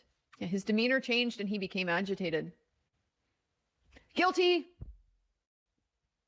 He's upset that 25 times you've accused him of murdering 2 little girls when he's telling you, I didn't do it. And that means he's guilty.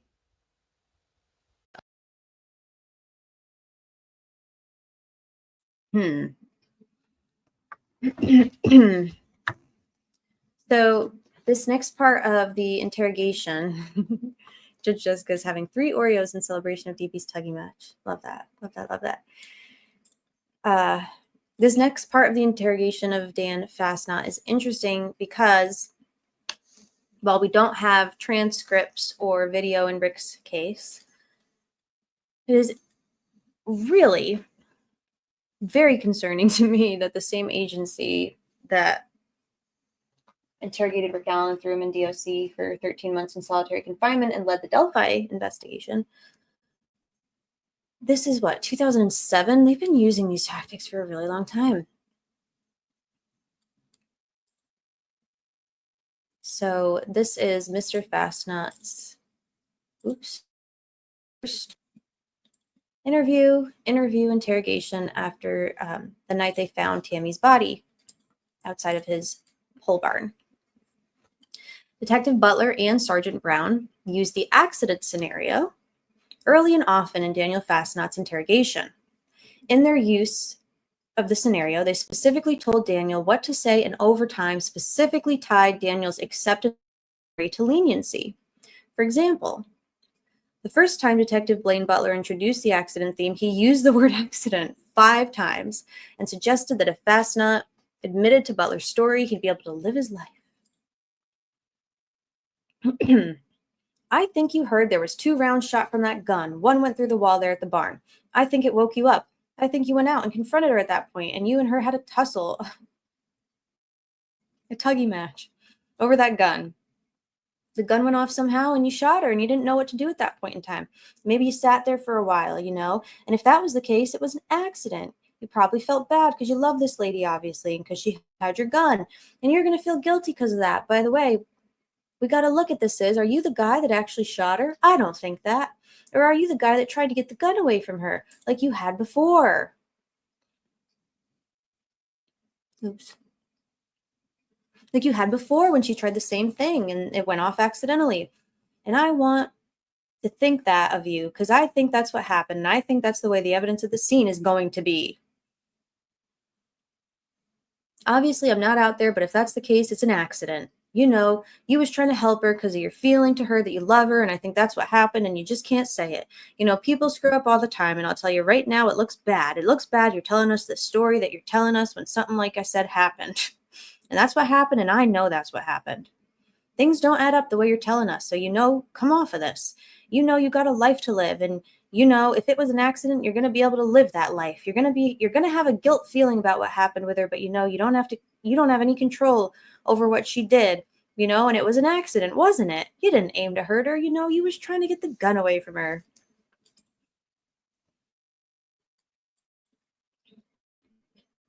Dan, I wasn't there when she did it.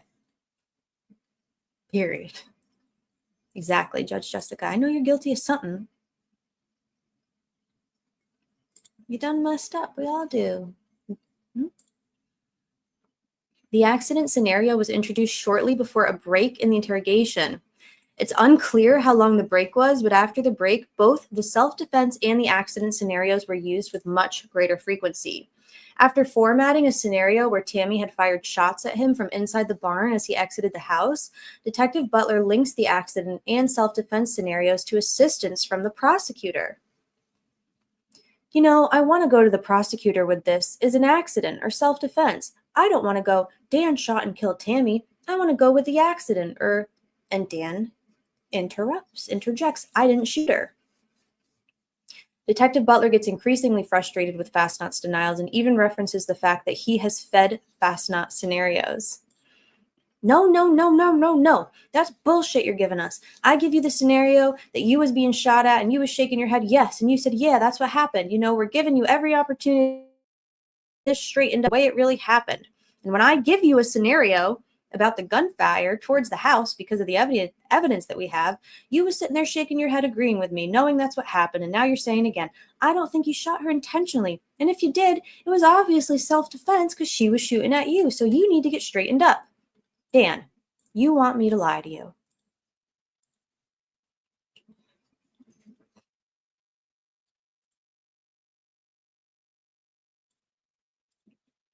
Over and over again, Fastnot tells the interrogators that he did not shoot Tammy.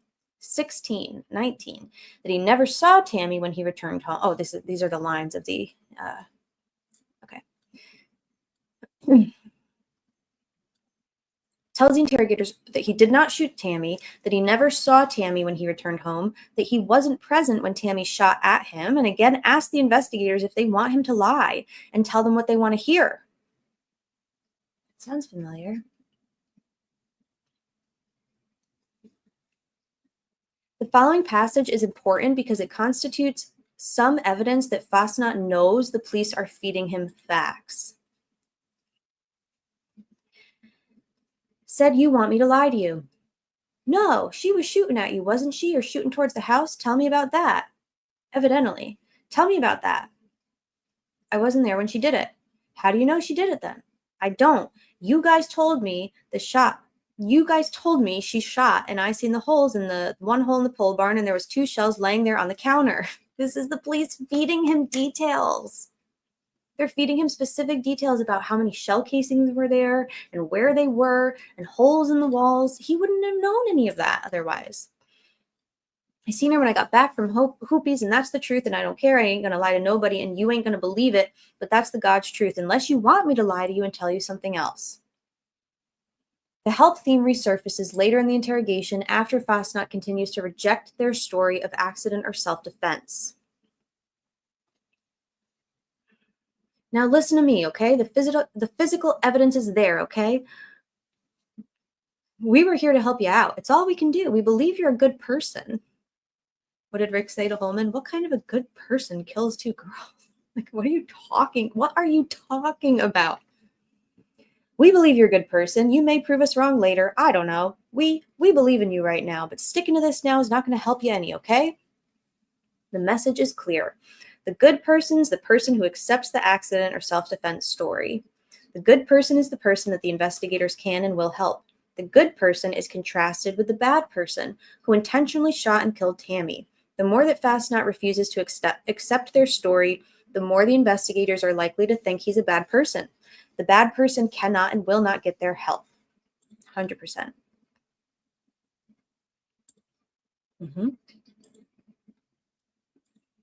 We know you're tired of holding on to this.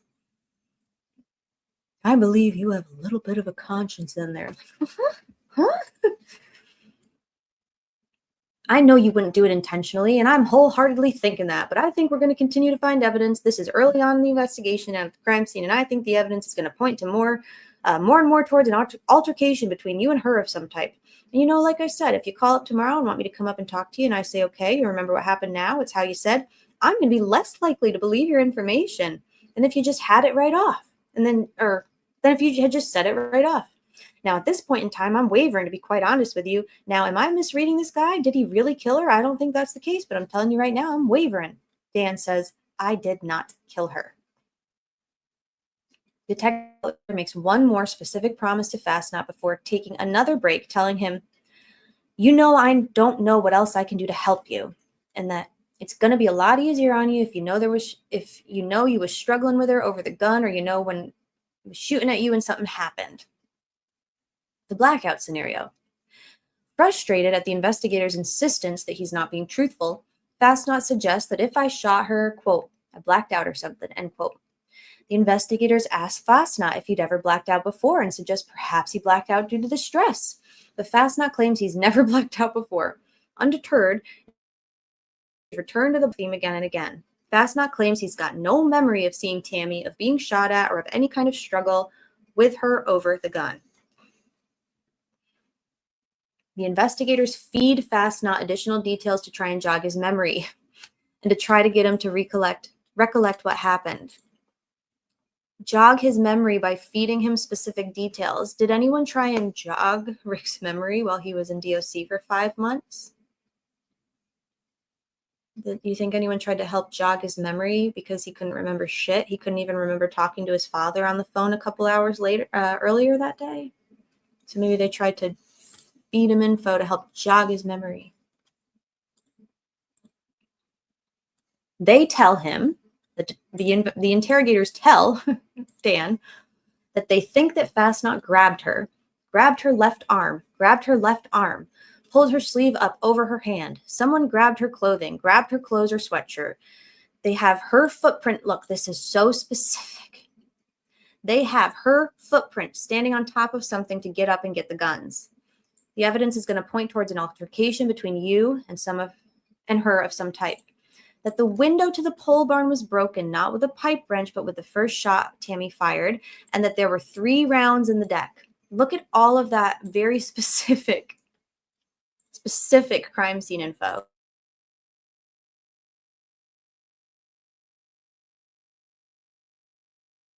That's kind of what I'm leaning towards, Judge Jessica. That's really what I'm leaning for. Young Black Economist, hello, my dear. I'm glad you're here. Says, for real, I cannot stand watching videos like that. Rick's videos, if they ever come out, I can't watch. Totally.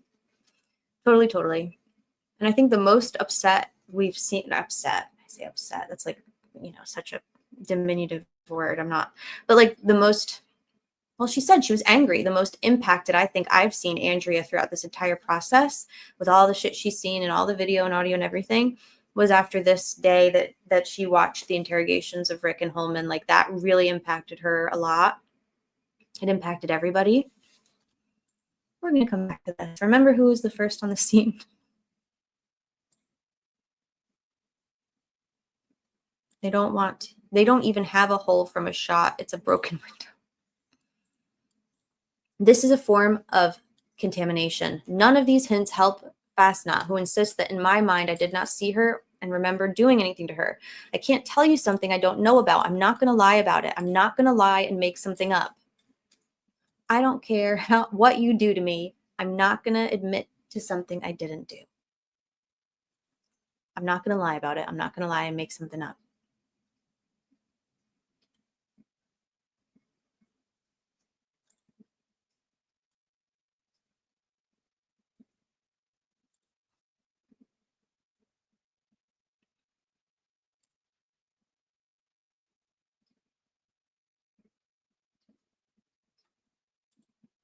We love DB interruptions.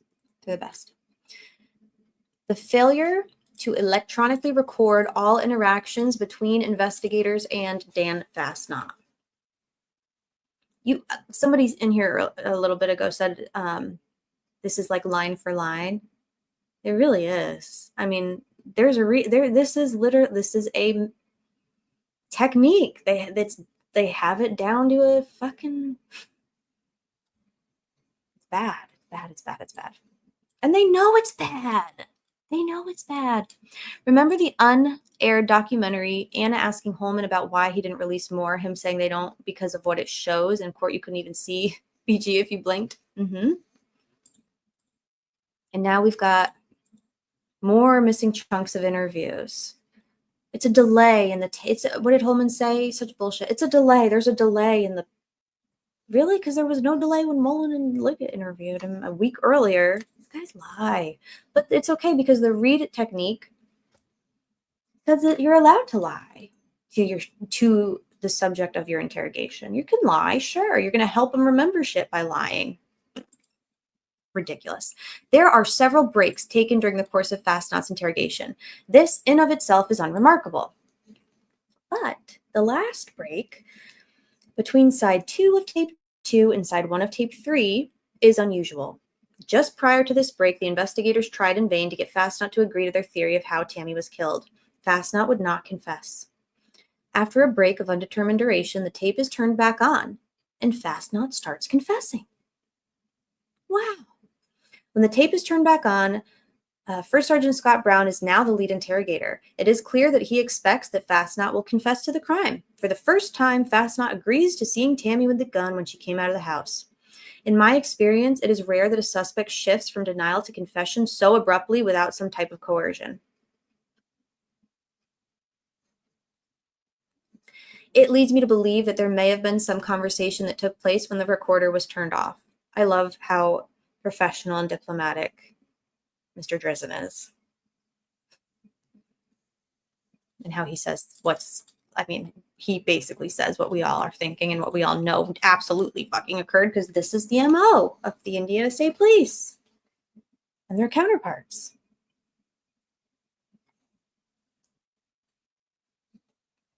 Additional efforts by the police to shape Fastnaught's confession. The post-admission narrative phase of the interrogation is absolutely critical in distinguishing reliable confessions from unreliable confessions. Guilty suspects should be able to provide details of the crime to the investigators that could only be known by the true perpetrators. In the best of circumstances, they can also provide information to the police that they didn't already know about and can lead the police to additional evidence of the crime. Cemetery Larry. The end game is to get the suspect to provide a coherent, believable storyline, complete with motives and explanations, intimate crime knowledge, and genuine expressions of emotion, such as remorse or sorrow. Guilty suspects should be able to do this without help or assistance from interrogators. But in Mr. Fastnaught's case, his interrogators, through their suggestions, try to construct his confession. They suggested the motive, that she was shooting at him, that she was yelling at him, and that he called Levi after he struggled, that Tammy was mad at him in particular because he was taking Levi's side and Levi's argument with her over who should have custody of Tammy's kids, that Tammy turned the gun on herself, and that during the struggle with Tammy over the gun, his finger might have been in the trigger well. That after she was shot, he lay her down on the ground, that he was afraid to tell him the truth earlier because they might think he did it on purpose, that he called Levi after the struggle to make up a story to cover up what happened, and that he tried to change clothes, and that he went over and checked to make sure she'd passed away. Fastnaught ultimately accepted many of these suggestions, incorporating them into his answers in response to later questions. Errors, inconsistencies, and a lack of corroboration. There are several statements that Fastnaught makes that are inconsistent with the story that the police are suggesting to him, and with the objective evidence of the crime, inconsistent in ways that undermine the reliability of his confession. For example, Fastnaught's first attempt to tell the accident or the self-defense story is out of sequence. When the tape is turned back on after the final break, Fastnaught agrees that he saw Tammy with the gun when he came out of the house, but he then says that she had the gun until I went out to the shed. And then I seen the gun was missing, and that's when I called the sheriff. I was afraid because I didn't know what she was going to do. This is out of sequence. A reversion back to his original story of seeing the window to the door of the pole barn was broken, going to investigate, seeing the gun was missing, and then calling Jim Prater to come over and then calling the police. He did not see her with the gun before he knew the gun was missing. Fastnaught is going off script. First Sergeant Brown redirects Fastnaught by reminding him that he said he saw Tammy with the gun, and then Fastnaught's back on script. The new story is that Tammy was waving the gun around and putting the gun in her mouth and threatening to kill herself. Fastnaught tried to get the gun from her, and there was a struggle, and then the gun went off. Ultimately, this is the story which Fastnaught gives, but not before he goes off script again. For example, Sergeant Brown makes several attempts to get Fastnaught to say that he and Tammy were arguing about her kids right before she opened fire at him from the door of the pole barn. When Fastnaught first describes seeing Tammy with a gun, he deviates from the script again. When you came out of your house on the back porch, that's when you saw her outside the door with the gun. Is that right?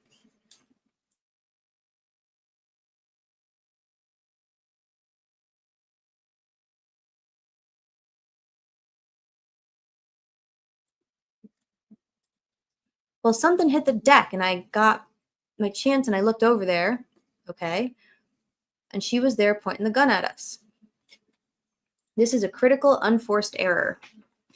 Fastnot suggests that he is not alone when he sees Tammy with the gun. There's no us at this point in time. The only time Fastnot had company is earlier in the evening when he was with Dustin Hooper. The two of them did encounter Tammy. The two of them did encounter Tammy and asked her to accompany them when Fastnot drove Hooper home, but she refused and stayed at the farm in her car, which had the battery removed. In addition to errors and inconsistencies, there is a notable lack of corroboration of Fastnot's final confession. Fastnot was unable to lead the investigators to any evidence that they did not have. Had Fastnot been in close proximity with her when the gun went off, and the pathologist wound was a contact wound with soot deposition seen on skin and underlying skull bone. Her blood, this is graphic, y'all, trigger warning. Her blood and brain matter should have sprayed on him. None of her DNA was found on him or his clothing, and tests of other clothes in his home also came up clean. Fastnot's DNA and fingerprints were also not found on the gun, as would be expected if he in fact struggled with her and the gun. Nor was his DNA found on her clothing, as might have been the case if he moved her body after the shooting.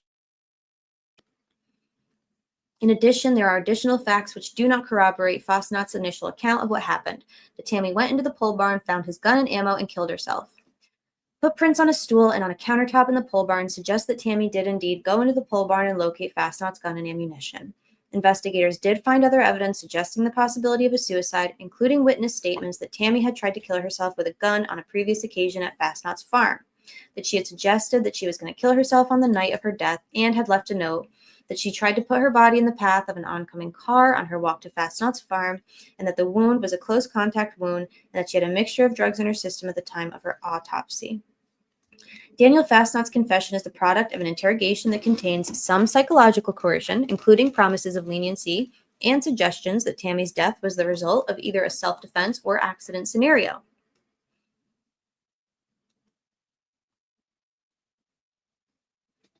In the end, the story or scenario formatted for Fastnot is one that does not involve any crime at all. Fastnot tried to prevent the woman he loved from killing herself, struggled with her over the gun, and the gun accidentally went off.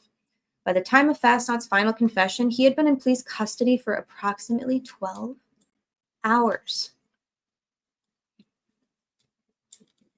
He had been interrogated in an accusatory manner several times for several hours, and he had denied his involvement numerous times. Virtually every fact which Fastnot ultimately agreed to was supplied to him first by police.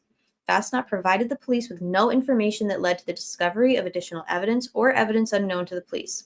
Such contamination is rampant in the cases of known false confessions, and the extensive fact-feeding in Fastnot's case raises serious questions about the reliability of his confession. Signed, the brilliant Stephen A. Drizzen. So that letter was submitted by the defense.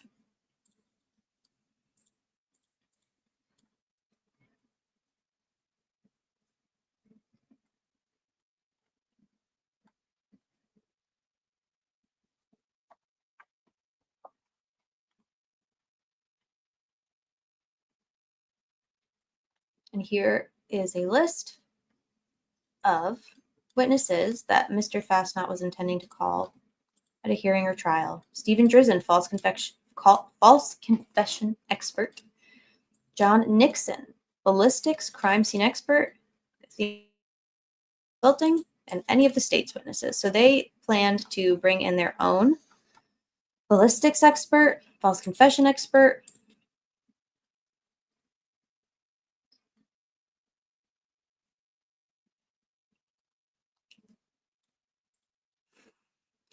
Tammy.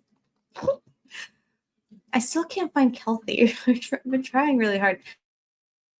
I could go through like an 8-hour live. That's crazy.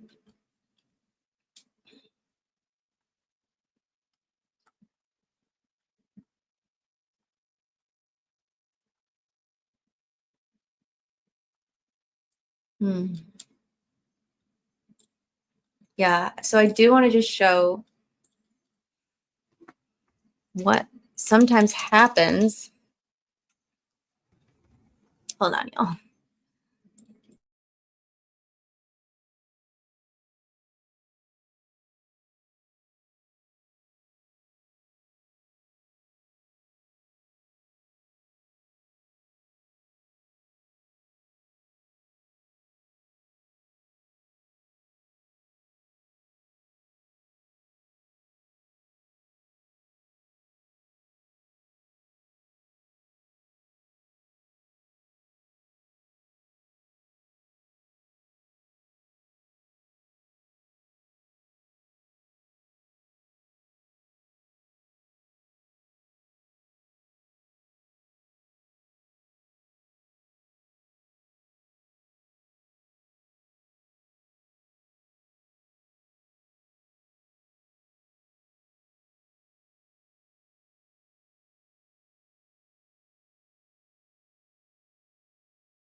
I'm muted. I've been over here just blah, blah, blah, blah, blah, blah, blah. How long was I talking for? Like 2 minutes at least? Yeah, DB, I asked DB on mute. I got warrantless bing bonged. I know, no sound. It'll come back. That whole time. So, yeah, DB, how long did it take? No, I know. DB, how long did it take for us? I don't know that you went into it with a preconceived idea about, because it was mostly, this case, it's an injustice. And it is an injustice because these guys are idiots and they don't know what they're doing. They totally fucked up the crime scene. But like, how long did it take from the time we got the file to the time when I was like, well, fuck, I don't think he killed her?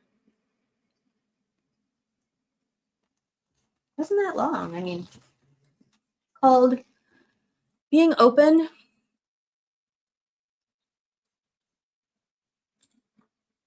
Figured you were just in deep thought. Nope. No.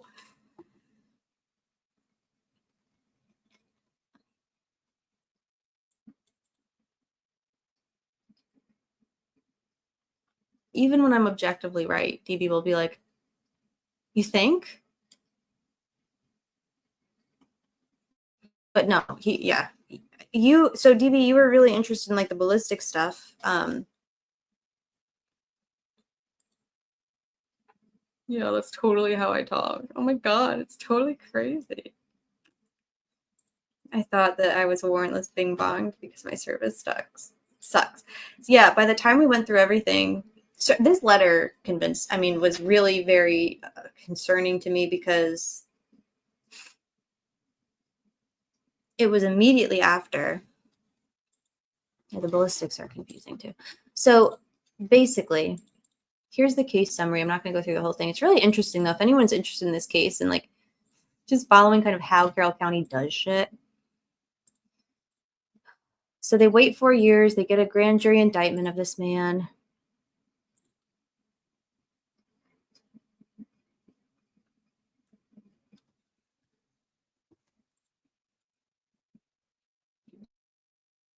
Case. They file the indictment on October 2011. Same day that they open the case, they issue an arrest warrant. There's an arrest warrant showing the same served, taken into custody. So he's, I don't know if he's appointed. Let's see.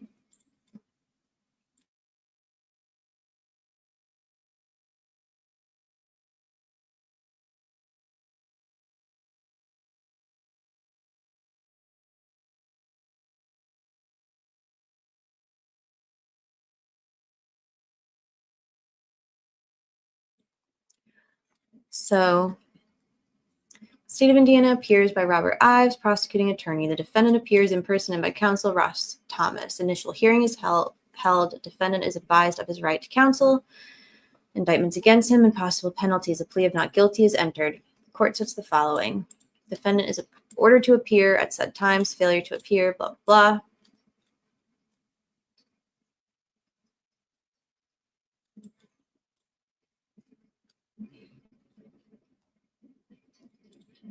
So he obtains his own attorney, Stephen Dillon, on the 24th of October. Files a motion, and the motion is denied. Comply with local rules. I don't know what that means because a lot of these were sealed. This entire case, by the way, in my case, is sealed.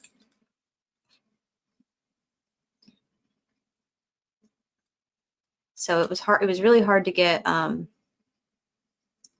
case documents. The entire thing is sealed, or at least if not sealed, it's not accessible to the public. So, which I think means it's sealed. But I don't know if they actually ever filed the official whatever. Anyway. So they continue. So remember, this was filed in October 2011.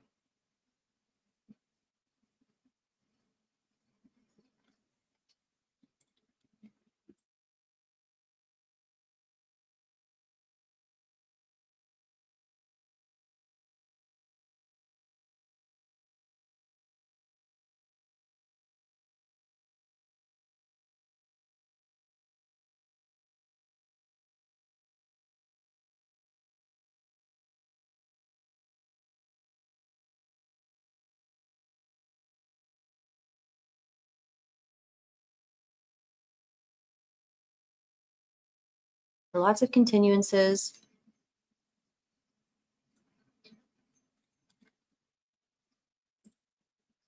And finally,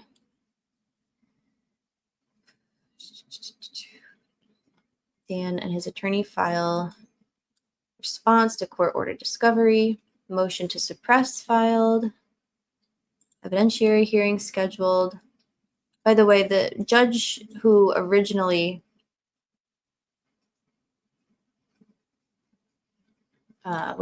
presided over this, Judge Curie, had at this point, he had since left. He was no longer a judge, the Carroll Circuit judge. So he had a senior judge, Krause. So there were a couple changes of judges throughout this case. So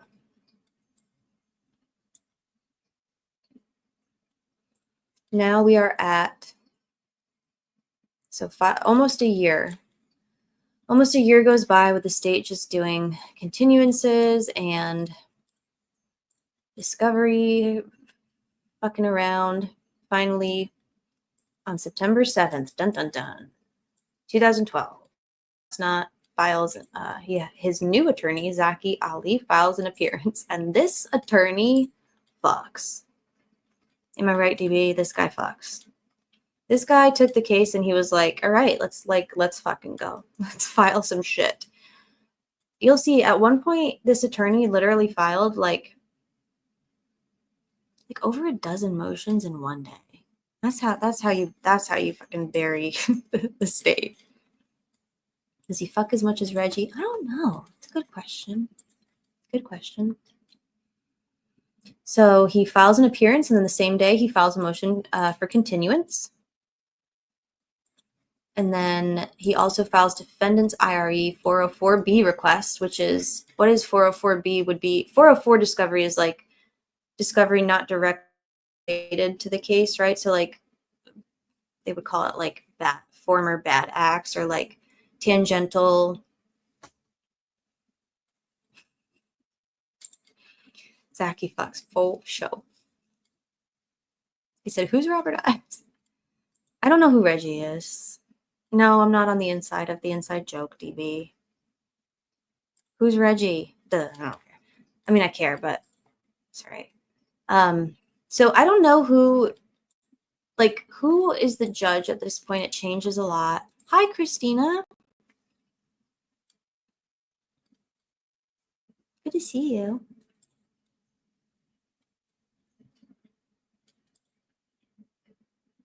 Beans? I feel like I watched it. Or I watched some of it. I don't think I caught all of it. Oh, okay. Gotcha. I missed it. I'm sure that y'all were I'm sure that you were gentle with it. I love that. They don't really come around much anymore. It's kind of because we're like a mob, but we're not an angry mob. We're like a mob of like negging. We just neg. We do it so effectively.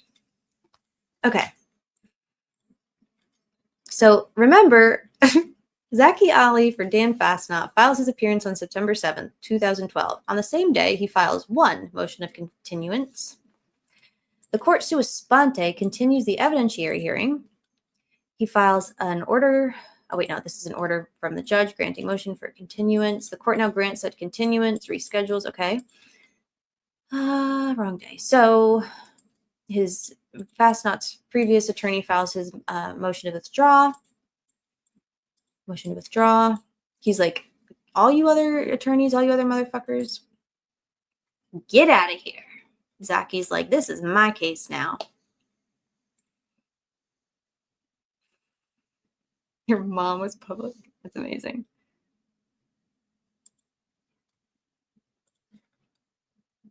So on the 18th, we've got the court staff contacts Carroll County Prosecutor's Office, and they have no objection to the motions to withdraw. Is that standard practice? Can a prosecutor object to a motion to withdraw an appearance of a defense attorney? That's weird. Why is a court?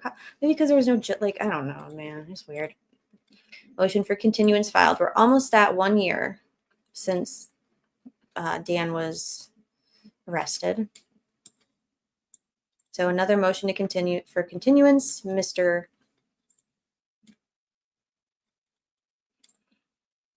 He objected to. Zaki must type so fast. He objected to. Okay. Mark, funny. We've got people in here.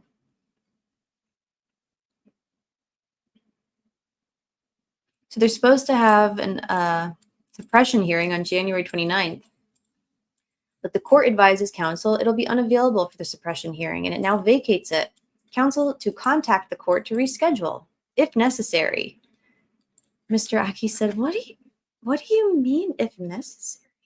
What do you mean you're canceling art? I think they just expected him to be like, nah. Motion for continuance filed. Order granting motion for continuance. So he's still getting acclimated.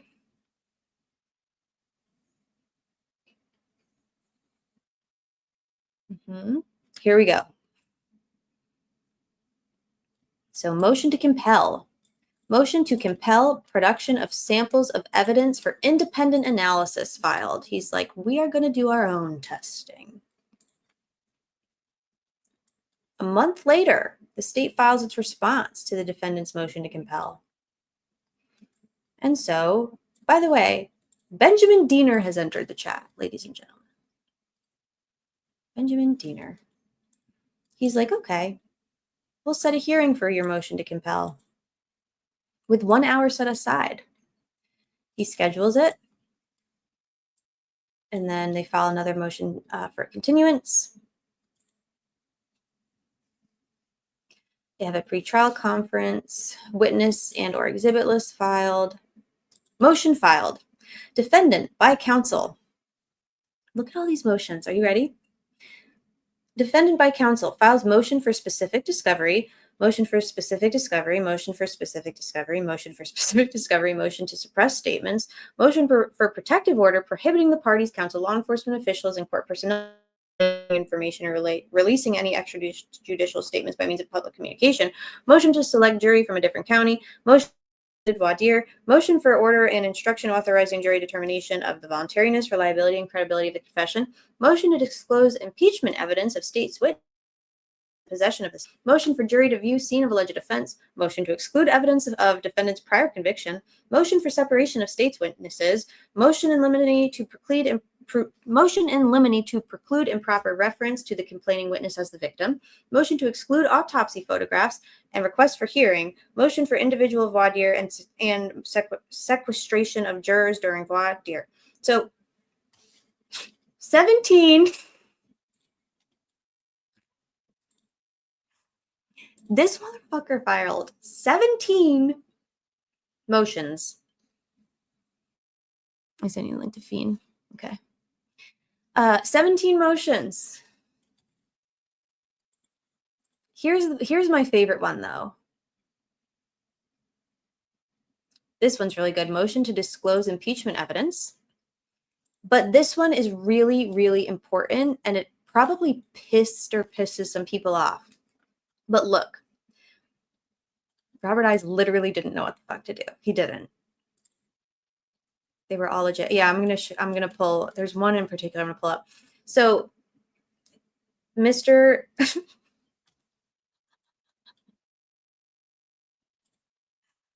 Oh my God. Motion to dismiss judge's vacation for 3 years.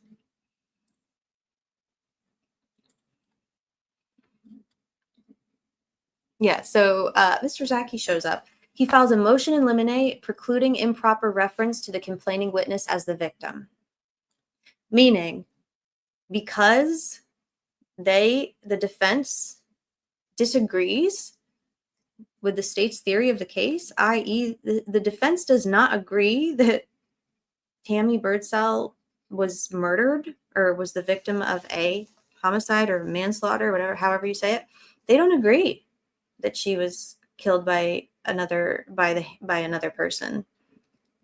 So he files a motion in limine that they're not allowed to refer to her as a victim because that's prejudicial. There was no crime. Calling her a victim is improper. How many times did Judge Gull refer to Richard Allen as an offender or an inmate?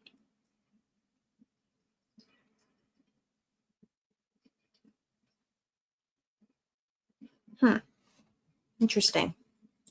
Interesting. I wonder if it would have, probably not. I mean, with Gull, not a fucking chance. It would have incensed her. It would have just antagonized her. It would have made her even angrier, and it would have made the defense look bad because that's all the state does. But can you imagine if there was an actually like fair and impartial judge presiding over Rick's case? They probably could have actually eliminated out a lot of the prejudicial shit the prosecutor has pulled. For example, don't point at Rick Allen in your closing statements and say, because of him. She's still a victim, of course. She's a victim of gun violence, a victim of substance use disorder, and probably depression, anxiety. Yes, she's a victim of a lot of things, but she's not a victim of a crime in this case as per the defendant's attorney. It's not a homicide investigation that produced an individual. This is an investigation with an undetermined cause of death or manner of death, one of the two. Undetermined, whether it was self-inflicted or whether she was killed by the hand of another person. And that is why, right, doesn't mean it's a homicide. It doesn't mean that it's a heat of the moment or heat of passion crime.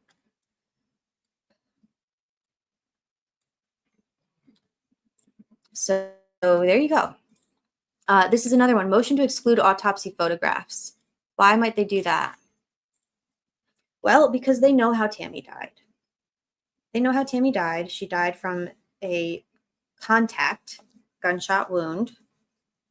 And we're going to pull it up but like Nick McClelland showing the graphic crime scene photos over and over, 47 crime scene photos. Like, come on. Exactly. Indecent offender, someone who has committed a crime, they've been convicted of a crime. Rick has never been convicted of anything and is therefore not an offender. Language matters. Language can be very prejudicial. This case was so enlightening because we could see how scared these guys were when a real fucking defense attorney showed up, not Nick Bean or Manahan being the public defenders. So, ready? 17 motions are filed. Judge Diener issues On November 13th, the state of Indiana appeared by prosecuting attorney Robert Ives. Defendant appeared in person. So he showed up dick first with all of these in person. The court, being duly advised, makes the following preliminary findings regarding case management. An indictment was this is Judge Diener, Judge Bloodlust, word salad, histrionic, hyperbolic, chaotic, type A, screaming old man in the rafters, Muppet Man, Diener. So of course this order is going to be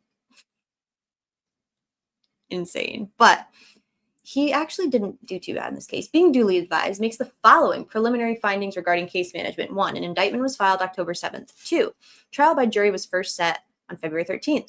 3, on January 18th, a defendant's motion, trial by jury was continued until May, and as a second setting. 4, on April 18th, on defendant's motion, trial by jury was continued until August. On July 11th, court granted defendant's motion to continue. On September 7th, defendant's current counsel filed his appearance. On October 1st, the court granted defendant's motion to continue. October 29th until February 25th, with 5 days allotted therefore. On February 14th, court granted defendant's motion to continue. On April 24th, court granted defendant's motion to continue. Blah, blah, blah. As of November 13th, 2013, this case has been pending for 768 days. He got out his little date calculator. As of November 13th, defendant's current counsel has been on the case for 433 days. Diener's pissed. As of November 13th, the jury trial has been set as a firm first setting with 5 days allotted, therefore, for 204 days.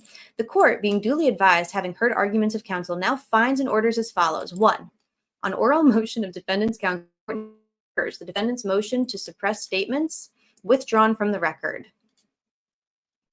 2, defendant's motion to compel production of samples of evidence for independent analysis, filed July 24th, satisfied. The state was like, here you go. 3, defendant's 4 motions for specific discovery, seek discovery after number cutoff. Okay, ready? Defendant's 4 motions for specific discovery, seek discovery after the November 13th discovery cutoff, and are thus denied. Can you imagine if Judge Gull held anyone to the discovery cutoff?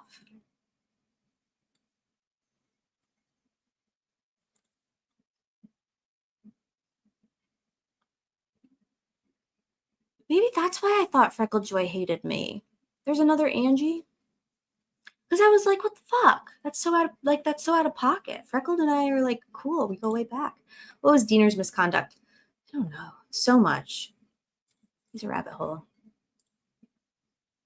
That's fair. That makes sense. She held the defense to it. Specific discovery, aka the actual discovery, you fucking idiots. Nick and Mullen were still finding new shit during the trial. Oh, that. Ew, Hope, Angie Hope, yeah. The parrot lady. Got it. Yeah, no, definitely not me. Defendant's motion to suppress is set for hearing November 26th with 3 hours allotted for all pending matters.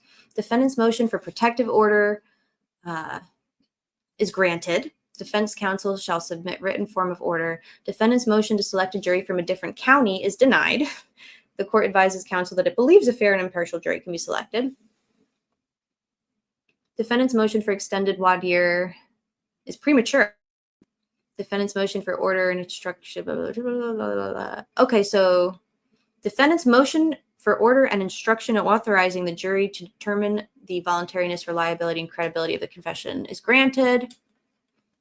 The instructions will be in writing. Defendant's motion to disclose impeachment evidence of state's Defendant's motion to disclose impeachment evidence of state's witnesses in possession of the state filed November 13th is granted. Defendant's motion for jury to view the scene is set for hearing. Defendant's motion to exclude evidence of prior conviction is granted. Defendant's counsel shall submit written blah, blah. Defendant's motion for separation, granted. Defendant's motion in limine. Look at this. Defendant's motion in limine to preclude improper reference to the complaining witness as the victim, filed November 13th, is granted. Defendant's motion to exclude autopsy photos and request for hearing is set for hearing.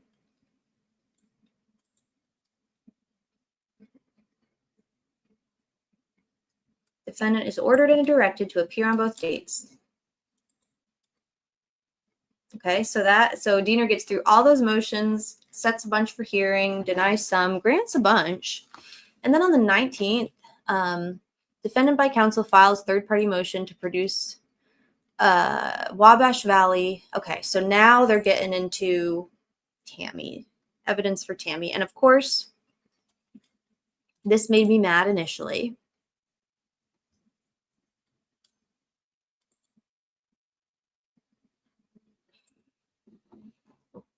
Dishonorable baby Diener. Yes, correct. The dishonorable Mr. Little Benny Diener. So this initially pissed me off. The defense counsel is seeking third-party records from Wabash Valley Alliance Express Scripts with a subpoena duces tecum. Wait, DB's not here, but I can do it. I know how to do it. I can do it. With a Subpoena duces tecum. Subpoena duces tecum. You're welcome. I did really good. So they want to present evidence that Tammy, they want to present an alternative theory.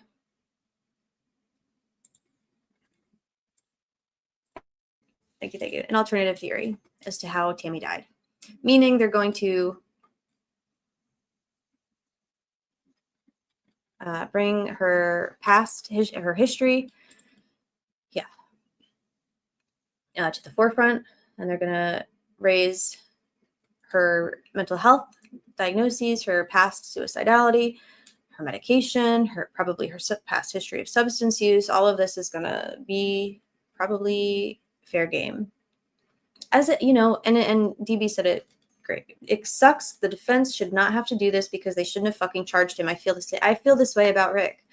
It's really fucking shitty that his psychosis, which is so private, it should be private, all of his medical and mental health records, all of his, like the most private experience and circumstance that anyone can go through, which is being severely, debilitatingly, critically ill.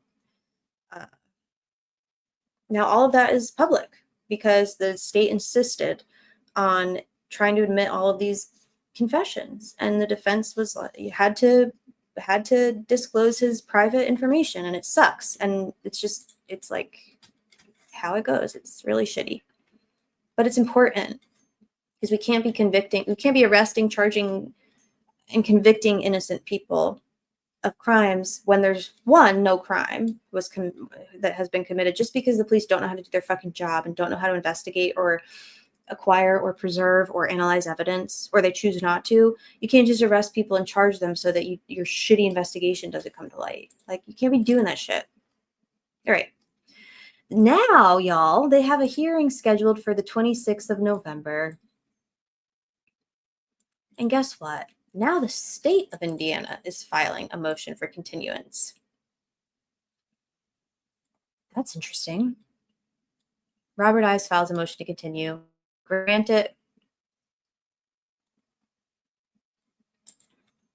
State of Indiana files their amended list of witnesses. They have a hearing on motion to suppress, commenced and concluded. The defendant files an amended witness and exhibit list. Judge Diener orders, he grants a protective order. He grants separation of state witnesses. He grants order excluding evidence of defendant's prior conviction, and he grants an order to disclose impeachment evidence. Then they have a hearing. Let's see. Defendant withdraws motion for jury to view scene. They seem to withdraw these motions a lot. Zachy clapped him. Mm-hmm.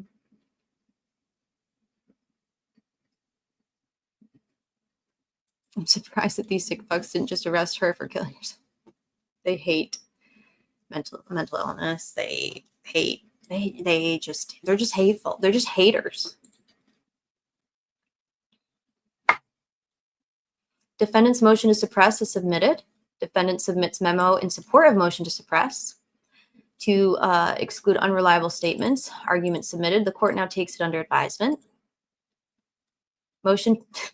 And then, oh my God, what happened on December 9th, 5 days after this hearing? The state of Indiana files a motion to dismiss. Wow. The court now orders this cause dismissed without prejudice and bond if any is released.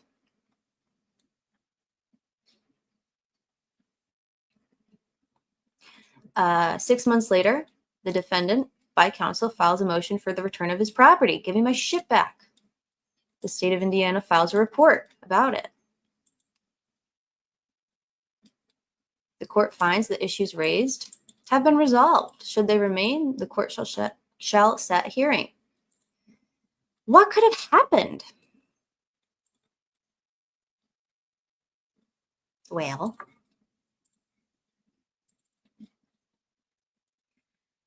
let's see who the state of Indiana planned to call as witnesses in this case initially. We've got ISP Detective Blaine Butler, ISP Detective Dwayne Dotsman, First Sergeant Scott Brown, Detective Jay Harper.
Oh my God.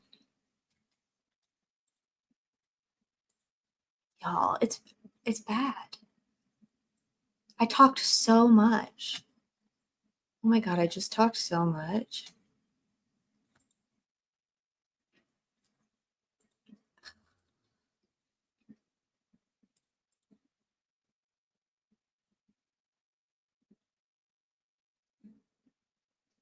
Oh my God, I'm disheartened. Okay, it's okay. So, motherfucker.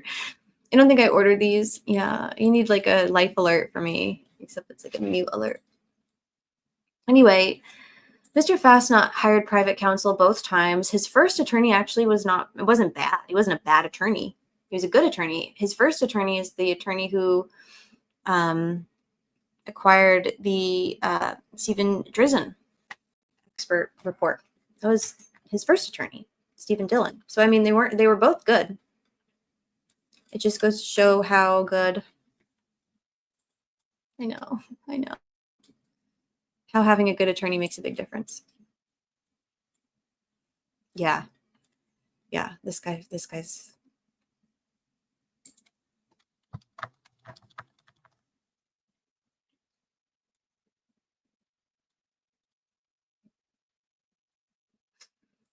a couple of things about this attorney I could think of that might intimidate. Oops. Fuck.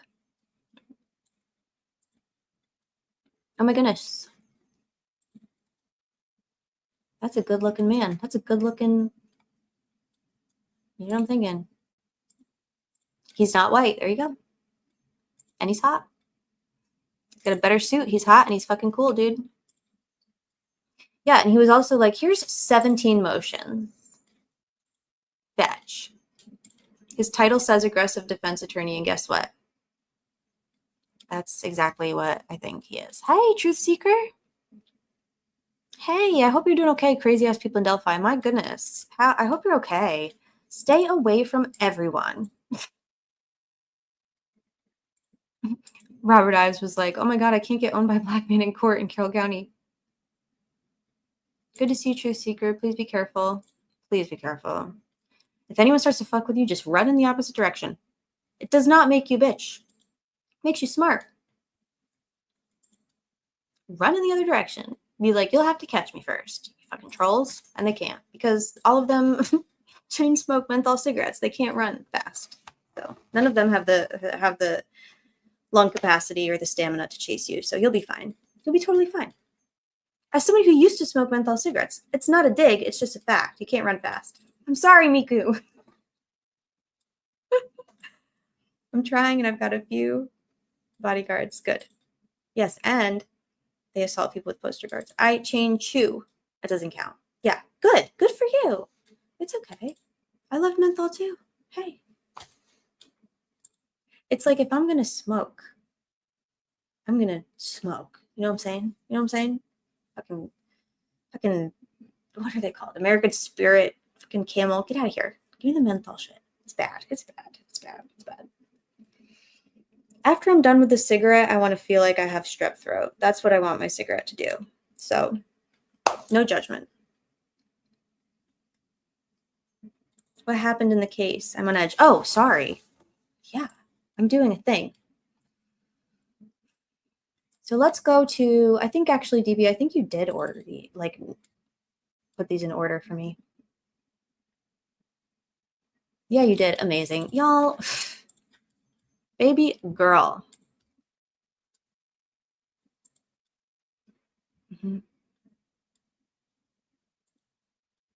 Just run. They ain't catching you. They're not going to catch you.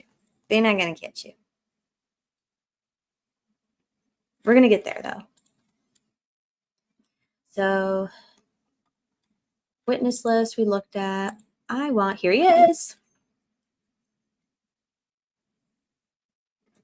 I wonder when he filed his appearance. So this is when I've started to get scared. I got really scared.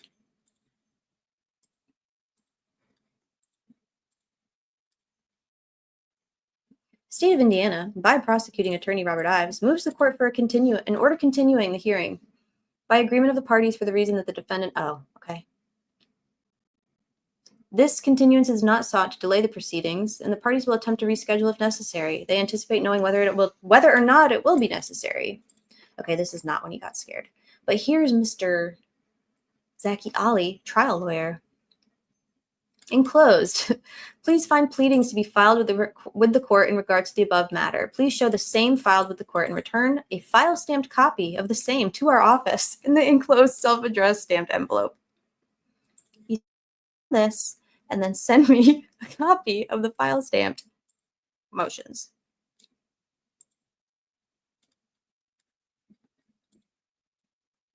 And here they are.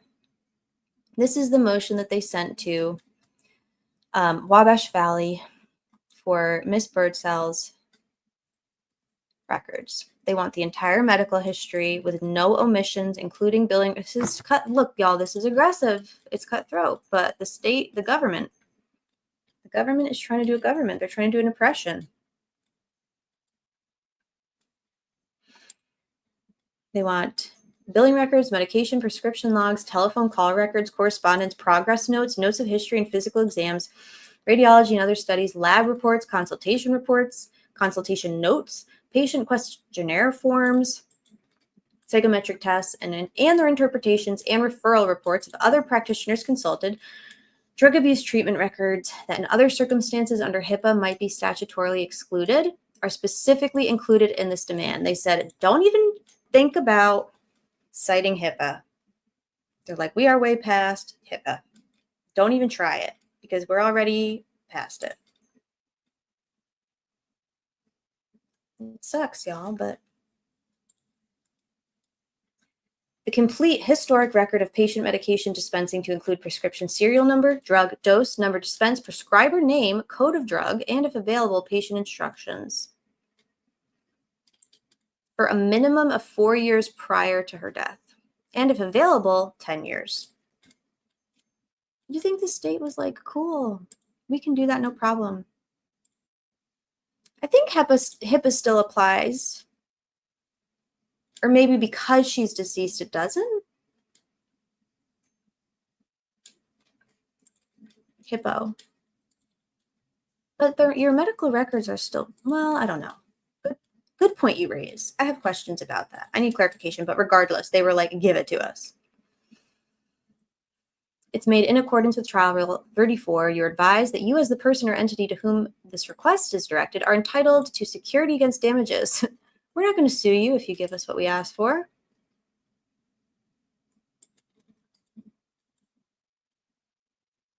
And he's like, by the way, here's how you can respond. You can submit to the terms. HIPAA does apply, but HIPPO doesn't. That makes sense. You can propose different terms. You can object specifically or generally, or you can try and quash it. They're like, good luck. I don't know. Subpoena ducis tecum.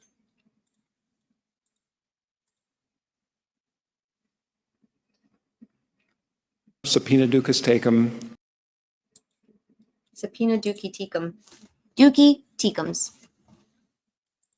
Becky says, I got time. And then, yeah, they attached the subpoena duci tecum. They also asked for all of her medication history, court order. Okay. Look at this. Look at this. Look at that. This is so funny. DB, are you looking? DB, baby, pay attention. Court order on November 13th. Defendant by counsel. Following 4 motions for specific discovery, motion to suppress, motion for protective order, motion to select jury, motion for voir dire, motion for order and instruction, motion to disclose, motion for jury view, motion to exclude, motion for separation, motion in limine, motion to exclude, and motion for individual voir dire. So crazy. Theater's like, let's get a move on. Stop filing shit. This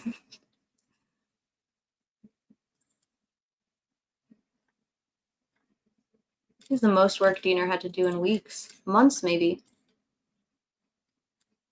I posted it. I'm behind.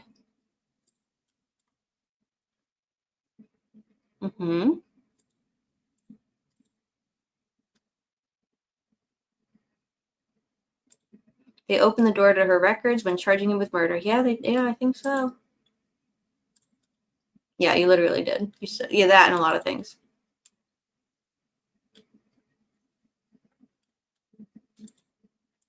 Jackie filing like Nick trying to get psych records after legally getting expedited by. Except Nick was like, motion for leave to subpoena or maybe Dookie Tecum, third-party stuff from CVS, but I want his mental health records from CVS. And then I want his employment records from Westville. Huh?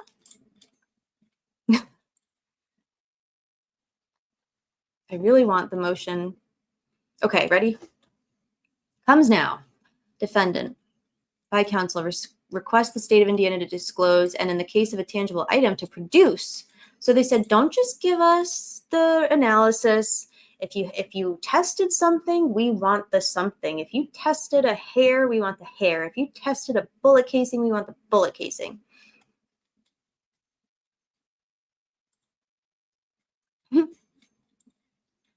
Any and all lab analysis for any and all analysis performed, whether a report was prepared or not, including but not limited to bench notes, phone logs, worksheets, emails, faxes, and any other means of communication.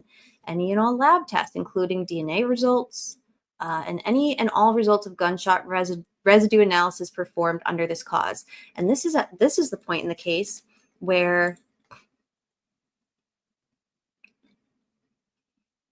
Ives went, shit. I don't think we did that. Jackie said, hello, sirs. The pain in your ass has arrived. Yeah. And then he also requested, defendant by counsel requests the state disclose any histories, juvenile and adult, for all witnesses the state will have testify at trial.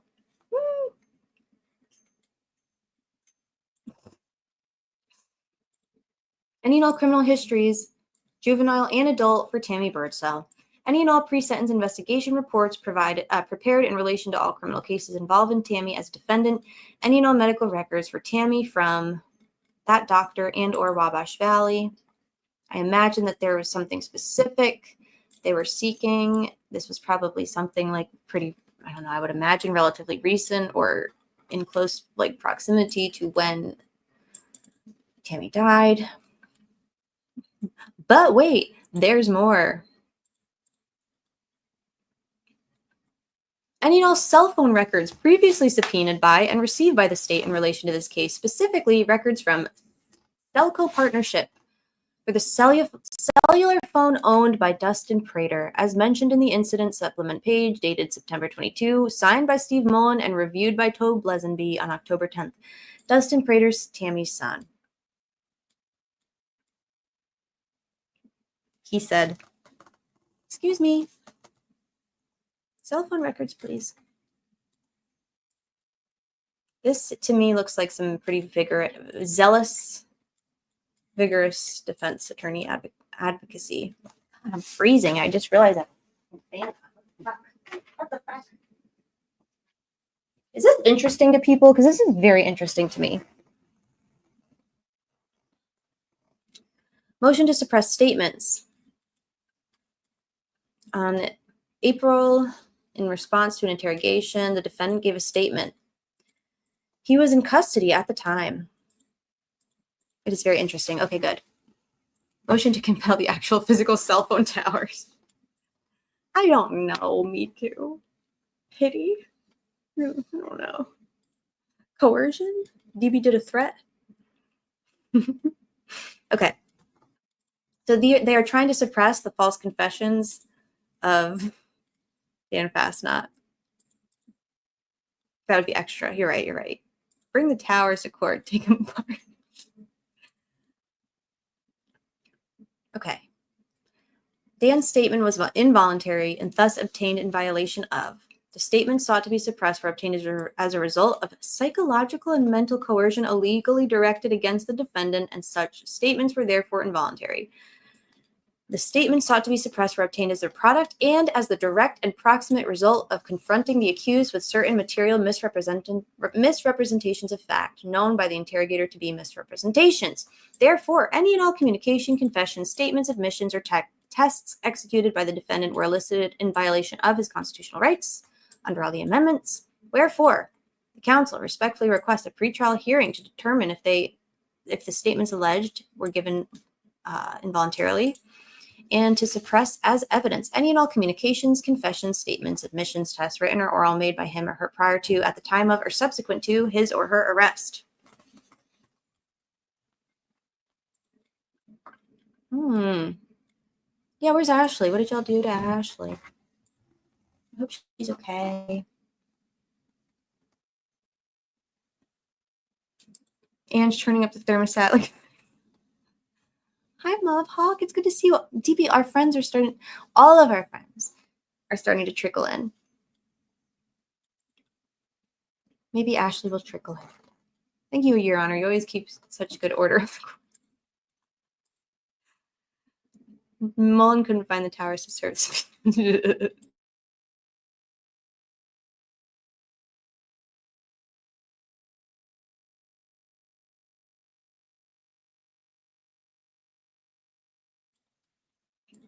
So this is a motion for a protective order. And that was granted. This is a motion to select a jury from somewhere else. That was denied. Motion for extended voir dire. I believe I don't know, they did that at a hearing. Okay, so this is his, this has to do with his statements again. Impeachment evidence. The state intends on calling multiple witnesses. The prosecutor has a duty to volunteer material evidence to the defense in order that justice be done. Material evidence includes impeachment evidence of state's witnesses, not to Judge Gull. The state is charged with information held by other prosecutors and police.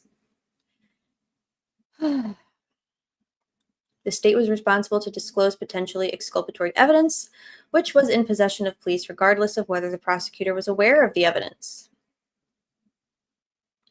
Impeachment evidence includes, but is not limited to, all of those.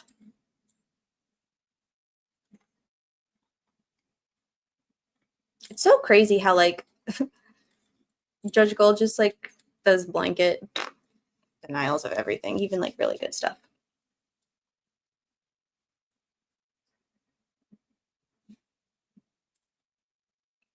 What have we been doing? Why did Ange do a wardrobe change? I took the dog out, so I put a sweatshirt on, and then I kept it on because I'm freezing. It's hard for me to keep, like, grown-up clothes on for very long. I get very uncomfortable.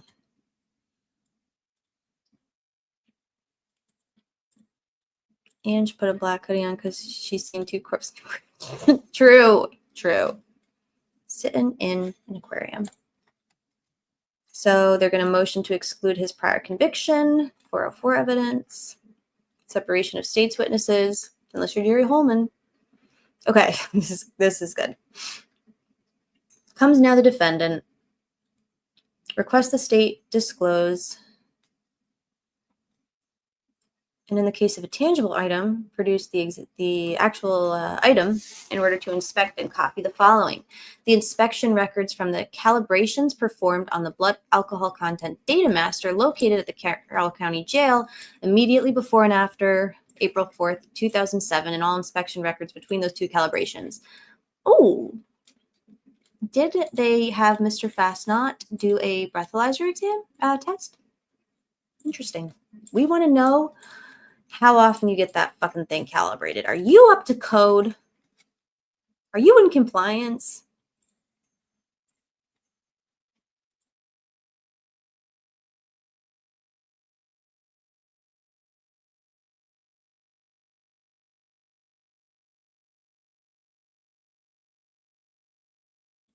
We need to help get Ricky out of Krebin Correctional Facility. That's funny.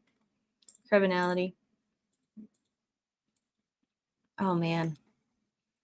Certificates of analysis from the simulators used for inspection. They're like, we are going to make you literally contact like whatever third-party entity calibrates and inspects your shit, and we're going to make sure that you're in compliance, and we're also going to make sure that their shit that they use to inspect your shit is in compliance. We're going to make this a problem for not just you, but literally everybody. Everybody's going to feel the weight of this pain in your ass, basically.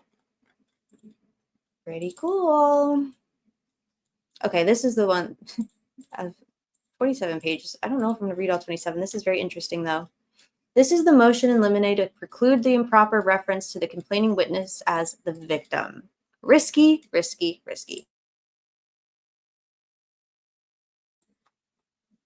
The defendant, by counsel, respectfully requests the court issue an order prohibiting improper reference to the complaining witness, in this case as the victim.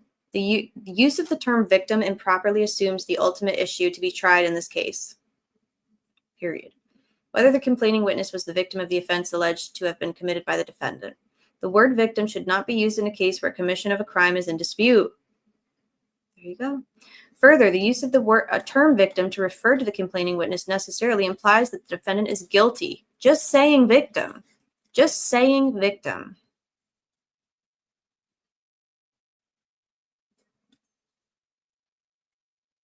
Wow. While the defendant concedes the state may refer to the complaining witness as a victim during opening and closing arguments to the jury, they may not do so during evidentiary portions. It is black letter law. Quote, questions assuming the very facts and issue or which or are contrived are improper. It would be equally improper for the court to refer to the complaining witness as a victim during the conduct of these proceedings. Essential to the concept of a fair trial is the requirement of complete neutrality on the part of the presiding judge. Haha, you're right. And in criminal trials, the judge should exercise the greatest care to avoid prejudicing the cause of the state or the accused by his language or his conduct.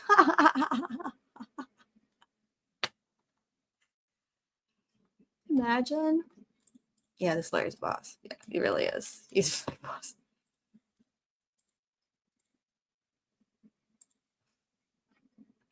It is therefore essential that the judge refrain from any actions indicating any position other than strict impartiality. Y'all, we got fucking robbed with this judge, with Judge Paul. We didn't get to see any actual arguments or evidentiary present, like nothing, because she's such a fucking cuck for the state. Given that describing the complaining witness as the victim would impermissibly adopt the state's position, the court is required. They're like, not only can the state not refer to her as a victim because we don't agree that the crime was committed, but the judge can't either. Like, by the way, Judge Diener, this goes for you too. Like, don't let me find out. Don't let me catch you.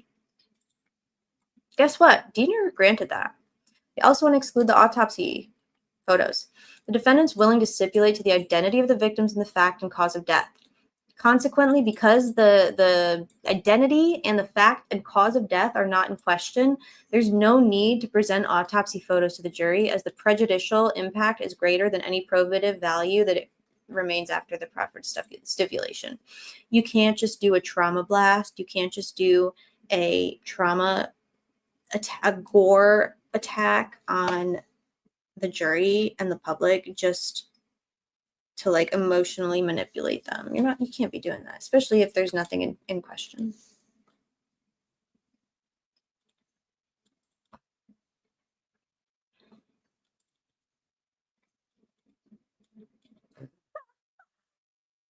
How about a motion to compel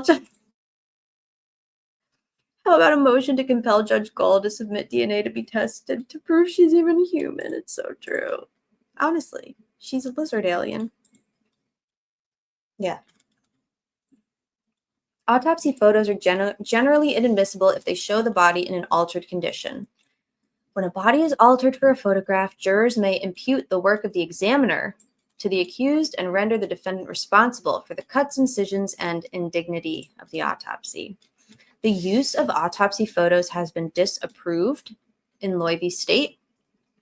For autopsy photographs to be admissible, the state must establish that they are relevant to an issue in the case. A showing of relevance alone does not render them admissible. The court must, pursuant to Indiana Rules of Evidence 403, weigh the probative value of the photos against their potential prejudicial impact. An evidentiary hearing is necessary in the interest of judicial economy, and so a record can be made of the state's attempt to establish relevancy in the defense arguments in support. Failure to order the state to notify defense counsel in advance of trial as to which autopsy photos it intends to offer at trial, and failure to conduct an evidentiary hearing will result in the denial of due process, the right to effective assistance of counsel, the right to present evidence, and the right to adequate appellate review as guaranteed by the U.S. Constitution, blah, blah, blah. Wherefore, he put Judge Diener on notice. He was like, I'm not scared of you, you fucking weird little man.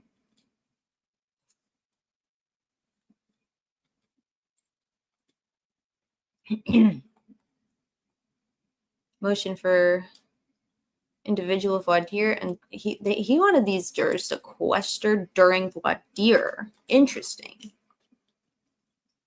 Collective voir dire of jurors in a panel will preclude the candor and honesty in order for counsel to intelligently exercise preemptory challenges. Wow. The defendant submits that jurors often hide their true feelings in a collective voir dire in order to avoid embarrassment and to avoid appearing in an unfavorable light to the judge and their fellow jurors. The average citizen and jurors are intimidated by the courtroom atmosphere and the authority of the judge and react by agreeing with what they imagine a judge wants them to say, such as, yeah, I've read about the case and I can be totally objective, or no, I heard nothing about it. Oh, that's actually really smart. The defendant, by counsel, submits the following. Witnesses: Mark Back, Tony Liggett, Tony Burns, Steve Mullen, Pat Hankins, Trisha Thompson, Dwayne Dotsman, Jerry Rink. This was a Carroll County coroner, probably very briefly. Michael Tripito. Does anyone recognize any of these names? I mean, aside from the ones we've already established. Blaine Butler, Jay Harper, Scott Brown, Dean Marks, Ed Wessel, Pamela Alt. Kevin Hammond. Hey, Kevin Hammond. What's going on? My God. Y'all. Curtis Fouts, Attorney Harrigan, Josh Deisinger, Paul Redman, Daryl Noonkester. Oh. Yikes.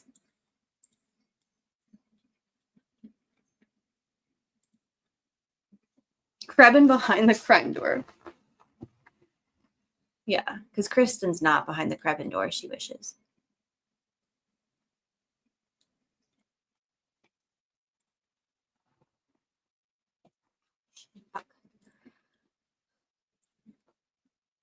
Justin Shagley, John Randall, Linda Gilman, David McCulloch, Sharon Pollock. Ow. All the Praters. Joseph Prater, Alice Floyd, Jerry Hooper, Dustin Hooper, Carolyn Tyra, Eric Williams.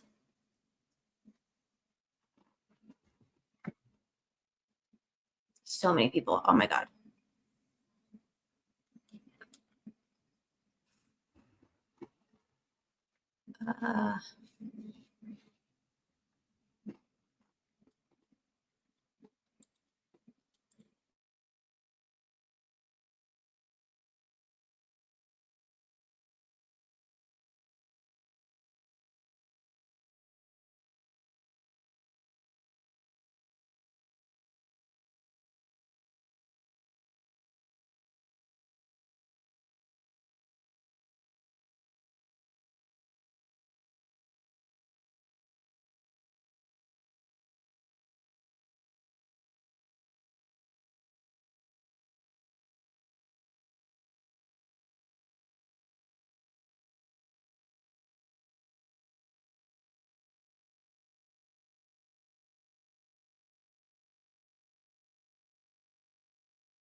Oh, I'm not saying anything, but I am muted. Sorry.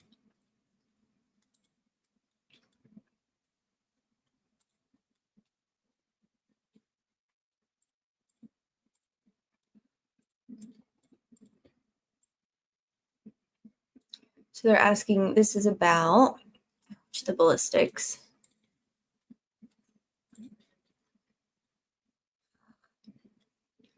Y'all, it's raining right now, and it's like the weather changed, and I have like arthritis in one knee. Don't laugh at me. It hurts really bad. I just got like punched by it. It's like really bad. Really old. Bring the evidence of what else was. Yeah, I used to really keep on top of it. It's because of I have doesn't matter, autoimmune shit. But I don't know that I've used it in a while. I need to. I'm getting old. A Winchester. I know. I'm sorry. Nick McClellan got his degree from Krebin University. Oh, y'all. It's such a unique pain. Does anyone in the chat Anyone in the chat, put one in the chat if you have arthritis in any part of your body. This shit sucks. Oh God. Anyway, so they're looking for any physical evidence subjected to firearms testing, a Winchester model 94 30-30 caliber rifle, lever action, serial number. DB did a whole bunch of stuff on this and like figured out a bunch of stuff, and it was really helpful and cool. DB is very helpful and cool. It's very cool. My autoimmune acting a fool too. Yeah, what the fuck, dude? You have it in your spine. Jeez, that sounds awful. I posted a picture of our dinner tonight with Lee. Nice. I'll check it out. Got a lot of arthritis friends in here. It's the sound file deletion issue spreading across the US and the world for Deanna. I'm sorry. I feel better. Thanks. I'm old. Yeah. I might need to file a request to take a hammer to your mute button. I'm unmuted now. To be fair, I was just kind of staring. I wasn't really doing much. But I got a heated blanket. I did a consumerism, and I got a heated blanket off of Amazon, and it helps a lot. So now I'm just like, I turn this bitch up all the way to 10. I'm just gonna blast it out of my knee. My skin itch and hair falling out. Free Rick. Yeah.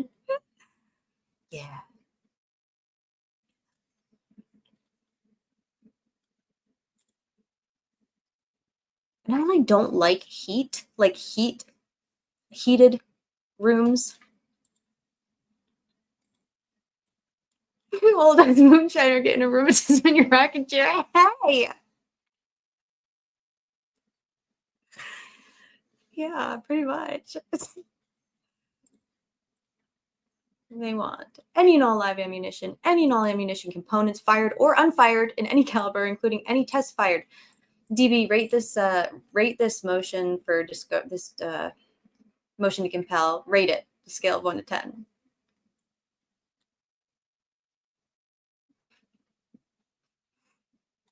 They're like, we want all the things. Your shit be hurting. DB, you got stuff too. You should get a heated blanket. This is my favorite. Getting a rheumatism in your rocking chair. Yeah, they're gunning us, man. I'll be out here knitting and shit. I get it. That's funny. Oh my God. I guess this is like really bad. I have a very high pain tolerance. This shit hurts. Motion to compel DB to get a heated blanket. I think he has one. No, he has cooling blankets. DB runs hot, which is interesting because he's so cold-blooded. Ice in his veins. Oh my God. In support of the motion, we state the following. Neither did the defendant, nor his attorney, nor the experts of his own selection were present when the state conducted their own tests and experiments. Like, this is like a duh, but it's like, oh yeah, is that a thing that we're allowed to ask for? Like, we weren't there when you tested that bullet. We want to do our own. It's a 10, right? It's good. DB is a tenderoni.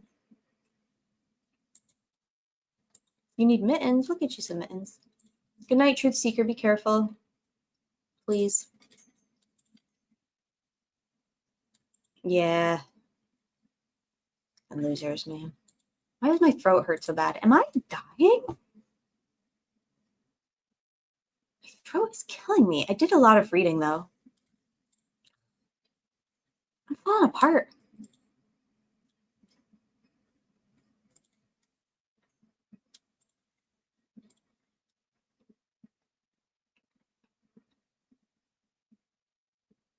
BIPIS, Athena Research, an independent lab, specializes in weapons systems research and consulting, including firearms, ballistics, ammunition, and related crime and accident reconstruction.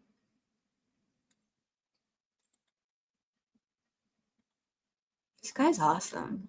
I want him, and I don't even need a defense attorney.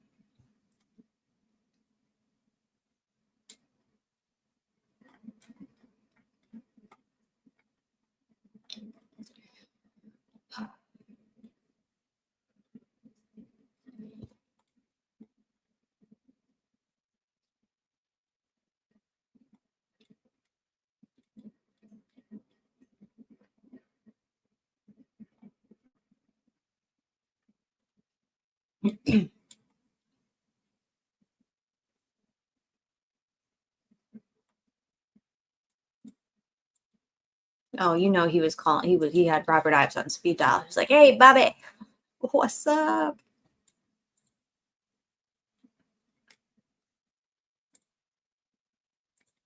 Love you, Truth Seeker. Be careful. We'll be looking for you tomorrow.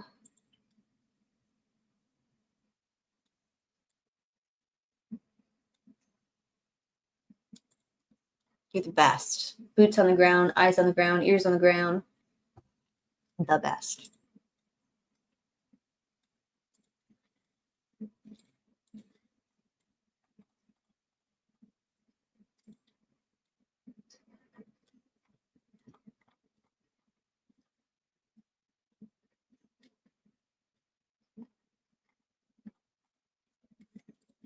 I think I'm getting close to the end.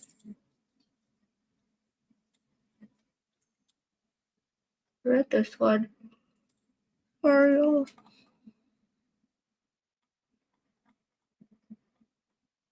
Who did get this one? Yeah. Yeah.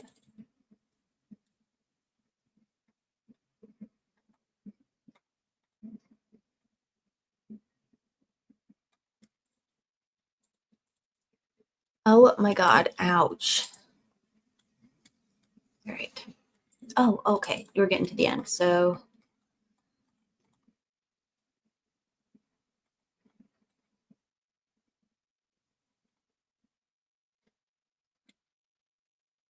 Robert Ives filed a motion to continue.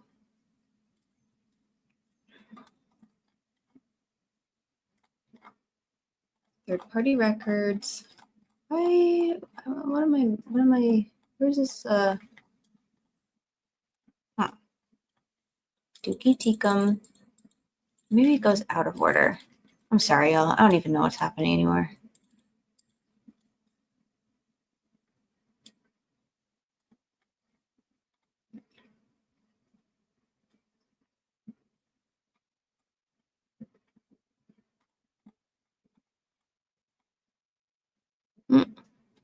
Look at all the personal property seized. He said, "Give me back my shit." Winchester, New England, single shot, 12 gauge shotgun. Bolt action, Glenfield Marlin, semi-automatic Ranger. They took all his guns. All his guns. BB gun. I need no ammunition. I need no ammunition. I need no ammunition. A large pipe wrench collected from the east side of the counter in the farm building listed. He's like, you give my client back his fucking pipe wrench, you fucking thief. State of Indiana, Robert Ives, prosecuting attorney, shows that this case should be dismissed as follows. The court, being duly advised, now orders it be dismissed. Oh, where is it? Here we go. Ready? How good do you think this felt for Mr. Fastnut? December 6, 2013. State of Indiana by Robert Ives, prosecuting attorney, moves the court for a dismissal of this cause without prejudice for the reason that the available evidence points to the conclusion that this case was a suicide. After all that,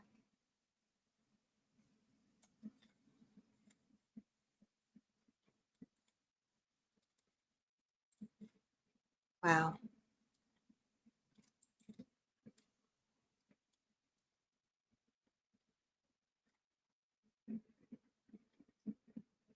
So he files a motion to suppress statements, and almost immediately Robert Ives is like, oof.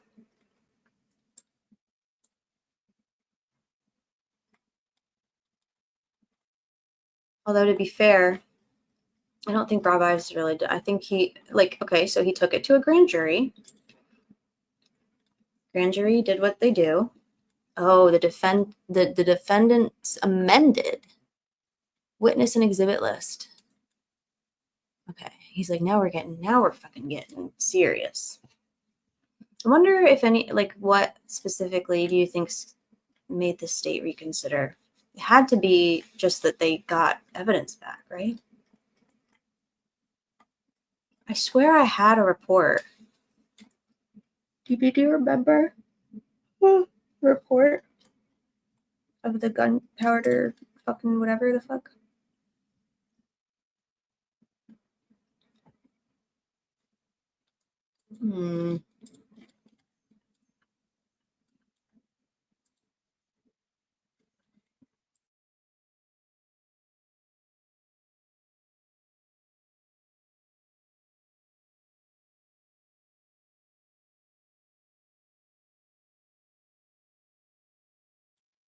This dude had to probably pay so fucking much. Just the defense attorneys alone, because he hired private counsel, because of course he fucking did, because he's from there. He probably knows Nick McClellan and Pat Manahan, and he's like, fuck that shit. So Robert Ives takes it before a grand jury. I don't know if that was the right or wrong thing. I think that Robert Ives didn't feel confident that they had enough to prosecute, but he's like, I don't know, what do you guys think? It's Robert Ives for you. I don't know, what do you guys think? You guys tell me. No, you go. You decide. You choose. What do you think? You think we should? You think we can? Okay, let's do it. Chicken shit. Ow. Chicken shit. You need sleep for real, though. Me?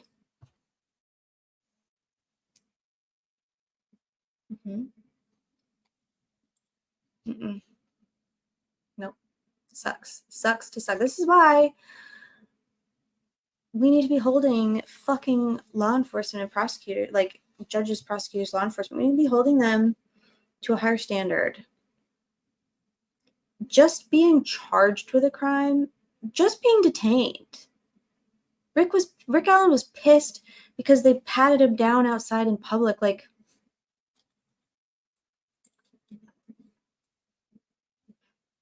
no, they had to sneak it.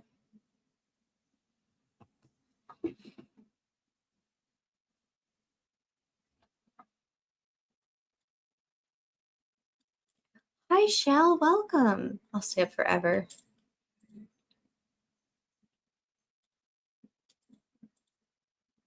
The grand jury said yes. The grand jury indicted Dan Fastnot. Robert Ives took the case before a grand jury, and they chose to indict him on like 2 counts of obstruction of justice and 1 count of manslaughter. I don't know. Are there degrees of manslaughter? I need access to the case. Yeah, I'll send it right now. I think the whole file is public. Yeah. I think that this one. Ow. Y'all, why does my throat hurt so bad?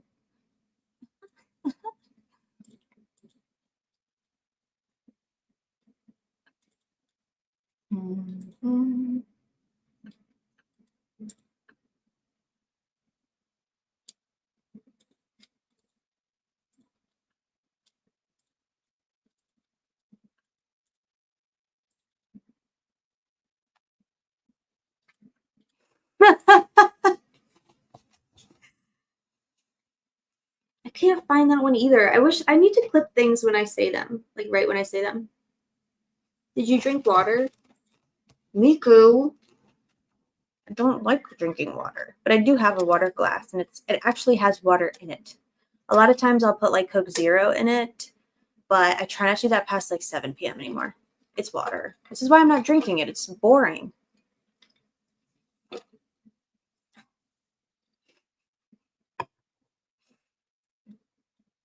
Water sucks.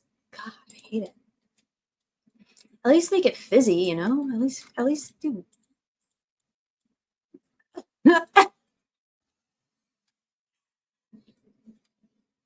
Real bad. Did I send it? I did, right? Did that work, woman? Thanks, Dollface. Okay, I guess it did. Marmon diagnosed a man with narcissistic personality disorder based on him asking for antidepressants. Yeah, everybody's malingering. Thank you. Good. Good.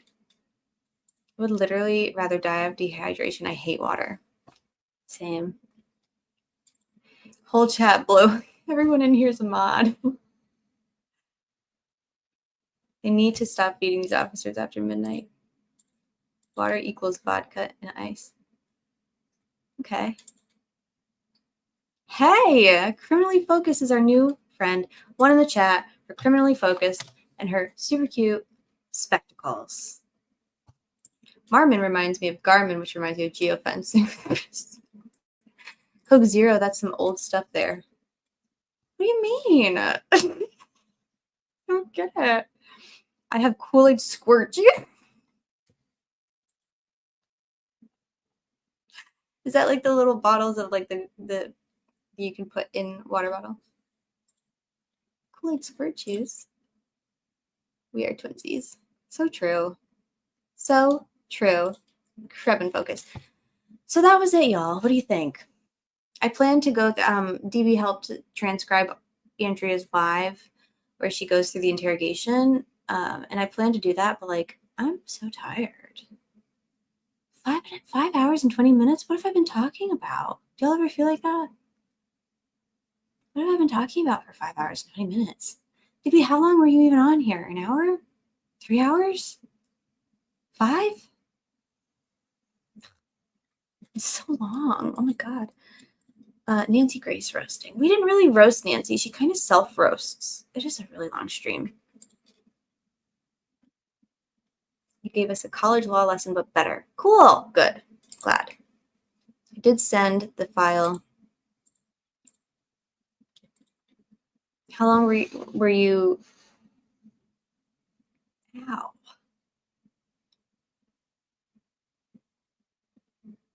Boone is on the bed. Yeah. He's bad. And he stinks because it's raining. He's not supposed to be.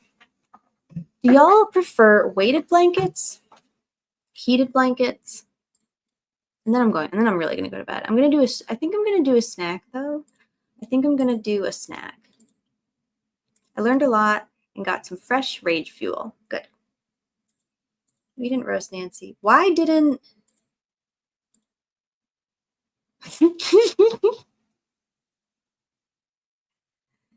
Oh my gosh.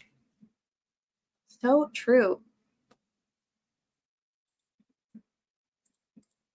What is a Nancy Grace? I'm gonna have to start it over. It's really good. It's really interesting. It's just so long. Oh my God, it's so long. And then I'm gonna do a stream. I'm gonna do a stream tomorrow for jury verdict. Yeah, I am gonna do a snooze and a snack. I don't know what I'm gonna snack on though. It's like way too late for spaghetti, but I feel like I just want spaghetti. It's all I ever want though. That's like all I ever want. It's also all I know how to make. So.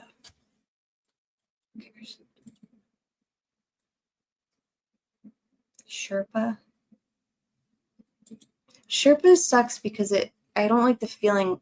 Like if my hands are dry, which they always are, it's like a microfiber cloth. The feeling of Sherpa on my hands. Oh my God, it makes me want to put my skin through the paper shredder. It's awful. You know exactly what I'm talking about. I'll be here tomorrow, believe it or not. Don't even start with me, DB. Wash to get once. Yeah, why did that? Dry hands are the worst, especially. You ever try to fold laundry with dry hands? Blah. Awful. Awful, awful, awful. Oh my God, DB. Can I play my Joseph Scott Morgan clip? Did a D and I took a voice memo, voice memo that I sent DB like months ago. Because yesterday he played a Joseph Scott Morgan and I was like, oh my God, that's really funny. Because I went on a tangent about Joseph Scott Morgan once. I think he was on Defense Diaries. And like, he was saying the dumbest shit about the Karen Reed case. Didn't he start talking about like bite mark analysis at one point or something? I was like, dude.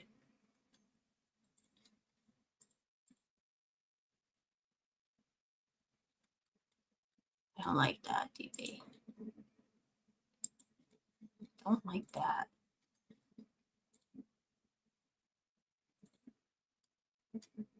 Yeah. Hey. I know a veteran or two, y'all. I hope that y'all have your talent show performances all practiced and perfected and ready to go for our Veterans Day talent show to show our love and appreciation for, I don't know, certain veterans in our lives that make us want to do them. Never mind. Desktop video. Your call has been forwarded to an automatic voice message system. Joseph Scott Morgan can kiss my fucking. Well, you can't be an expert in everything now, can you? No, you can't, but you know what? Damn near close, my friend. You're not even a fucking doctor. And he says, this man has the audacity. He says, well, you know, she's not even board certified. Get fucked, Joseph Scott Morgan, three-named bitch. What the fuck does that have to do with fucking anything? I'm so tired. That just tells me that he doesn't know shit about fuck. You know what board certification means for somebody like her with all of this experience and credentials and education? Bupkis. Fucking a waste of fucking time and money. Get the fuck out. Okay, bye. Your call has been forwarded to an automatic voice message system. Shut the fuck up, Joseph Scott Morgan. You fucking dork. You don't know anything. You don't know anything. You don't know anything. Just because you have three names doesn't mean shit. You're just fucking jealous because this lady has more experience and credentials than you, and you're probably a fucking simp for the state. Actually, I know for a fact he's a simp for the state. What the fuck is he doing here? Bob! I'm in a rotten fucking mood.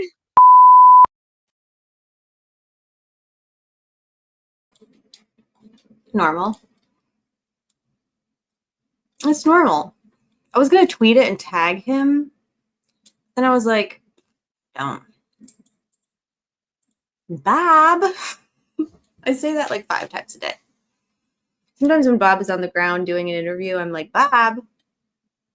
Or when Bob is doing a misinformation, like, jury verdict is in. And then he's like, just kidding, that was meant for the drafts. And I'm like, Bob, stop it. Mm-hmm. Yeah. Your call has been forwarded to an automatic voice message system. Joseph Scott Morgan can kiss my fucking. Well, you can't be an expert in everything now, can you?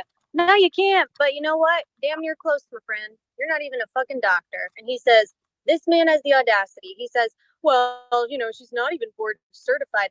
Get fucked, Joseph Scott Morgan, three-named bitch.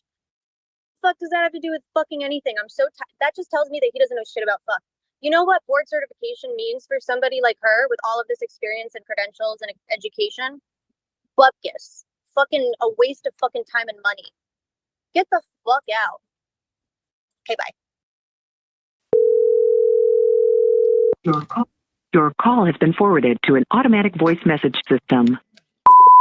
Shut the fuck up, Joseph Scott Morgan. You fucking dork. You don't know anything. You don't know anything. You don't know anything. Just because you have three names doesn't mean shit. You're just fucking jealous because this lady has more experience and credentials than you, and you're probably a fucking simp for the state. Actually, I know for a fact he's a simp for the state. What the fuck is he doing here? Bob! I'm in a rotten fucking mood.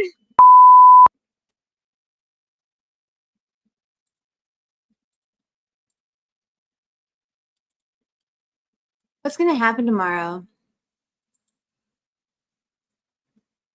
Ow. Guys, I'm falling apart. What's going on? What is wrong with my body? What's happening to my body?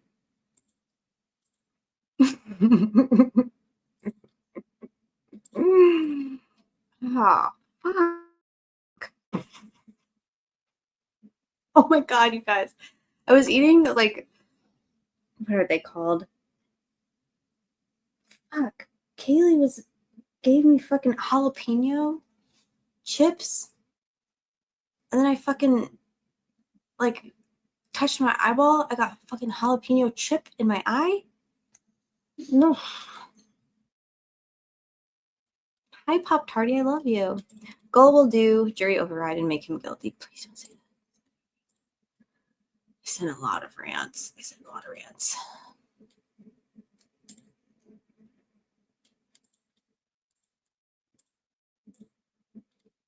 I explain. I don't think there really is one. You don't think so? What are you thinking? Tuesday, Wednesday, Thursday? Well, not if they only deliberate for 3 hours again. Fucking lazy fucks.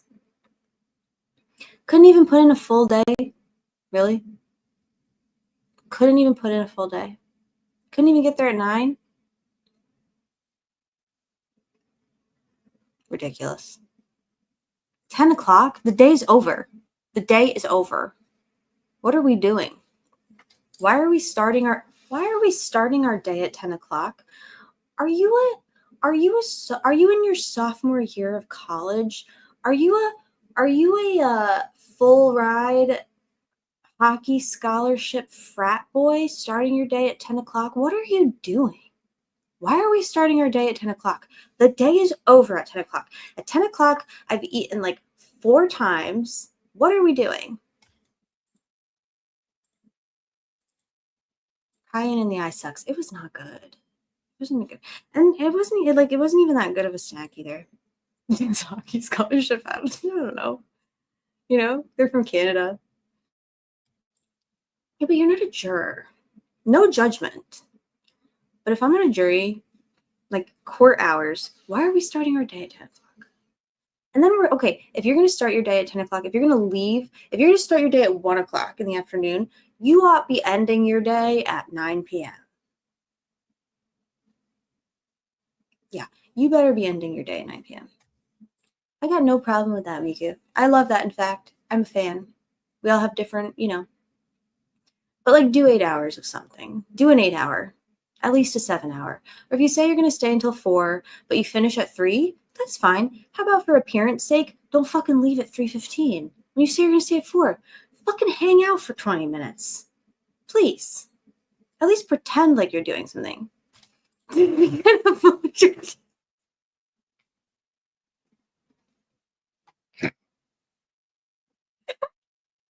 That's so stupid, DB. That might be your stupidest one all day. I loved it. I loved it. I cannot eat mornings. Okay.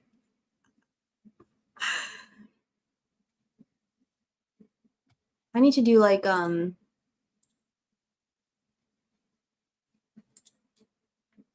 yeah, someone must not want to go home or hoe.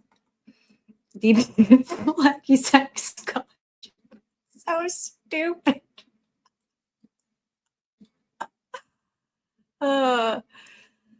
You've done jury duty twice? I've never done it once. They don't want me on a jury. They'll be like, do you respect law enforcement? I'll be like, I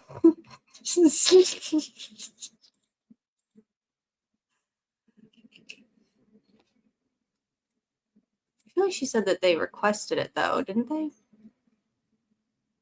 I don't know who owns the hotel. I don't think we're allowed to know. Angela's objective opinion. Imagine being one of those jurors. I'd be poring over evidence until the sun came up. Right? Hello, welcome, other Angela. Good Angela. There are many Angelas in this chat, and we love every single one of them equally and individually. There's only like one Angela we don't like, but she's definitely not in this chat. I went to ITT Tech on a full ride scholarship for hacky sack. Did you do any intramurals other than hacky sack? The hotel's really nice. It's really nice. I was convinced that Miku never slept at all when we first met. Aw, I love that. Miku reminds me of, okay, Miku is like, oh, what is it? Like Miku would be a freshman and I would be a senior. And I'd be taking I'd be just trying to like weasel my way out of like a science credit or something, taking like, I don't know, an introduction to primates or like a natural disaster class or something. And Miku would help me like remember to do my homework and stuff. And then we would like, hang out and eat spaghetti and stuff. But like Miku would definitely be making sure that I like didn't forget my backpack. Does that make sense? Miku would be making sure I didn't forget my backpack. And that I ate. Hi, Psalm91. Good to see you. I hope you're doing good. Maybe Gull is making it last until 11:15 the day it has to end. She would. She's so type A. Thank you. I love you. Miku is awesome. Miku really is awesome. Best description of Miku ever, actually. Yes. Thank you, DB. Do you think that the hotel has a, oh, it has a nice pool. Do you think that they did their zip lining activity? Maybe they will wait until Thanksgiving so they don't have to host in-laws. Oh my God, that's smart. Smart. Maybe everyone booked off until the 15th, so no one's in a rush. Mm.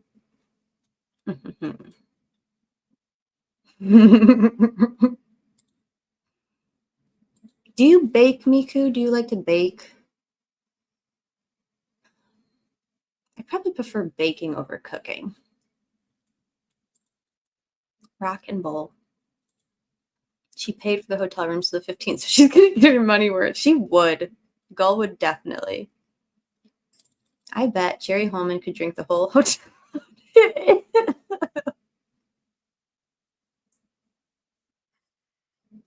Ew.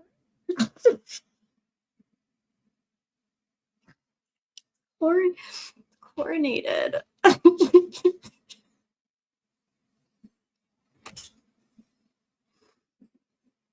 Y'all.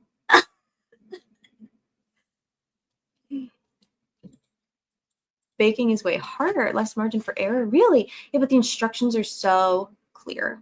I need things delegated to me. I need to be told, here's what I need from you. Here's my expectation. This is the exact thing that you need to do. And this is the exact time you need to do it. And also we're going to set a timer that will incessantly beep until you turn it off. That's what I need in life. I prefer baking over cooking, but I don't do a lot of either. Me either. Bye. I think so. Yeah, I think you're right. Barf. In the kitchen. If the kitchen is one I don't have to clean. Yes, I would cook more. That makes sense. I was the foreman of a jury one of my 2 times. It was ridiculous. I was like 24. That's awesome. You must command a room. You must have a presence about you.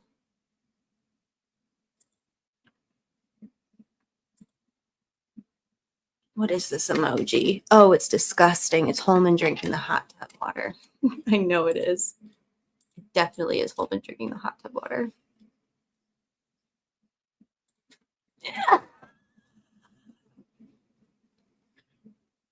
I hate that. Ew. Ew. God, you're funny. We got funny people. More like bro-minded. Yeah. Gull in college. Wonder how many guys had to chew their arms off. Back when they were going to do the trial in May, she said it would have to be done on X day. No sooner, no later. Yeah, for sure. Yeah, she did. What a weirdo.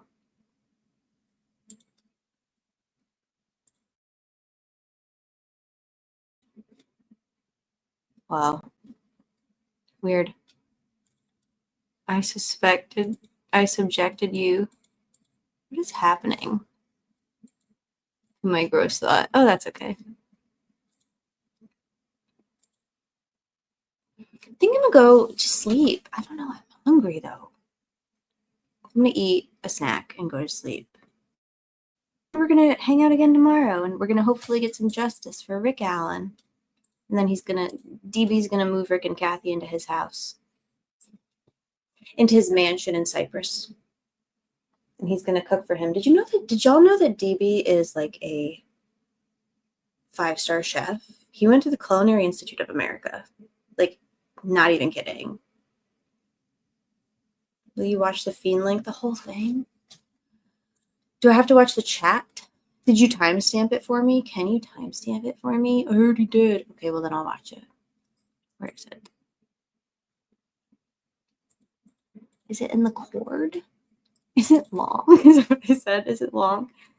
You doing morning show? I'm doing morning show. What time is it? 12? It's like 1.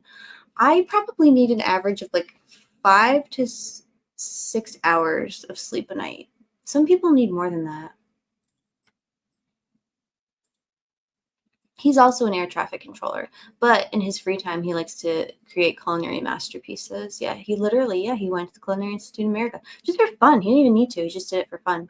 He likes to listen to instrumental music of instrumental versions of covers of modern songs, but only the Renaissance version, just instrumentals though. And he likes to cook while he does it. Good night. DB, am I watching it on the stream or am I watching it on my own time?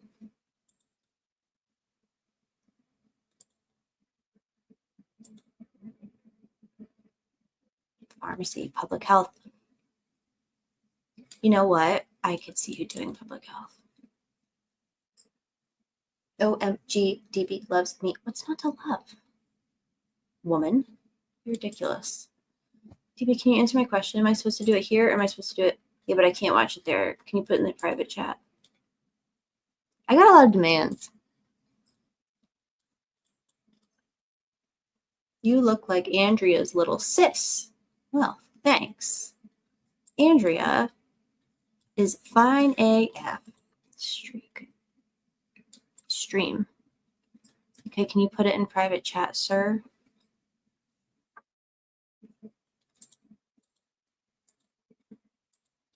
People will live fiend owning this. People will live fiend owning this guy.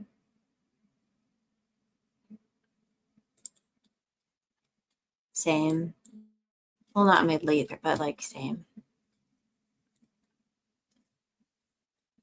DB's trying to figure out how to put his yeah. See, he's on his small screen.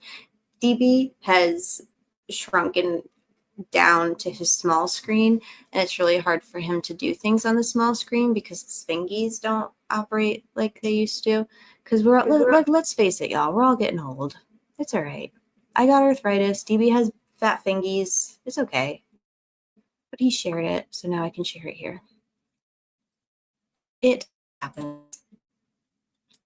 And it's Fiend's channel, LOL. So funny. Thank you for linking it, though. How do I... Oh.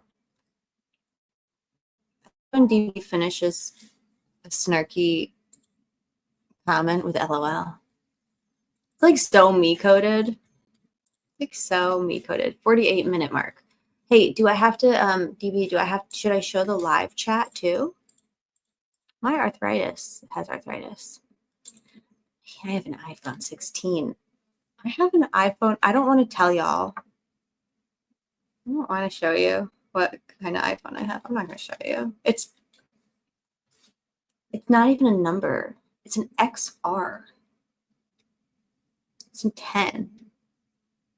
DB's iPhone is 6 centuries newer than mine. I have a normally short thumb. This is a 10. It's like really old, but it's working fine. How many cameras do you have? Just one. Stop. I'm going to. I'm patient. Like, show it now. Do you have games on your phone? That's DB. When DB wants me to show a clip.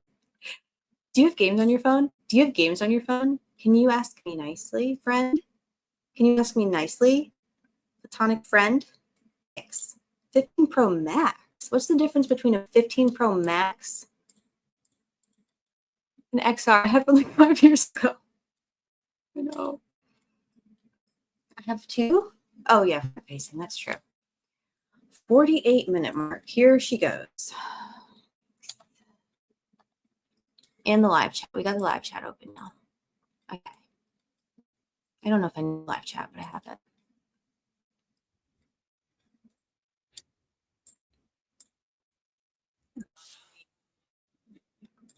Means that somebody did it or somebody didn't do it. Oh, No, Reggie. that's what I say. That those confessions are gonna play against the state. Right. Reggie. Right. Ironic. Yeah. No, I agree with that. I think that. I mean, if there was any way that they could get away with it, I think they would have just cherry picked, 3. But there's no way they could do that. The defense wasn't going to just let them pick your best 3 and then that's better than the 60. No, because it's not. It's better to have, for the defense to have 60 because you see how crazy it all is. You see how crazy he was. and we learned that some jurors were shocked when they were watching the videos of Richard Allen in Westfield. So that's gonna be in their minds, and that's gonna play at the moment of taking a decision, in my opinion. Yeah, well, they had lawyer Lee had jumpsuit Pablo, and Lou said that inmates do that in Who? Reggie? Staggered. Who? Pablo? Yeah, Hey, jumpsuit hey, hey. Pablo was on lawyer Lee. Who the fuck is Pablo? Jumpsuit Pablo. But who is he? He's a YouTuber. He's an expert in solitary confinement and prison conditions. He was on lawyer Lee, and he was saying that inmates consume their own excrement and bathroom all the time just to get out of solitary confinement. Yeah, what Bree said.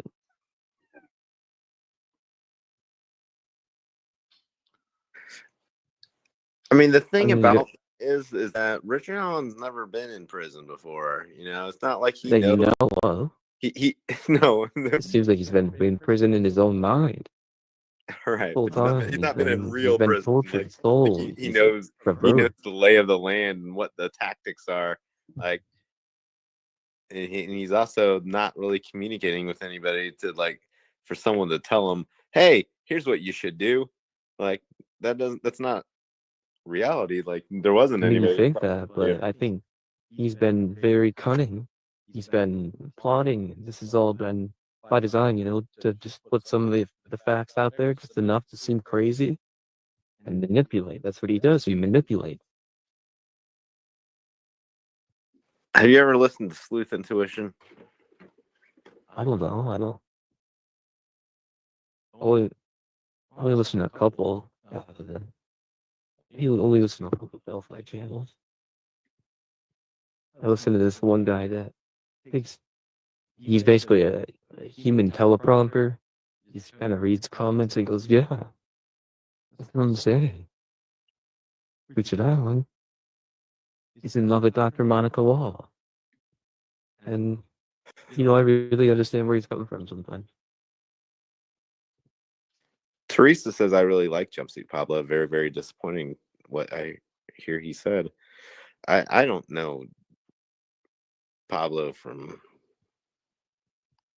Thomas. I don't know Pablo from Peanuts, but he seemed like a credible source. Be more credible than freaking, whatever, Harvard. Anybody whose elite. first name is Jumpsuit probably is not a credible source. No, that's his call sign on the radio.